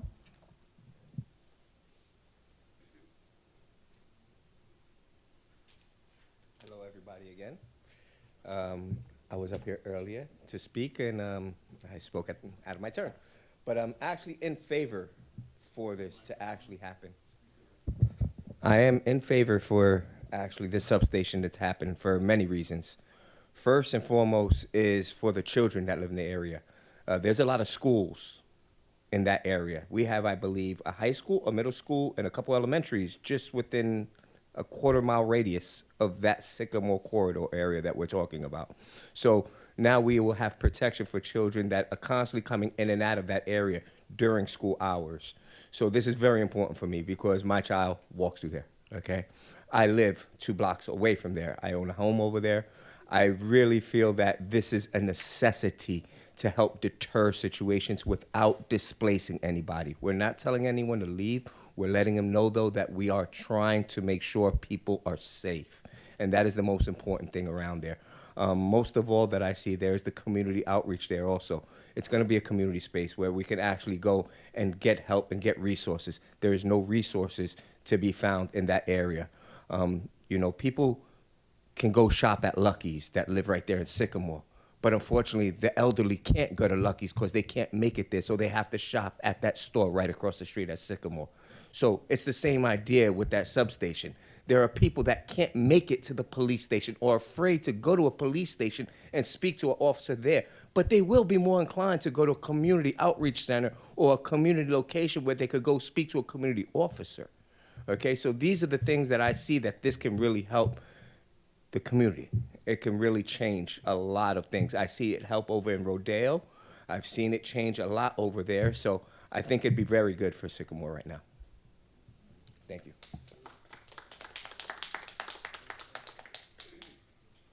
Next speaker is Mike Corin, followed by Crystal and Leslie May. Hello, everybody. Hello, Council. How is everybody? I really appreciate all this, what's been going on for the safety of Sycamore Square area. So thank you for every council member who supported this, and we there to work together to get it safe for everyone. Thank you. Next speaker is Crystal, followed by Leslie May and Pastor Neil. I live a couple blocks away on Manzanita, and I just have a few concerns about the substation. One of the concerns is that we're going to use this to just get more arrests and more tickets and pull everybody together and let's just snatch them all up, because that's what we do, right? That we don't know what to do anything else, right? There's a lot of amazing people over on Sycamore. If you guys actually come over and talk to them, they actually have a lot of good ideas. Like, I think we did our prayer walk last year and against violence, and we were able to talk to a lot of people and just kind of get some comments from them about what they think would help, what they think would not. So although I really appreciate the fact that you're really trying, I see it, but I just don't think that just saying, okay, we're going to put a substation is just enough. Yes, we can put in some things to help, but I feel like it's just kind of a all they're going to do is just go around the corner on Lemon Tree or go up on Pepper Tree or go on Manzanita down the street. It's just like they're not going to be right there. They're just going to go inside of the store, or they're just going to go down the street. So all you're deterring is really the weed sales and the dope sales. That's really all you're deterring at that point.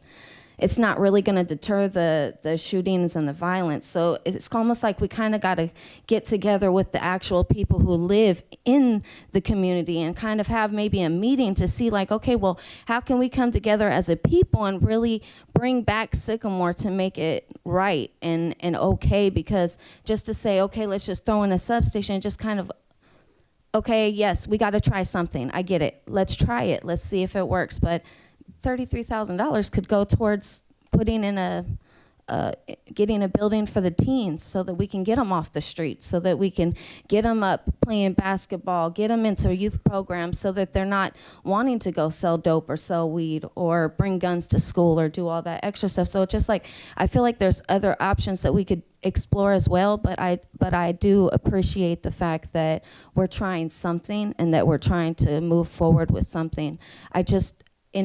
I saw it happen in Oakland and East Oakland. I feel like it kind of sort of made an impact later on down the road, but it didn't fully make an impact in the beginning, because it was like, oh, okay, well, they're just here and they're just going to arrest us more. Now we can't drive over here, or now we can't go over here. And so it's almost like you're just going to figure out a way around it. You know what I mean? That's all they're going to do, is just figure out a way around it. So we want to get people help so that they don't have to sell the dope, so they don't have to sell the drugs. We want to get them that second chance program, let them know that Antioch is behind them so that they can have a second chance at life and be able to provide for their family without being ticketed and thrown into jail. Next speaker is Leslie May, followed by Pastor Neil and Yvette. Good evening again. I listen to speakers coming here, and I also read, well, I used to read it, I don't read anymore, the blogs, but where people have come in here and said, I've been living here for 50 years or 60 years. I grew up down on Sycamore. It was bad then. So this is something that's grown from bad to worse. In Oakland, there was a place, I can't even think of the name of it, Sabrani Park, it used to be an exclusive black community. Only black doctors and attorneys lived there. Well, I watched that turn from that to kill 'em in, from one way in and one way out. It was horrible. They have managed, they put a substation near Sabrani. They have managed to deter that crime and cut it down. All these shootings every day, multiple shootings, that stopped. I also worked at in Oakland at the Eastmont Mall where they had the substation. It did deter a lot of crime, but then sometimes I remember specifically one day when they were outside of the police department having a shootout at each other, but at least the police could come out and try to corral it, you know what I'm saying? So I think that this is a start. This is something that is needed on Sycamore in that corridor.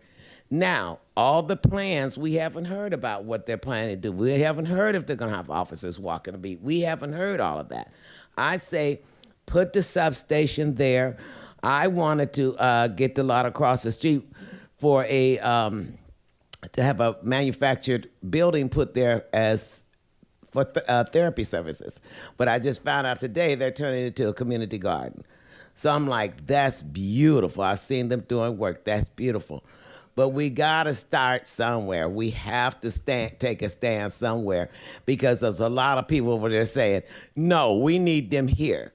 Because we're talking about putting in a bicycle lane up L Street and stuff. And when they first talked about it, was when Lamar was here. And I got up and said, well, hell, I'd be afraid to ride my tricycle up and down there for the fear they shoot me out of my shoes. So I think that we need to start somewhere. And I am in agreement with this center. I'm in agreement with that. I would love to see the community be involved with talks so that the police department can explain what their plan is, other than just putting a substation there with bulletproof glass. But we need to do something. We need to do something quickly. We can't change people's minds overnight. Wish we could, but we can't. But that's a start. Thank you.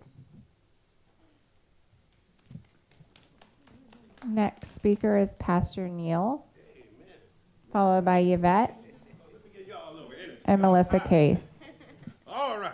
Amen. My introduction to Antioch was Community Day 2022. Biggest party in Contra Costa County. And it happened on the other end of Sycamore. I didn't know that because I didn't really know where I was at. We walked over to Sycamore Square and we hung flyers all around the buildings. People were there helping us hang flyers for this big party that was coming to the park on the other side. And then I went there a couple years later. It was like where I grew up, the Wild Wild West. I grew up in a very bad neighborhood. Open everything. Right there on the street. People were scared to come outside. And so when they started talking about, oh, well, this thing happened over there, I walked over there, I was like, I'm used to this. This stuff I know. I'm not scared of these young men. I'm not scared of any of this. I know this stuff. And I talked to them, but you know what I always knew about those type of people? They're just like you. They want to live. They want to eat. They want to have their kids grow up and be safe, we don't blame the circumstances on the people, because they're growing up in circumstances where they've been ignored. There are no services there. There are no libraries there. I'm going like, when I heard about the shootings and we started walking the neighborhood, and I talked to the kids and all the kids, and I started meeting more and more of the kids and the people. I walked the streets, and they were the ones that were saying, we want more. We want to, when we said community center to them, they were the ones calling for the community center. It wasn't the city council until Mr. Misha Walker came out there and said, oh, I hear you. We want this. We don't just want a community center, we want a substation. Because not only do we need services, we need help. We need an easy way for them to get help and people they can be comfortable talking to. So it's been a blessing to work out here in Antioch. We had another family day out there earlier this year. One of the young men in Mike's area had a giveaway of toys and clothes and games for kids, and we played music and we fed them, and they came out and people walked around that parking lot that everybody's talking about as a horror show, and they enjoyed themselves. Nothing like a chili cheese dog to make a couple friends. Amen. Next speaker, Yvette, followed by Melissa Case and Gavin Payton. Guys, y'all make me want to cry, which ain't hard.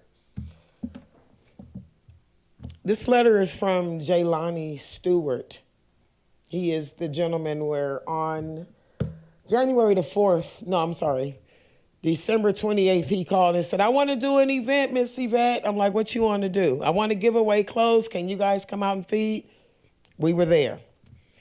I am writing to express my strong support for the development of a community center in our neighborhood, where I proudly operate Fresh Image Boutique, an affordable retail store that serves many local families. As someone deeply invested in the well-being of this area, I believe that a community center would bring profound and lasting benefits, particularly in improving public safety, offering, and that's in support of the sub, okay? Public safety, offering support for youth, fostering a stronger, more united community.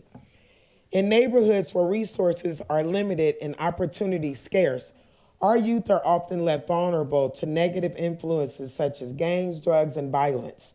A community center can serve as a safe haven. So can a substation. A place where young people can spend time in a secure and structured environment, surrounded by mentors and positive role models. It gives them something meaningful to do after school or during weekends, and more importantly, it gives them hope. The impact of a community center goes beyond youth engagement. It can offer programs for job training, financial literacy, health education. Some activities that could keep kids off the streets and engaged include after-school tutoring, sports leagues, arts, music, computer literacy. On January the 4th, I only have a little bit of time. On January the 4th, I surveyed 86 family members, 86 people that came out, okay? 93% African American, 4% Latino, 3% white. What motivated you to attend this community event? 60% employment opportunities, 20% resource opportunities, free clothing, food, 4%. What resources are you seeking? Housing, 11%, employment, 57%, school, 22%, expungement services, 10%. What changes would you like to see in your neighborhood? More activities for kids, mental health therapists for adults and children, homework club, employment center, trade apprenticeship training. The list goes on and on. Let's make it happen. I can't be the only one out there. Let's make it happen. Goodbye. Wait, I got 10 more seconds. you have any questions?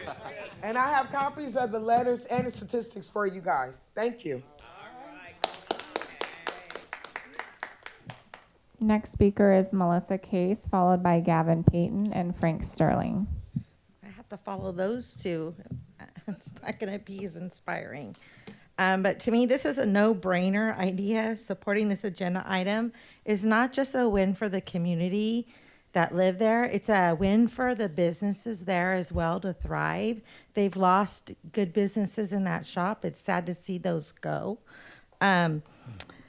Some people online, they're not here tonight, claim it's too close to APD. I just think, and a waste of money. I don't think that argument holds any water because we've witnessed too much violence in that area, and you can only imagine what it's like to live in that fear. That's not a healthy environment for people to constantly live in fear. It affects their mental health. And what this community needs really is a break from the fear and a strong push for hope and stability. And I think it's time to invest in something that fosters safety, revitalizes that local, hyper-local economy. And I also want to acknowledge the suggestions from the previous speaker that lives there, that perhaps we need a mentorship program for the youth over there so they can use this space and it be a really powerful thing that they can look back on in life. Thanks.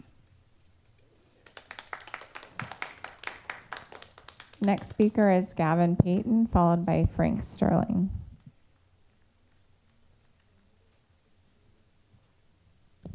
Hello. I just wanted to add that I'm in support of the youth center to be there, and just like a center period. We need something positive for our youth. We need something to help us.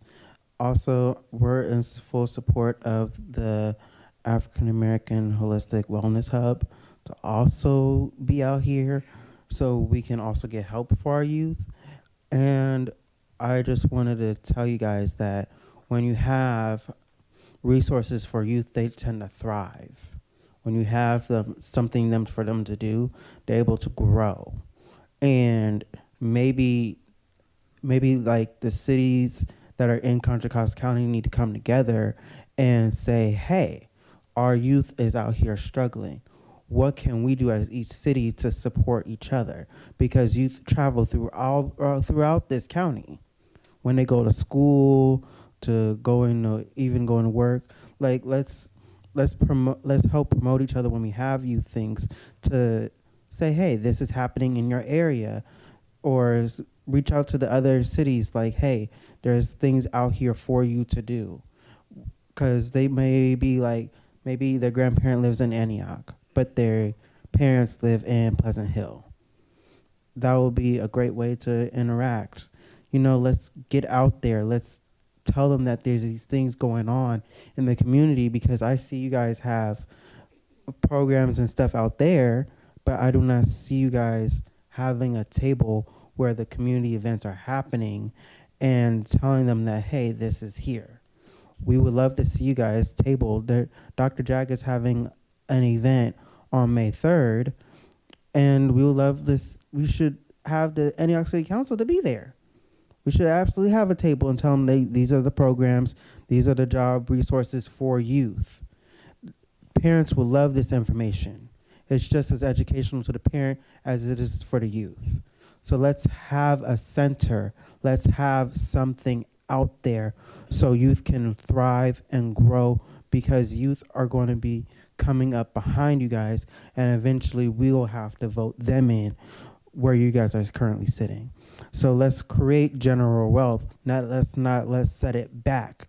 Let's not have them be afraid of our police officers. Let them grow for the police officers. Let them not be afraid of police. Let them not be afraid of teachers. Let them not be afraid of going to school, because they matter. Let them not be afraid to come out and speak out to the city council because they think their votes don't matter.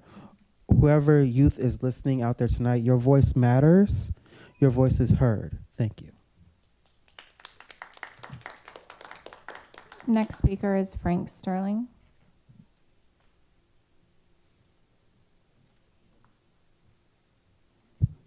How y'all doing tonight?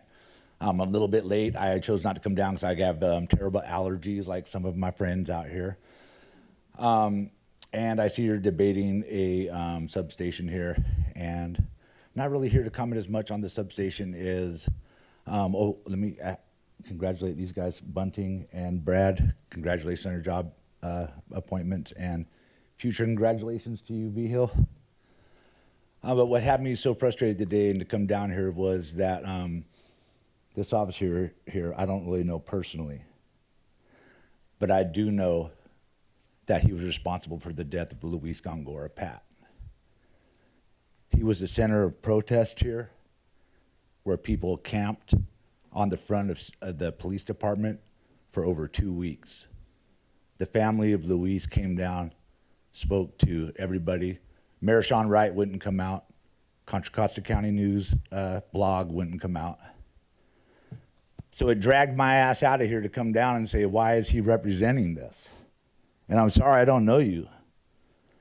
But what is frustrating about it is that he quit his job the day before discipline was to be enacted. He was cleared of any criminal charges, but he violated department policy. And rather than face that discipline, he quit and was hired by Chief Tammany Brooks here, who was caught in the center of this text message scandal, who disappeared right before it broke. So I dragged my allergy ass all the way down here. Say, why are you up here representing this and talking about community trust?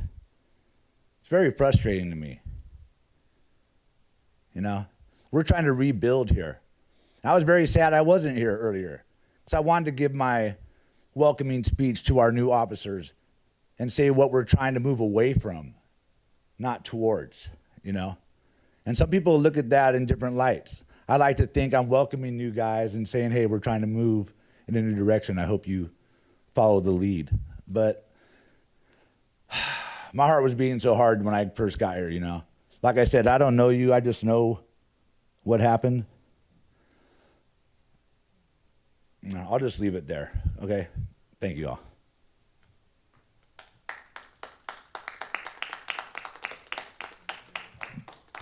I do not have any other speaker cards. Okay, any comments from the council? Questions, comments?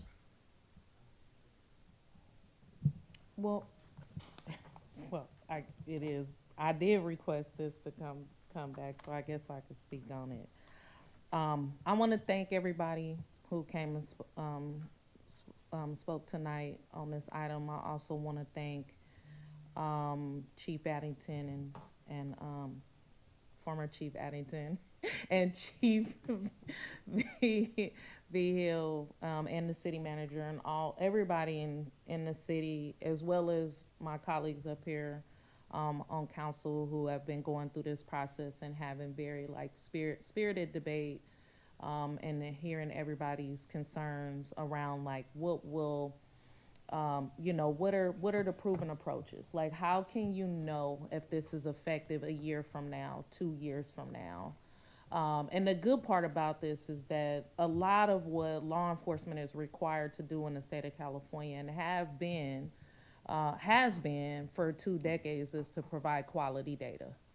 And also because there has been a lot of work done around substations. I've experienced this firsthand. Not one substation that was erected in the community of Richmond where I grew up, where there was 75 to 45 homicides a year. Not one substation just automatically produced mass arrest and incarceration. But what they did do was provide a space in the interim for nonprofits to actually engage with the community around there that really needed the opportunity and the services to change their lives around not be involved in violence or harm and have access, because there were no other spaces for community resources. But what it also did under Chief Magnus was give the police department, that was also going through its own similar like renaissance, like what Antioch is going through right now, where there needed to be change in the department. It provided an opportunity for the police department to shore up those community relationships that have been long broken, from being like one of the cities globally recognized for having a high rate of unsolved homicides. Not just homicides, but unsolved, which broke community trust. And so these things were put in place to build community trust, but also provide access to resources in places that have been identified as segregated from resources. And through our housing element, it identifies the Sycamore area as being segregated from resources. And so that you know, it's challenging because there had to be a balance of values for me. But I wasn't elected to serve myself. So the balance of values for me was the community wanted a police presence, something that could make the community feel safe, or like the city actually gave a damn, that the police department did. And the community said we need additional resources. So the value balance for me is that I believe in community-based violence intervention strategies. I believe in reimagining public safety and putting resources in spaces that have been segregated from resources so that the culture can change and shift related to violence and incarceration. And I also believe when the residents in that corridor tell me that they want this substation, it made sense that I advocated for that, right? They voted for me. And even people who didn't vote for me, who can't wait till I'm out of this seat, agrees with this substation. So it's not to increase arrests. It's not even meant to displace violence, but when you in a city that has for years only used policing powers and not other strategies to address violence, we have already displaced violence in this city. The thing about people moving around and displacing violence is that the HOA, the leaders of the HOA moved out. They moved out themselves to a safer office while they left homeowners and renters and everybody else there to deal with the fallout of the violence. They left so their staff could be safe, but they left the community in disarray. And so I think there's also conversations that need to be had with the HOA and what is their responsibility to keep Lemon Tree, Pepper Tree, and all of those streets across the street safe. What is their duty? What is their investment? Again, the public-private partnership. Mike, the Sycamore Square owner, has deeply invested in everything the city has asked him to do. Put up gates, better lighting, keep the lot as clean as he could possibly keep it. Even agreed to put up new signs. Kept trying to continue to bring in business, but when you battling with violence and people who don't feel safe, being a consumer there or operating a business there, you lose money, but we also lose a great percentage of revenue that is not coming from that area because people cannot be quality consumers when they fear for their safety. The community day event that Pastor Neal referenced, it was an amazing event. And we intentionally did it in Sycamore because people were afraid to come there. And even to this day, when I talk to people, people wanted to put on a Juneteenth event. I said, why don't you do it? Why don't you do it on A Street at Antioch Park, Community Park? Find a church to do it on East 18th. Do it somewhere in Sycamore. And the first thing they wanted to see was the crime data. So people don't even want to serve you unless they feel safe serving you. And so we have to create these conditions. And so I don't know which way, this vote is going to go tonight, but I do know that this will not just help the residents of Sycamore. This is going to help the city of Antioch as a whole. Because it's not enough just to say we're going to bulldoze the whole community. And because for more than 30 years, people have ignored this particular community and the violence in it, that's how you're getting young people shot up on Longtree. Because you didn't invest in doing anything at the root of the problem, and now it has spread throughout the city. This is going to be important for not just Sycamore, it's going to be important for all of Antioch. I hope it could be supported today. Look, this is below market rate. We're pretty much being given this space. And yes, there will be future conversations about a community center because I haven't given up on that vision that you all talked about today, Crystal.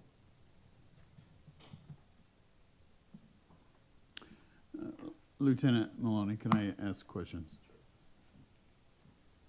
First, I appreciate the presentation that you made. I thought it was professional, and I appreciate it. I'm one of the ones who have had great reservations about this, so I do want to ask a question. I think we all talk about being data-driven, and we have contracts that come before us, and there's no data. So I would like to do this one correctly if we are going to move forward. I consider it a pilot project, and so I know Councilmember Torres Walker may be surprised, but I would support this as long as before we start the contract, that we actually come up with how are we going to evaluate this program. So I'm suggesting that between now and the first meeting in June, June 10th, that all interested parties, the city manager, police department, and others, come together and figure out what are going to be the measurements that we view this, either as a success or a success that needs modification or a failure. I applaud the property owners because they have completely contributed in this regard, but it is for 18 months. And I want to make sure that when we go through this, we are very clear at the very beginning how we're going to measure this operation. I think it's important, and frankly, it could provide data because I'm hopeful that it will be successful. And therefore, we would have the information to tell all the community, you know, look, you guys criticized this, but we did our homework, we did the evaluation, we did it before July 1st, and we measured it through the entire 18 months, and here is the empirical data. Because there are a lot of naysayers in this city. But a couple of the speakers, you know, talked, and I forget which one, I think it's, you know, number 007. But, you know, it is about hope. Now, I'm old enough to know when this subdivision happened. And the primary catalyst back then was that teachers, police officers, and firefighters and nurses could not afford to live and work in our community. And that was the beginning, that was the genesis of this entire development. And of course, time changed. So if Ms. Torres Walker makes a motion, I will second it with a proviso that we do the evaluation, bring it to council on June 10th for approval so we can provide our input as well as all the members of the community. And I want to thank the owners of this property for working collaboratively with this, you know, staff. And I want to thank you, Lieutenant, and the police department, the city manager, and others that are involved, particularly Councilmember Torres Walker. Crystal, we can work together, and we do work together. And so I know that may shock because there has been some very heavy debate and discussion on this. But I am willing to say, let's do it right, get that money, let's get that data, and let's move forward. City, I know, city manager, you've done this and stood up a lot of these projects before. And so you have a lot of background. Based on Councilmember Freitas' comments, would you all be able to bring us a metrics for, because that's what it's called, a metrics for measuring the success, like the metrics we'll be using for measuring success of this pilot? Sure. Over the next 18 months. Yeah, so yes, I have stood up substations. And I think that one of the things is kind of having to build a plane while you fly it. So every area is different. So yes, we can have preliminary metrics, and I will obviously work with the chief on this. And there are times that some of the metrics are just longitudinal, like we have to see it in action as well. So I can tell you what we could use to measure. So that's also community engagement, crime stats, as well as resource provisions. So it's a dependent model on other strategies that the chief will implement. So we can do a preliminary key performance indicator for certain metrics, and the metrics will change as we look at 30, 60, 90 quarterly data. Yeah, that was going to be my comment. You know, this is going to be changing. We are going to be learning, but I think, frankly, it's only 18 months. Of course, my question is what happens at the end of 18 months. But then I think the council and the community should see what's happening quarterly. And so that really means every 90 days, a report needs to come to us and to the community. So with that, Mr. Mayor, are we ready for a motion? I definitely support this, and I see the passion that Councilmember Torres Walker has about this, and you've spoken about it many times. But can you kind of talk about your experience? You talked about it a little bit in Richmond with the substations. You talked about it a little bit, but I want to hear people, because I think people think, oh, substation is just going to be arrests, law enforcement, but there's much more to it, and I really would like for you to elaborate, because I've heard you speak about it so passionately, just so people understand, because I think there's a misperception of what the substation would be. Yeah, I think the reason why you, and thank you for that question, I think the reason why you raised that is because we've heard community center and substation used interchangeably. This is not a community center. It is by definition a substation. And I think what made me feel, well, I would have had to bring it anyway, whether I wanted to or not, because this is what the voters asked me to do. But I think what made me feel comfortable was having the experience of working out of a substation, my organization, formerly incarcerated-led organization, violence prevention intervention strategies. We were able to work out of a substation for the better part of a year. We had access to it. There was an agreement and conversation with the chief. We had a key.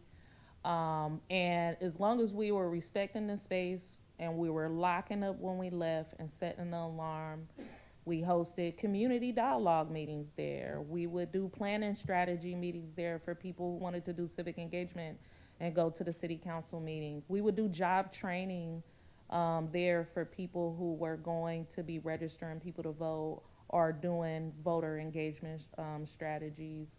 It was a lot that we were able to do in that small space because it wasn't huge.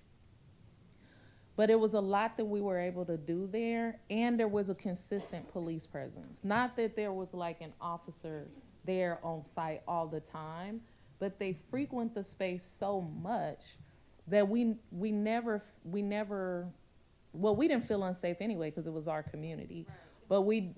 But we definitely knew that around the clock there was going to be somebody coming. Like we could clock them when they were coming in to have lunch. It just got so frequent and normal for us.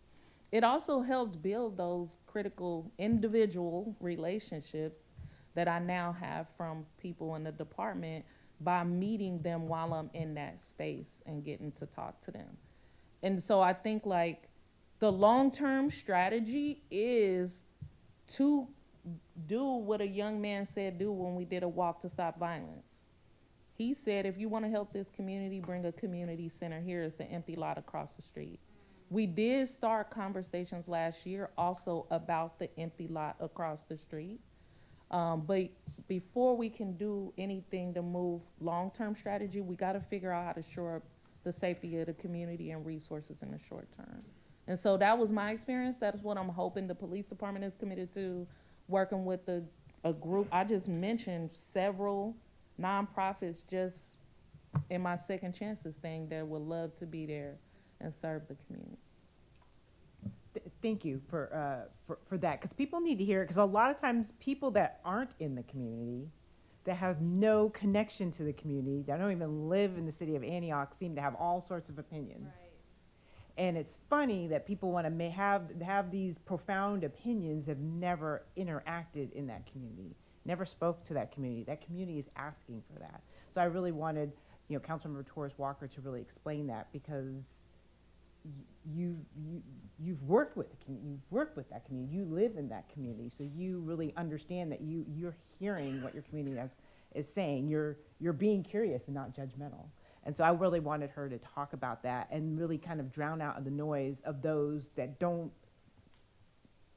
live in that community, don't work in that community, don't walk through that community, never been to that community, to hear that.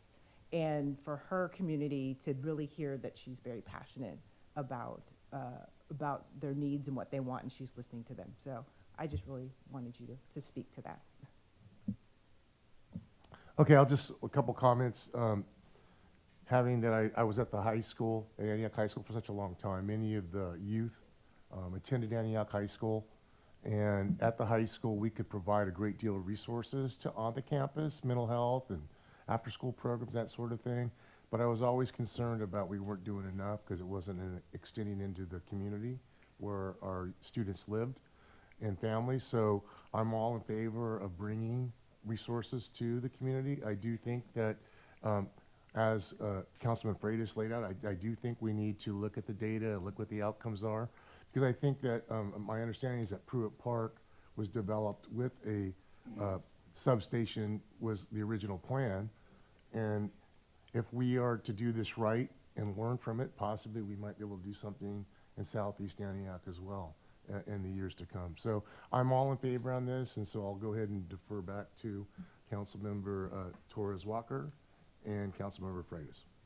Thank you, Mayor Pro Tem. So do I modify the ordinance to add the data, or the? You can just make a motion with the proviso. Okay. I would like to make a motion that the city council adopt a resolution approving an 18-month lease agreement between the city of Antioch and, come on, help me. Yaya Corn, Sycamore Square LLC for the police department substation located at 1084 Sycamore Drive, Antioch, California, 94509, and authorizing the city manager to execute the lease agreement in a form approved by the city attorney, as well as direct the city manager to create measurements for success and report back to the city council every quarter. June 10th for report back to the city council on June 10th for review. Second. Then call for the vote.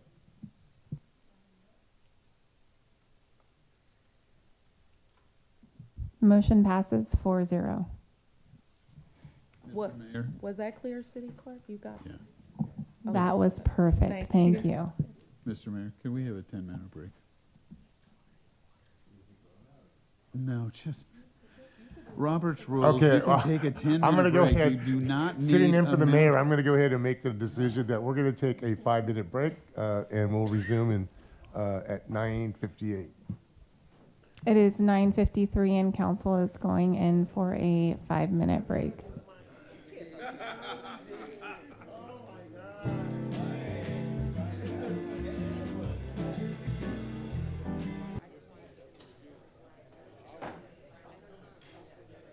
Okay, I'm going to go ahead and call us back to order for continuation of our regular council agenda at 10:03.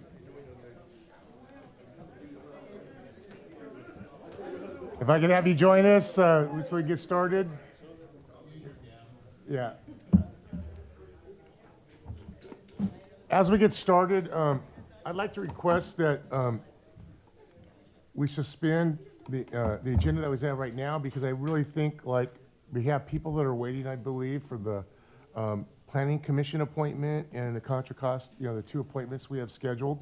I would just like to request from the council if you'd consider suspending our particular agenda and moving forward items 7 and 8 so that we can move forward with the appointments and then go back to consent calendar. So I'm asking that. I'll make a motion to move up item 7, make a motion to suspend the rules and move up items 7 and 8 to now. Second. Okay, we'll call for the vote. Motion carries 4-0. Okay, with that, moving on to item 7, Planning Commission appointments for the partial term vacancy expiring October 2025. Mayor Bernal would like to appoint. Do I bring it to you now, Madam Clerk, or do you want me to go ahead and see the names? You can go ahead and announce. Okay, so would like to appoint Ramesh Suman to the Planning Commission. And so would you please come on up?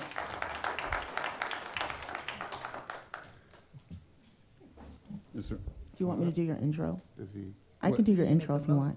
We have, Well, before you come up. Before you come up. I need to make a motion Yeah. so we can take action, okay? I'm sorry. Mr. Mayor, I move approval of your nomination. Second. Okay, call for the vote. Motion carries 4-0.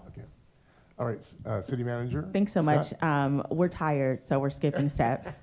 So I'll just read the introduction. The Planning Commission currently has a partial term vacancy for a term expiring October of 2025.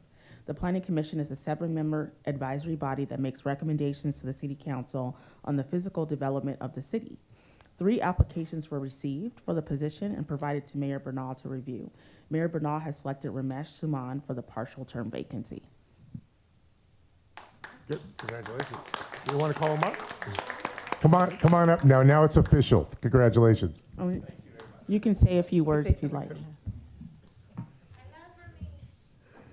Thank you. Good evening, council members and staff, planning division, and mayor, and my friends, of course. Thank you for this opportunity, and I won't let you down. Thank you. Thank you. City Manager Scott, item 8. Yes. The protection of Californians and their communities against the discomforts of economic effects of mosquitoes and vector-borne diseases is an essential public service that is vital to public health, safety, and welfare. County citizens voted to create the Contra Costa Mosquito and Vector Control District in 1926. The Board of Trustees are officials appointed by the respective city councils to govern the Contra Costa Mosquito and Vector Control District. The Board of Trustees has 1 partial term vacancy expiring January 2027. 1 application was received for the position and provided to Mayor Bernal to interview. Mayor Bernal has selected Alfredo Perez for the partial term vacancy. Are there any public comments on this item? We do not have any public comment. Okay. I do not think not he sure is if he's here. here. I do not see him in the audience. No. No. Apparently not. Mr. Mayor, move approval of your nomination. Second. Okay, call for the vote. Motion carries 4-0.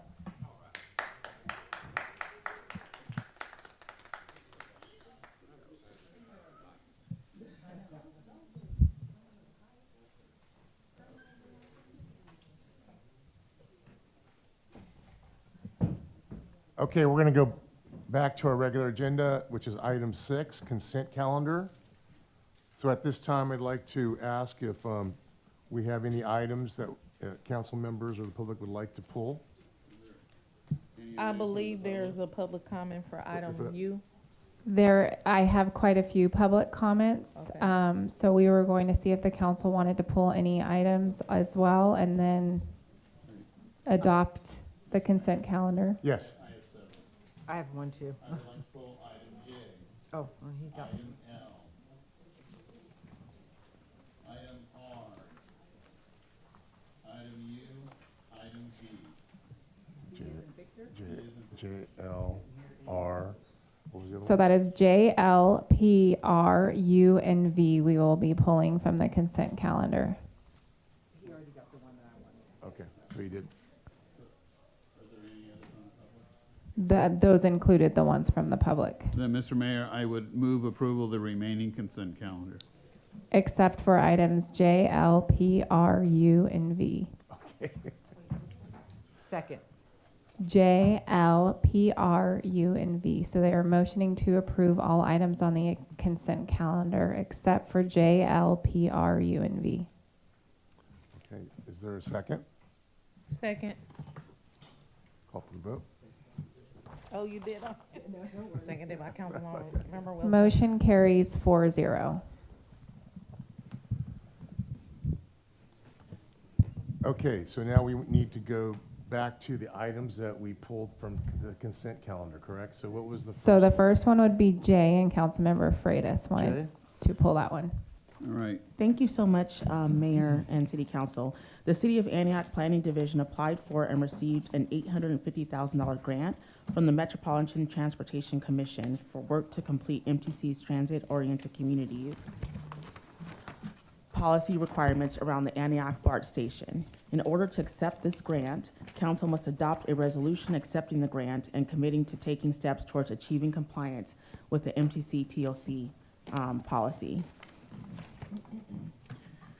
The reason why I'm pulling this, number one, I do not think it should have ever been placed on the consent calendar. Number two, I think that the city council needs to have a clear understanding what some of the impacts are of the policies. And it concerns me when I see maximum densities must be at least 75 units per acre for residential housing. That's probably a fifth, sixth floor building.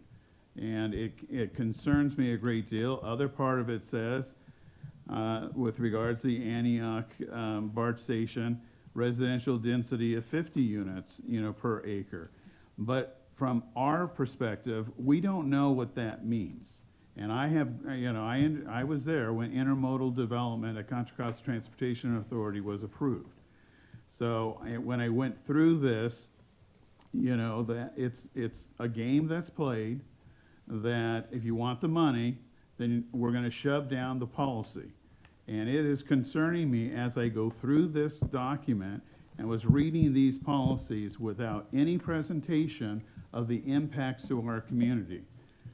And so my first question is there a timeline to approve this?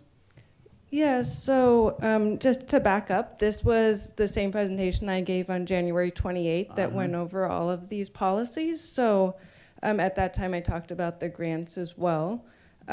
So this is kind of the next step of being able to receive those grants. And what does 75 units per acre look like?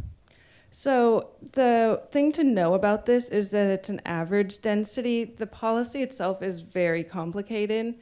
So you can figure a building is about 10 feet a story. So it could be like 77 stories potentially. But the thing to know is that this is asking to work towards compliance. That's the commitment that the MTC is asking, if you read the resolution, to accept the grants. MTC understands, I think, and has heard from jurisdictions that there's a lot of concerns about these policies. So that's why I think there's been more of a discussion about acting towards or bringing policies forwards for the, so this is the grant we applied for to be able to access future OBEG funding as well. We also have problems with the arena numbers that mandate development. And now we have an overlay in the city of Antioch of 35 units per acre, which is a 3-4 story building, such as the Lone Tree development. What's behind that car wash and Hamburger Habit and Chipotle's are going to now be 3-4 story building, and right on the boundary line are residential housing. That is not, in my opinion, good planning. And so we're approving, and this is one reason why I want you to come back, because I think the city council and the community needs to understand what these policies mean, and it will radically change the character of our community. And so when I read this, and we're going to possibility of 75 units, and I served on CCTA, Contra Costa Transportation Authority, for 10 years. And MTC is not the most amenable organization, governmental agency that works collaboratively with particularly in the subdivisions, the suburbs. Their policy primarily have a bias to the urban core area of San Francisco, Oakland, and Berkeley. And so this is a great concern that we're saying, okay, let's use this money. Here are the policies. But we've really, I think we're remiss in not really having pictures, actual pictures, of what this stuff is going to look like. And is it acceptable to the city council and to the community? We're going to say, oh my God, we're going to get $860,000, $850,000, and it's coming to us. This is a great deal. But there are consequences. I keep on talking about impacts. So I'm very reluctant to go forward with this. What is the deadline? So MTC is asking for the resolutions in June. So that's why we're bringing it forward now. I personally, city council, you can have a motion. I personally think that we need to have a more visual, review of this. And since we have, 10 weeks before the deadline, I think there may be time for us to do this. The character of our community will radically change with some of these provisions. So again, the grant that we targeted, again, this is affecting all areas with BART stations, rapid bus transit, ferry service. So it is the entire Bay Area and many jurisdictions within it, as you can read in the report. So that's why we did try and bring forward an informational item earlier about this. But the Hillcrest Stationary Specific Plan, it says in the plan that it needs to be updated. If you read the plan, it actually has the BART station in 2 different areas, depending on it, because it was done before the BART station final layout was designed. So this does give us an opportunity to update a needed plan while also complying with regional policies that are being placed on the jurisdiction, along with other jurisdictions. And for council members who, have worked with the California League, not California, with what do we call? Not MTC. Our city leagues. Cal Cities? Yeah, Cal Cities. I'm sorry, there's so many abbreviations. One of the biggest concerns up and down the state from the suburbs are the housing policies that are being shoved down our throats, and that local discretion is being taken away from us. And that concerns me a great deal, and I just see this as a perpetuation. And bringing it before us, providing us the information is what caused the concern to come forward. So you did your job. I'm not criticizing what you did your job. I'm just thinking, my own personal opinion is that we need more information to truly understand how character changing this is going to be. It's going to impact our schools. It's going to impact fire service, police service. So many of our services that we can ill afford today are going to be negatively impacted by some of these policies. And that's why I'm raising these questions. And if the council majority is good with it, fine. But the bias of MTC and ABAG and some of the others is against the suburbs. And we are losing any discretion I have. We just, because of council member Tamisha Walker-Torres, she responded to her community with regards to the substation. And one of the most frustrating things that citizens express is when they say, look, you're not listening to the city. And the only thing we can say is, Well, we don't have any power to do that. That's being decided in Sacramento. That's not acceptable to people. It's legal, it is what happens, but it really is not acceptable at the local level. So I think that we need to have our eyes wide open and understand what this really means to us in the very foreseeable future. Councilmember Wilson? Yeah, I assume, and I have to agree with Councilmember Fraze. I'm assuming you're talking about AB 2923, which is not, I remember we talked about it a little bit for January, and January 28th. In this report, it's not referenced. And that took, unfortunately, well, he was an assembly member at the time, and now he's a state senator. State Senator Scott Wiener was the one that wrote this, based out of San Francisco, that took our rights away from how we plan around the BART station. So I was kind of shocked to see this. I'm like, how are we planning something when we don't even have, due to this assembly bill, we lost control? Yeah, so the assembly bill did upzone the BART parcels within a half mile or a quarter. There's a lot of numbers. Up to the 75. So that's kind of already in place as the default zoning there without this. So the MTC policy isn't higher than what is already for the BART. It is a different geographical area, but again, yeah, there is legislation already in place for a few years now with higher densities for the parcels around the BART station, and then which is encompassed in the Hillcrest Station Area Specific Plan. Personally, I think we need to see maps, so when we talk about a half mile, we see what is within that half mile circle.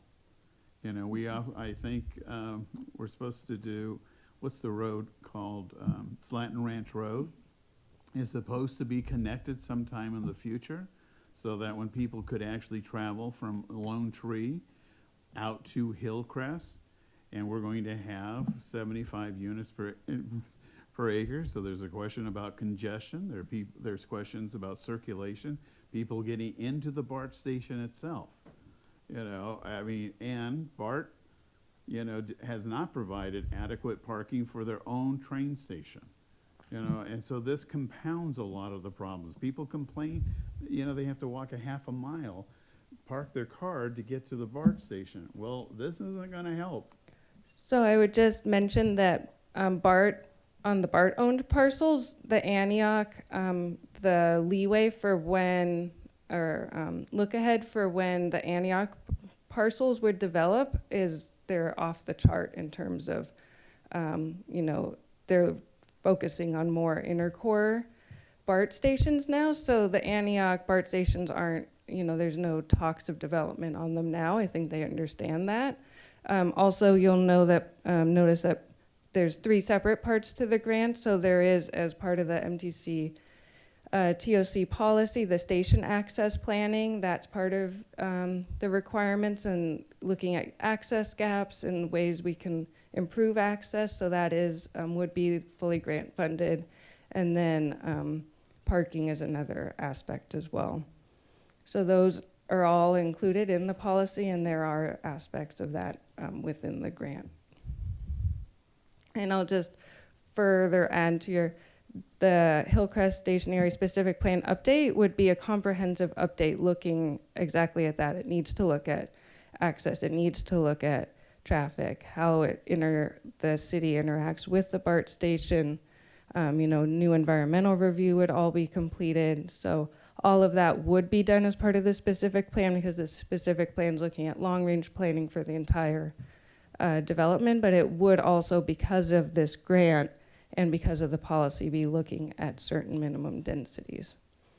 But it is an opportunity to have an updated planning document that would meet regional requirements that are already equal to what the state legislatures put on the BART parcels.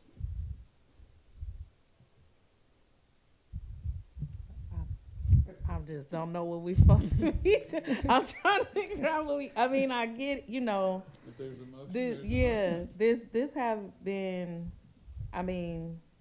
there are long-standing conversations around the urbanization of rural suburbia and how NIMBYism and people pushing back around more development, especially large development, and like what it means, not just for the topography for the community, but also population growth and the strain on the resources, because again, the suburbs continue to operate as small towns and not prepared for growth, whether it's coming or not. I think what you were saying, that these numbers will be required with or without this. So there's two different things in play. So through the state legislature, there was upzoning of BART parcels throughout the BART system that what happened as a legislative act by the state a few years ago. But then so that's just for BART-owned parcels within a certain distance of the fare gates. But then, so that is the zoning of those parcels currently. And that would be true. Separately, MTC has their TOC policy that applies not just to BART stations, it also applies to Caltrain, it applies to ferry stations, it applies to certain Amtrak stations, it applies to bus rapid transit lines that you would see in San Francisco or Oakland, for example. So that applies Bay Area wide. And then depending on the tiers, where tier 3, it has certain densities. So for us, it would be 50 units an acre for the tier 3s. So Councilmember Freitas, are you asking for another step before a decision is made on this, like come back with some visuals and graphs? That is what because I'm there asking. is time? Yeah, because there's time. I think the council needs to be aware of what these things would look like, such as the half-mile radius around the BART station. So why don't we just, and I don't know how we would do it, city We can attorney. also resend out or provide the presentation from January 25th that included those graphics, if that's helpful in the interim. I want to make sure that the planning manager has the specifics that you wanted to bring back. So I heard maps. You want to know the impacts. What do the buildings look like? How many stories are they?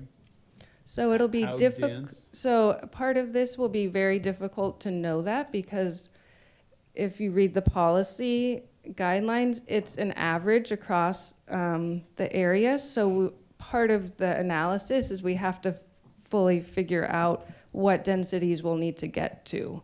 So it's an average density across the planning area, and then there's a lot of carve-outs. So that's part of the analysis that would have to happen. So part of that is what is buildable.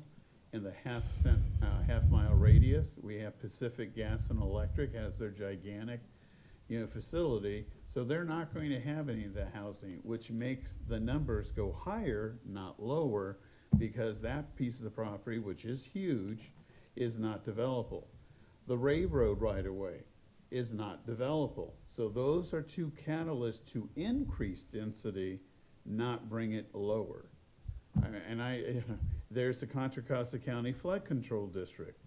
They're not going to allow building on that property because it's a drainage area.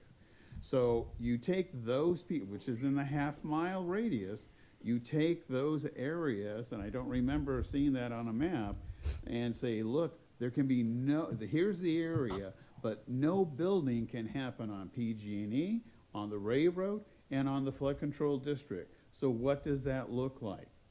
So we can certainly work on providing those maps. Again, some of this analysis has to happen if you move forward with this proposal, because again, there's specific carve-outs for single-family homes within the area. So all of that more detailed analysis can't happen, but we can certainly show you and also reference back to the Hillcrest Station area, some of the buildable maps from there, if that's helpful. Sure. I'd like to know the pros and cons if we don't support it. What is that? Well, you said that June is the deadline, right? So that would be for this resolution. Right. If you're talking about in general of not trying to move forward with the MTC TOC policy, that is tied to OBEG fundings, which there is a consequence. Yeah, Yeah, so it's a Yeah, I'd just like to know what the consequence, but not consequence is. before the deadline.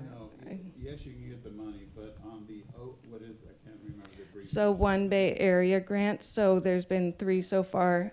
Maybe our Director Bunting can speak a little more. So there's been 3 rounds so far. OBAG 4 is predicted, or they're aiming for early 2026. So the timelines, I think, kind of keep getting pushed out from this. So originally, compliance was by early 2026. Rezonings and EIRs would take more than that amount of time, and MTC understands that. And the OBEG money is worth $7,860,000, right? So that's how much we've received over the 3 rounds, or will by the end of the Well, it third says round. Antioch will receive a total of Yeah, by $7,860,000. by the end of the third round. Additional this grant, yeah. So the OBAG 4 funding, we can then interpolate what that would be. I mean, it's, I'm telling you. Sure. I would like to make a motion that the city council adopt a resolution accepting an $850,000 grant from the Metropolitan Transportation Commission, MTC, and committing the city of Antioch towards taking steps to achieve compliance with MTC Transit-Oriented Communities, TLC policy as a condition of grant award. Do we have a second? Second. Discussion? Any? So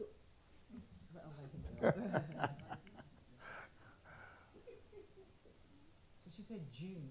Put your mic on. Oh, I'm sorry. She said June. Does that mean June 1st or end of June? Oh, end of June.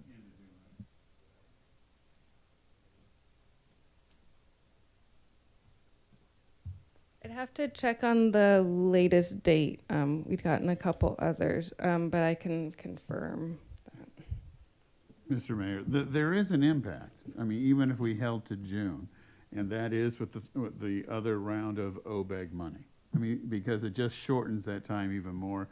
It's not clear in the staff report. It says expected in early 2026. So I don't know if that's January, February, March, unless. So we've had new MTC clarity. doesn't know either, so that's what they've told us. So again, all of these are a lot of moving parts, but the information we're given is that MDC is moving forwards with early 2026. I assume it'll keep pushing, but it'll continue to push slowly into 2026. And they understand that obviously jurisdictions getting grants for these sorts of specific plan updates and rezonings would extend past the start of OBAG. Maybe we can just vote, and depending on what happens, somebody else can provide a motion. Oh, what? We have a motion and a second. Oh, okay, okay, it did, yeah.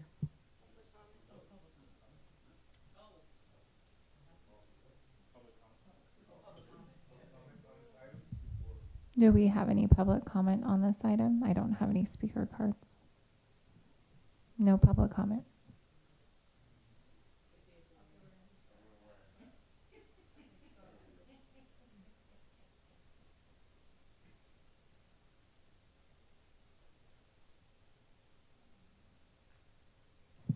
Motion passes 3-1 with Councilmember Freitas voting no. What is the next consent item that was pulled? L?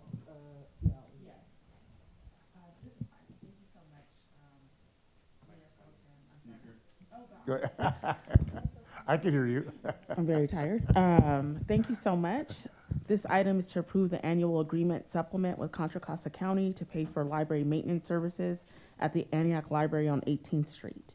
In 2021, the city entered into an agreement with the county in which the city pays for maintenance of the library facility and the county provides the staffing and programming needed to operate the library. The maintenance costs vary from year to year. For fiscal year 25-26, the cost will be $160,517, which is slightly less than last year. And our Assistant City Manager, Brad Helfenberger, is here to discuss this if you have questions. Okay. So, at the very beginning, Mr. Heffenberger, on the discussion last sentence, the county is requesting that the city formalize service arrangement in writing. No other changes of significance are noted. What does that mean? I don't get it. So the county requests that we do what's called an agreement supplement each fiscal year. So that's what that means. So this action is authorizing the city manager to sign the agreement supplement for this particular fiscal year. Oh, so it's just 1 year? Yes. Okay. So this is done every year. Okay. And so basically, we are spending $160,517 for maintenance, and we get 40 hours. That's correct. We're spending $160,000 and we get 40 hours. And we're enhancing their building. Well, we're maintaining their building, okay. right? It doesn't include any enhancements. I will say that the library. Maintenance is enhancements. Right. Sure. All right, I just wanted to make sure I understood that that's really what we're doing. We're Yes. spending $160,000 for 40 hours. It includes maintenance and landscaping and utilities of the facility. Sure, okay. Well, I'm not crazy about the 160,000, but I am a big advocate for the public library on 18th Street. 'Cause I know a lot of our downtown families, youth and families use that facility, and I'm in favor of that part of it. Let's be real, and when Antioch Middle School is out for the day, those kids go to the library because it becomes a babysitting center. You know, so I understand the utility, it's just when you see that we're spending $160,000 for 40 hours. Okay. Any other comments, or do we have any public comments on this item before we move forward? We do not have public comment on item L. Would anybody like to make a motion to proceed forward with this item? I would like to make a motion that the city council adopt a resolution approving agreement supplement number 4 with Contra Costa County for library maintenance and services fiscal year 2025-26 in the amount of $160,517 and authorize the city manager or designee to execute the agreement in a form approved by the city attorney. I'll second that. Any discussion? Call for the vote. Motion carries 4-0. We have items P, R, U, and V left. So Okay. P was pulled for public comment. And so is R. So is U, and so is V. For P, Leslie May put in a public comment card. I do not see her here anymore. So it is up to the council if you want to vote on the item. Move approval of item P. Second. Seconded by Councilwoman Wilson. It's getting late. Call for the vote. Motion carries 4-0. The next item is R. Leslie May also put in a speaker card for that item, and she is no longer here, so it is up to the council if they want to take a motion. No, I pulled this Yeah. myself. I'll intro. This item pertains to the sewer system management plan update as mandated by the State Water Resources Control Board. The reason why I pulled this, number one, I don't believe it should ever have been on a consent calendar. And number two, it is the master plan of the sewer system. I think we should have a presentation about this because it's a important infrastructure item of the city of Antioch. So that's my reason for pulling it. And because with all the other stuff, frankly, reading this much paper in the time that we had, I wasn't able to do it, and I don't like not being prepared. what I'm wondering is if I can make a motion to table this item onto another date, so we would have the time necessary to review and receive better and more information. Second. For tabling? No, we're good. Yeah. There was a second. So I put a motion to table this item to another, I don't know what date we'd be looking at, but You can do two things. You can just table it and allow staff to bring it back, or you can move it to a date certain. It's at your pleasure. Maybe Mr. Bunting. I'd just like to table it and have it come back so that we can get more information. We need a motion to table it when Councilmember Freitas is available. I'm not missing him, Council. As long as you're back, Councilman Freitas. Is that here first and a second? Yeah, yeah, and you made a second. So I think call for the vote.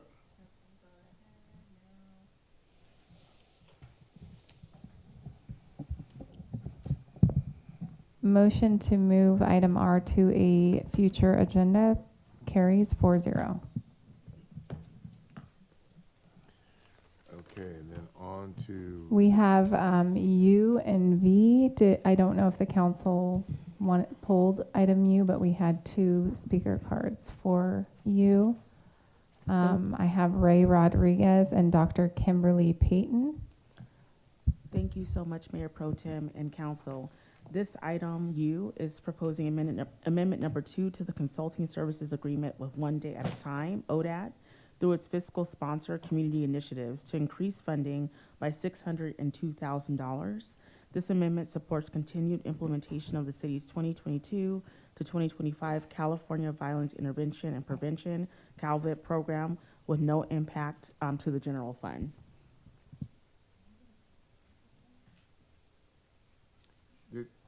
Well, was there a public comment on this, or? Well, they haven't presented. Oh, you haven't presented yet. Okay, I'm sorry. Go ahead.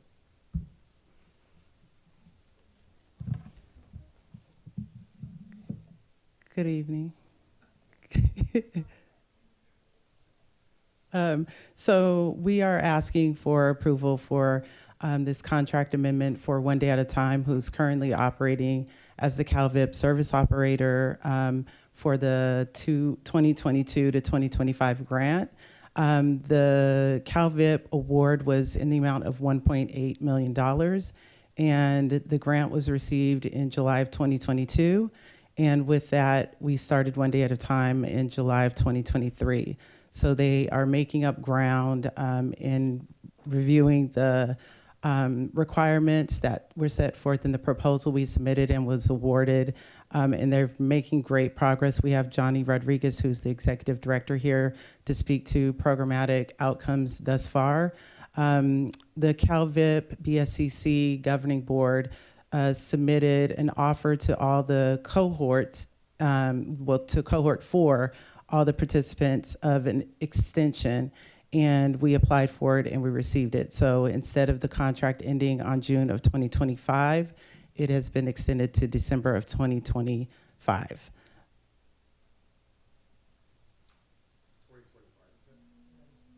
Yes, the CalVIP for One Day at a Time has been extended to 2025, and the CalVIP grant, that includes the evaluation piece, continues through June of 2026. So with that, we were looking at the budget, reviewing the work, and because we have a longer length of 6 additional months beyond, One Day at a Time can do deeper work and expand the services while continuing the current status. Okay, so we're extending to June 30th, 2026, and we're going from 602,000 to 942,000. Is that right? Yes. Okay. No. So, no. The initial grant awarded was 340,000, which took us through June of 2024. The 602,000 is additional ask for the next 18 months that take us through December 2025. Okay. So looking at the, I guess I'll call it the exhibit, So on here, it has total budget, the 601,000, right? And I don't know, it has fiscal sponsored, I don't know what that CT, if it meant, I don't know what that means. The fiscal sponsor is at a 10%, which is community Oh, that- initiatives. For community initiative, I believe that's an I, not a T. It's an I? Okay. So to say that again? Community initiatives is the fiscal agent or sponsor for One Day at a Time. So usually when they receive funding, they take 10% of whatever that funding is. So I believe that in the budget, it has 60,000 allocated for community. It does have 60,000. And so we have a 1/4 time executive director. We have a project manager. And I guess we have had 2 outreach workers. We're adding another one. So there will be 3 outreach workers. And so when I go, and that's basically 67% roughly of the budget. It's in the personnel costs.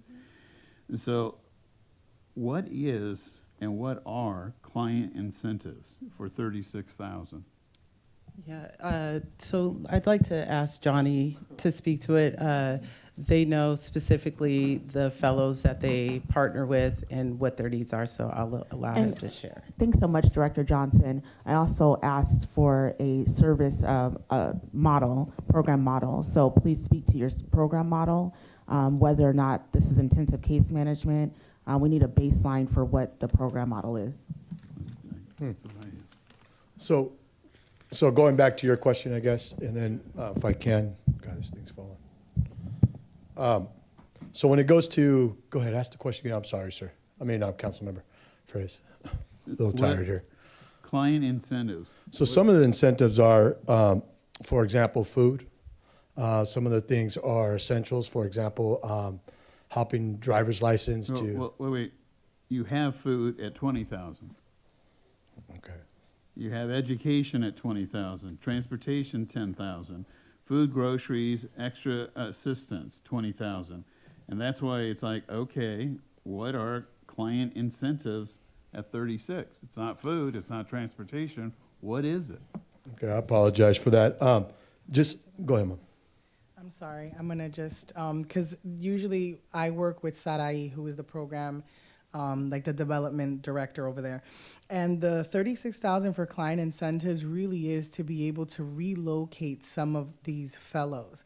I think that a lot of times when it comes to changing the lives of these people who have been identified as active shooters or people who were active shooters, it's important that we pour into them. Right now, we currently have 18 when we were budgeted for 15 fellows. And what usually happens is that a lot of times, like there's this one story where the kid didn't even know his birthday. That required staff to be able to locate where his birth certificate was, who he actually was, then be able to remove these people from the community, which usually means we're paying for housing, a lot of those vital documentation. It's sometimes to be able to go, even though part of the vocational training and job readiness is part of their life map, which to City Manager Scott's point, it encompasses their work plan that we work with Advanced Peace on. We also have a certain piece when it comes to the bigger ticket items. And I know that one of the biggest concerns for the fiscal sponsor has been they have their policies that they have to adhere to. So sometimes when staff in ODAT submits requests, it's been kind of a back and forth to see if that's something that is actually a viable expense for, even though ODAT has been spending the money. Sorry.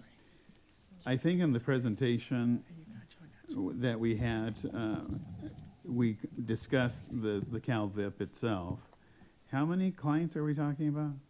I thought it was 12 when the presentation was made. Yes, we did. We had 12, but currently we do have 18 fellows that are participating in the program currently.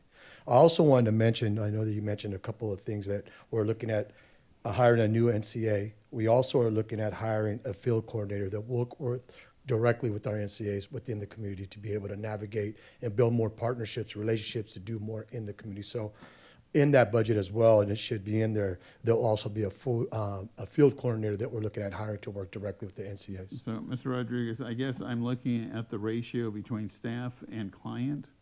So you have the project manager and 3, outreach workers to 12 or 18 people. So there's 1 dedicated person for every 4.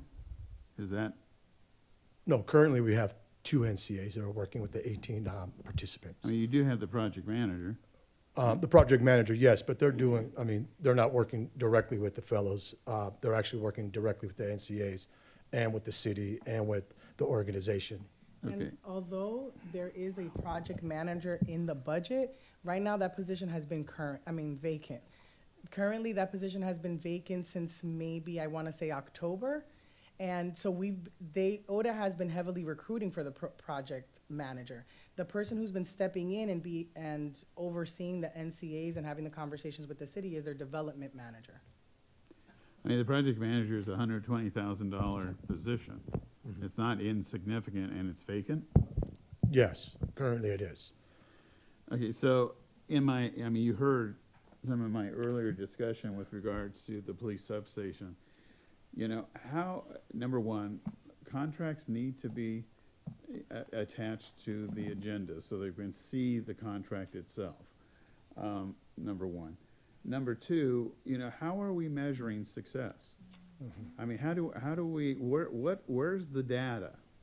So one of the things that we created within the organization, we created tiers within the process working with the client, with the fellows. For example, tier 1, tier 2, tier 3, and through those tiers, they're gaining different things. For example, trainings, life maps, some of the incentives that we talked about, things like that. Now, when it comes directly to data, that's when we are in contract, right, in partnership with Advanced Peace.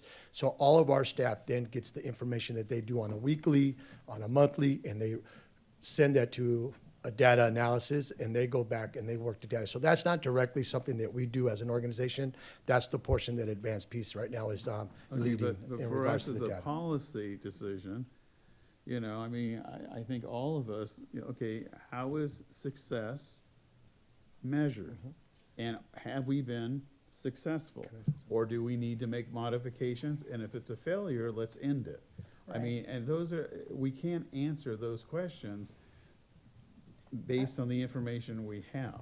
Absolutely. I think one of the key pieces here is that to go back, we got 1.8 million that the city matched with 1.8 million. Out of that 1.8 million, we have as a city used 462,000, which was technically 50% of the staffing for both the public safety manager and the community engagement coordinator. Because we had so much staff savings, in salary savings, we submitted a budget modification to the state, which they approved, allowing us to move almost 1.4 to directly give to the organizations like ODAT and Advanced Peace. Evident Change is our evaluators on this. When the program first started, they did a local evaluation plan. As the program has continued the strategy, they've continuously been able to evaluate. And based on the conversations with Evident Change, based on the evaluation reports that we've received and the meetings that we've had with Antioch Police Department, there has been reduction. If the number one goal is to reduce gun violence in this area, that has been done. One thing I just want to add. Oh, I'm sorry. I was just going to say I had the opportunity to see your presentation on this program when it was held at the rec center, and I think that information that you rolled out about where you were starting and how it would grow would be really helpful. I have that information because I was there, so I kind of understand the vision of what you're talking about, going from 12 to 18 and growing the program and needing the additional positions. I think for the council as a whole, we don't have that information. We haven't seen the data to know. So to me, I think that would be helpful for us to support this? And we would love to do that presentation. I mean, we actually have a presentation together that we did do for the community. Yeah, Just so that's you the know, one I Councilmember saw. Frias, Yeah. is that we did have a community meeting. We wanted to educate not only CBOs, but also residents from that area. We did invite 2 council members because we understand we didn't want to violate the Brown Act. We did invite Ms. Walker, and I understand she was sick that day, so she wasn't able to make it. Mr. Rocha was. We did, like I said, invite different people from the community to do that. We don't mind doing that again here in regards to what that presentation looked like. Obviously, there's probably going to be some changes because there's been some growth within the program. But at the same time, you would see exactly what the timeline and where we're at and why things happened the way they did. But I also want to go back to, though, is that when we talk about the fellows, we're talking about the most vulnerable when it comes to gun violence. So when we talk about 18 fellows, I'll be honest with you, that's impressive. For 2 NCAs to be working in the communities that they are and being able to work with 18 fellows, and there's only 2 of us, that's huge. When you look in comparison to some of the other cities, we are one of the smallest in the area that's actually working, that has the staff that we have. For example, Richmond has a staff of 11. If you look at Stockton, has a staff of 9. If you look at Vallejo, has a staff of 7, and currently we have a staff of 3, right? So that's a huge difference. That's why we want to increase our staffing to be able to hopefully reach more of these young people or adults that are the most vulnerable when it comes to gang violence. So when we talk about 18, really understand those 18 are really, really important people in the community to be part of a program such as this. I just want to quickly address the outcomes. Originally, the proposal had 15 fellows will be identified.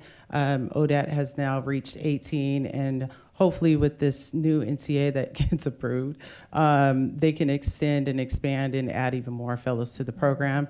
But even with that, the outcomes that were outlined in their scope of work was to recruit and retain those 15 fellows to stabilize them in the community and in their own lives. And then there are some percentages of expected outcomes, which were no less than 70% of those project participants will be retained.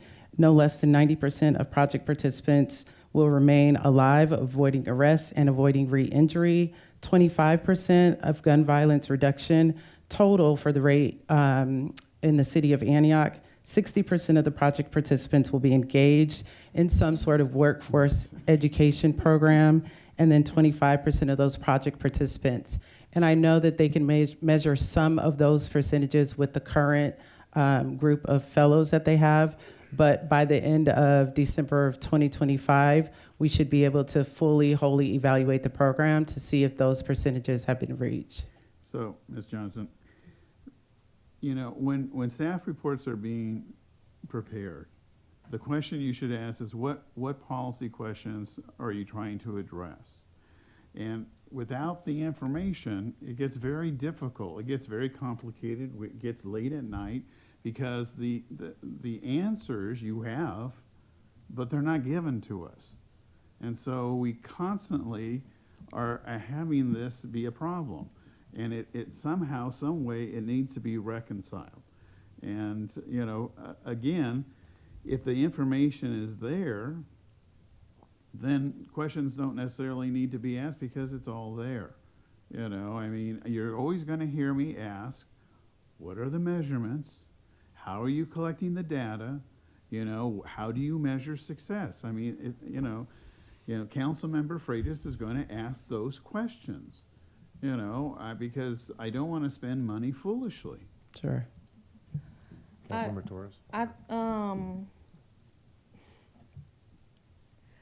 I think a couple things have come up is I heard the city manager ask about the model. I've heard, I don't know, I've never seen the model. I've seen the model that has worked effectively because I've done this work for a little over 12 years now.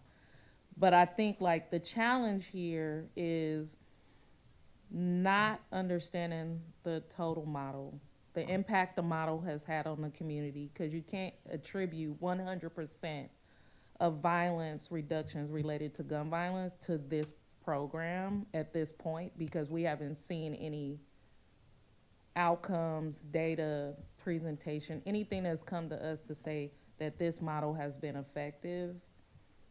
Except for that we were supposed to have 15 people and now we have 18, increasing the number of participants doesn't always measure a success or a reduction in violence. It just means you got additional people into the program. And we just haven't seen that. So I think the other question is around if the project manager position remains empty and there's no projection to fill it, why not ask for a budget modification to eliminate the project manager position and move that salary down to support some of these additional requests? The other thing I don't see is that even though ODAT is fiscally sponsored, each organization or community partner to the grant have to provide a match. And what I see here now is what ODAT received from the city related to the grant, but I don't see the column that shows what matching resources were gonna be provided, unless y'all cleared that up through the state and ODAT didn't have to provide a match, because the original the original nonprofit had to provide a breakdown based on the match that they were providing to the funding that was coming in from the state. And then it's also pretty like the on the incentive side, or like direct costs for the like stuff that would go to the actual fellows. It does look a little skimpy because I've seen budgets who have provided way more on the client side. Emergency services, transformative travel. If you had to relocate people, how many people, at what rate? Did you just pay the deposit in the first month's rent? Did you pay a year?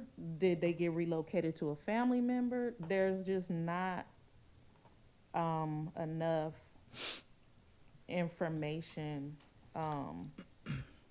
If I on can, the outcomes, or even for me to understand, like, the bump up is to extend the contract out to 2026, but we still haven't received any information on what the current, what's right. going on with the current. The first part, and just taking it in parts, is there was no match that the organizations, the city was required to provide 100% match. What we used as match was 50% of the salaries for public safety manager and community engagement coordinator, as well as the purchasing of the building in 800 2nd Street.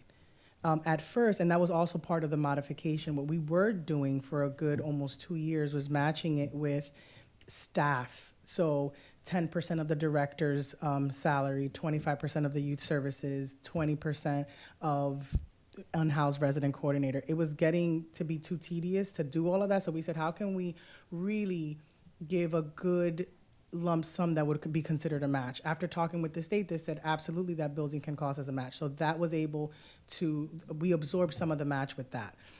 I hate to interrupt Absolutely. you, but we're at that magic number of 11 o'clock. I think we need to take action as a council to extend this meeting. So can I pause Yes, discussion absolutely. and we take a vote to extend this meeting to 11:30? No. Move to extend this meeting at 11:30. Second. Okay, all those in favor? There you go. Motion carries 4-0 to extend the meeting to 11:30. Thank you. Okay, so we can resume the Yes, conversation. thank Sorry you. about that. Robot on.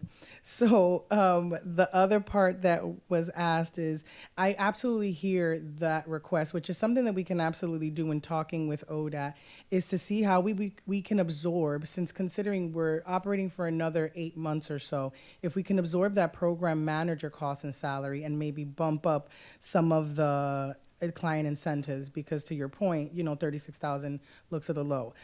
Again, those are conversations that we would have to have with the organization. And there was one more point that I can't remember. Well, Oh, In regards to the model, so. Yeah, we just need, I mean, the thing is, any change, I think like an unfilled position, I mean, if it's not gonna be filled, why not move Right. things around? Why not bump up and add additional services to the individual if they're our highest folks? And then what are the outcomes? How many people have been in training? How, like, what kind of transportation expenses? Right. What have you, what extreme hardships per individual have you had to fund out of 20,000? I know when we have an emergency fund, the emergency fund was well over 80,000 or more, right? And then it's like, and then additional client incentives. What is that? So when you have to relocate Right. people, I just think for me, it wouldn't be such a challenge to support this tonight if like a lot of that information was front loaded. Right. Would it be possible to, for the sake of time, request that we have Johnny or your organization Oh, come my back and staff, yeah. present the model and answer? We 'Cause I think it can, would be but help- I Is there also a want to. timeline? I just need to know. The timeline is that right now, we don't have an executed contract. And we have. You don't have an We do not. We do Oh. not. Because this all happened in June of last year. And making sure that although we extended the contract, we then got a modification. We got the no-cost extension. The no-cost extension allowed us another 6 months. That required us to come back to council and see how we can authorize this. In authorizing this, we needed a budget that worked. In order to get a budget that worked, we needed to submit a modification because we had so much money that we hadn't used. But as the state, the budget that the state had approved hadn't allowed for more money to the CBOs. We had to, because we've had salary savings on the city side, we needed to make sure that some of that money was being reallocated to the CBOs. But you also have salary savings on the CBO side. We do. Mr. Mayor, a question of attorney. Don't all contracts go through your office? I'm lost in this. This was in between. I It's a think there was in between. Either they do city or they don't. attorneys. I'm saying in between city attorneys. You're not gonna be grumpy with me tonight, sir. Yeah. Look, I want to go home too. So we have Well, a current contract or we don't?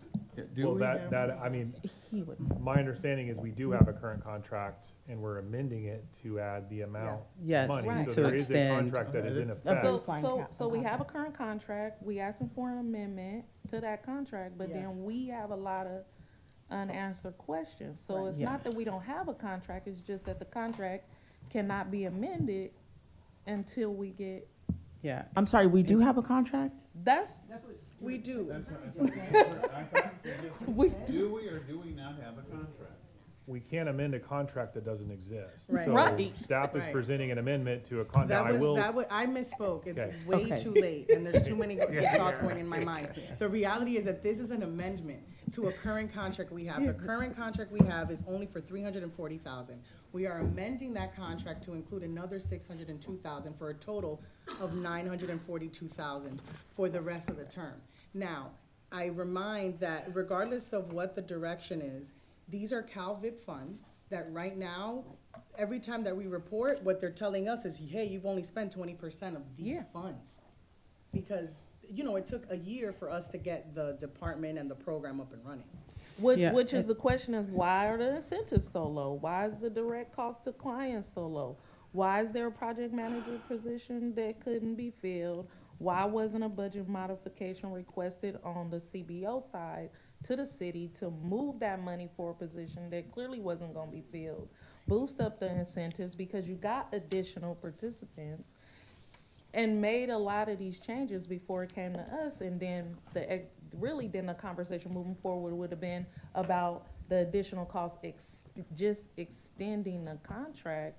But like, we have a current contract, you want to request to have it amended to extend to 2026, but there's still all of these unanswered questions. Okay. Councilman, Manager Scott? Yeah. I also want to clarify if we're underspent at 20%. Why are we asking for more money? What am I missing here? We're not asking. So- No, Point of order. Yeah. Clearly, we don't have the information before us. I think it is wise for us to postpone this to a date certain by the city manager, because there are too many unanswered questions. And I'm reading that we have a contract for, a grant for 602,000, not to exceed 942. So I'm assuming we already have the 602,000. We do. Not the 300 and whatever the number was. There's too much confusion. I don't feel comfortable making a decision. Well, that's why So originally I asked the question if we could set a date to come back, see the presentation, and get answers that people are concerned about, and then we could proceed forward. I'm fine with that, Mr. Mayor. When it comes back, I'd like to have a copy of the contract. This is one reason why it's important for us to actually see what the contract is. Methodology of success, data collection, and how many people are being served. City Manager Scott? I will work with the staff and get you a date. Thanks. Okay. Thank you. Councilman, I see your light lit up. Did you have a comment? Uh-oh. I wasn't sure. That's why I was looking at you. I saw your light was on. No, I just think because these models have been successful in other communities and people have piloted to figure out what fits for their city, this was supposed to be a pilot so that y'all could come back to us and tell us what worked and what didn't work. Yeah. And I think like we can't really know preliminary what worked or didn't work because we haven't had a full presentation based on the questions that's being asked here today. So I'm also just supporting the move to table this so that staff and the operator could come back with a full presentation that will hopefully mitigate some of the confusion, concern.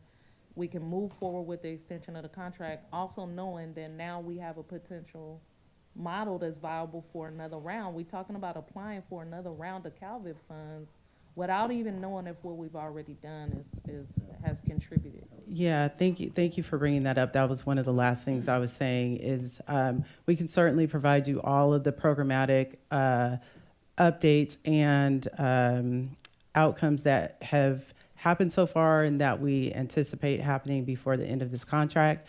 But one of the reasons why we wanted to make sure we utilize that money that has been earmarked and awarded for us is to position ourselves to be a strong proposal for the cohort 5 we're anticipating applying for. So when we show that we've left money on the table, quote unquote, it looks as if there's not a need here in Antioch, and there absolutely is. So with ODAT doing the work and us making sure that the evaluations are thorough and the outcomes have been expressed, that's what we'll aim for. Well, do I need to make an action? So we'll just work with Ms. Scott to schedule a follow-up time and to be able to see the presentation that I had the opportunity to observe. I think it'll benefit all of us, even with the information you provided as an update. And I just want to, and I appreciate that, Mayor Rocha. But also, we're looking forward to do that presentation. I think that transparency is really important from us to you guys. Obviously, it's a very important program, a lot of good work going on, and I think that from ODAT, we would love to do that. So we're looking forward to that date and being able to do that presentation. And it's not just that presentation, it's all the other stuff that staff have to come back with as well, so I think we've been clear what we need to make a decision on. Okay. Thank you. Okay. Think we're good? Did we need a motion? Okay, because the city No. clerk looking. Can we just confirm with the city attorney? So you asked that this be continued. I think that Yes. you should make a motion to continue this. Motion to continue agenda item U from consent. Second. Okay. Let's take a vote. Motion to continue item U carries 4-0. Okay, are we on V now? Did council have any comments on item V? We had public comment, but she is no longer here. She's no longer, okay. So, Mr. Mayor and the council, I don't want to go through this. We've been here since 4 o'clock this afternoon.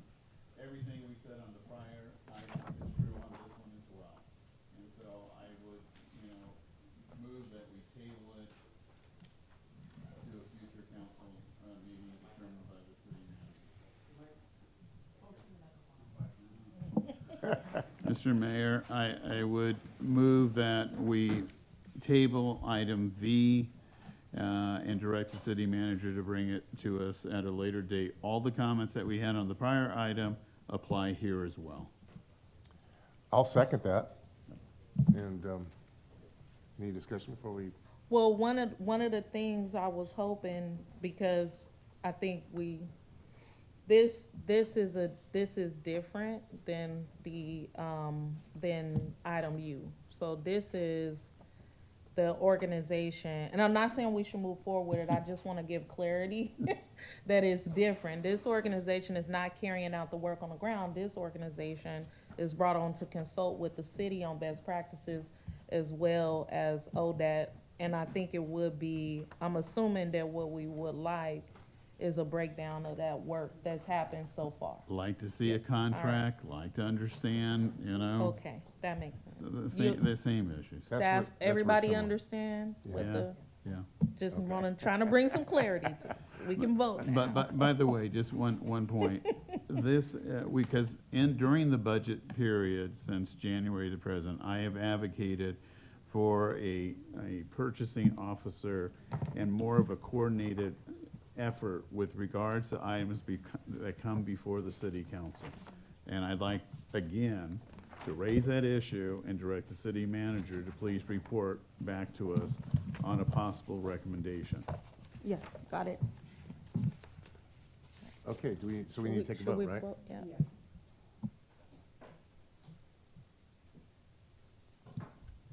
Motion to continue item 4 to a future agenda, item V to a future agenda passes 4-0. Okay, I believe we still have one action item left. Is it item 9? Is that correct? Am I correct on that? Yeah. I forgot about it. Everybody's looking at me like. So we have action item 9 that we still need to address. Approval of the First Amendment to the Consulting Services Agreement for Recruitment Services with Bob Hall and Associates in the amount not to exceed $174,700. Yes, thank you so much, Mayor Pro Tem and City Council. This item came before you a few weeks ago, and there were questions from Councilmember Freitas to list out the specific recruitments, and so the information is listed in here as well. Do you have any questions? Just very quickly. Okay. Are these internal recruitments, or are they all external? What do you mean by that, in terms of? Internal, only No, internal no. candidate? These are all external. They're all external? All external. Okay, and then I just want to, again, we have the Community Development Director. I don't know what the job specification looks like. We will be bringing it to you. I doubt that it's adequate for what we want if we're going to move economic development under that umbrella. Yes. And so the job specification needs to be updated before recruitment happens. Yes, we know. Okay. We're working on it, sir. Move approval. He want to fight tonight. Second. All right, call for the vote. Motion carries 4-0. Okay. There was no public comments, correct? Okay, nobody's here. Nobody's here, okay. No public comment. Okay, then we move on to staff communications. Are there any staff communications? Oh, God, no. Staff No, communications? no, we have nothing. Okay. Council communications for future agenda items? Really quick, thank you everybody for coming out tonight. And also, for future agenda items, I would like the discussion around the Economic Development Commission to come back. I know a discussion started about potentially like adding seats to the commission or rethinking the commission. I can't remember what the conversation was. It was to rethink the give it a purpose. the purpose of the commission so that people could actually be acting on behalf of the council. Because a lot of these ordinances say at the will of the council, but then a lot of it is not very clear on what they are actually doing at the will of the council. I know what Economic Development Commission is supposed to do, but what are they doing? Are they meeting? Have the seats been filled so that, Just and for, then- just for clarification, we don't have an Economic Development Commission. we don't? No, and I can tell you, you're so lucky. Yeah, I can tell you that when I became mayor and was sworn in, the Economic Development Commission was created in January 2001. So I'm here to provide historical perspective about what was envisioned that never got materialized. Well, that's So what I'm hope. I mean, I that's am that's what happy we to that's hear what that we're come hoping back. to come back because there were supposed to be a lot of challenges Yep. with the commission. So the last council voted to try to have a conversation come back. I love it. So I Great. think that conversation need to come back. Also, is there an update on the tobacco ordinance? Because I'm not sure, maybe it's just because it's late in my memory, if we actually brought back the piece of the ordinance that would allow for the legacy of the businesses. Yeah, that Okay, was- that was great. done. Somebody asked for an update on that. I was like, I don't know. So much has happened, but it happened. And then community cameras, I would love to have a deeper conversation on community cameras, on how they're used, what kind of cameras we use. And also there's a community off Vieira that has been experiencing a lot of challenges, and we keep moving this big lunky camera thing around the city. And it costs a lot to, per the chief, it actually costs a lot to move that thing from place to place. So I would, since we are talking about the budget, obviously we're trying to cut back, but like, there are areas of the community that are dead spots and don't have cameras and people don't feel safe. So possibly having that conversation. I would love to have a conversation around the railways and fire and fuel abatement. I don't know if the city manager's office is in communication with them, but the weeds have already grown up past my fence. My fence has been burnt 4 times because there's been no abatement. And so it would be just nice to know what the plan is. And then also, I'm just interested in knowing, when is the task force on homelessness coming back? And has the mayor or Mayor Pro Tem decided on the mission and purpose of the ad hoc committee around homelessness? Mr. Mayor, also, I am concerned, and I realize our priority is the adoption of the budget, but we are talking about things and we understand they're not going to happen immediately until the budget has been adopted before June 30th of 2025. But that being said, I am concerned about onboarding process, particularly with APOC. And so With that's all our boards and commissions. all boards and commission, but particularly, you know, because it's mentioned in the settlement agreement with DOJ. It's important, but it's also, again, you know, I know I've been here for 5 months. There's still onboarding that council members haven't received yet. And so I think the whole issue is important for all boards, commissions, elected and appointed officials that, you know, needs to come back. We need to visit it. I just want to make sure that we keep it on our radar. Councilmember Wilson, do you have any communications or future agenda items? No. No, okay. None for me either, so I'd like to entertain a motion to adjourn tonight's meeting. Motion to adjourn. We have a Second. Call for the vote. Motion to adjourn the meeting at 11:21 PM passes 4-0. Thank you.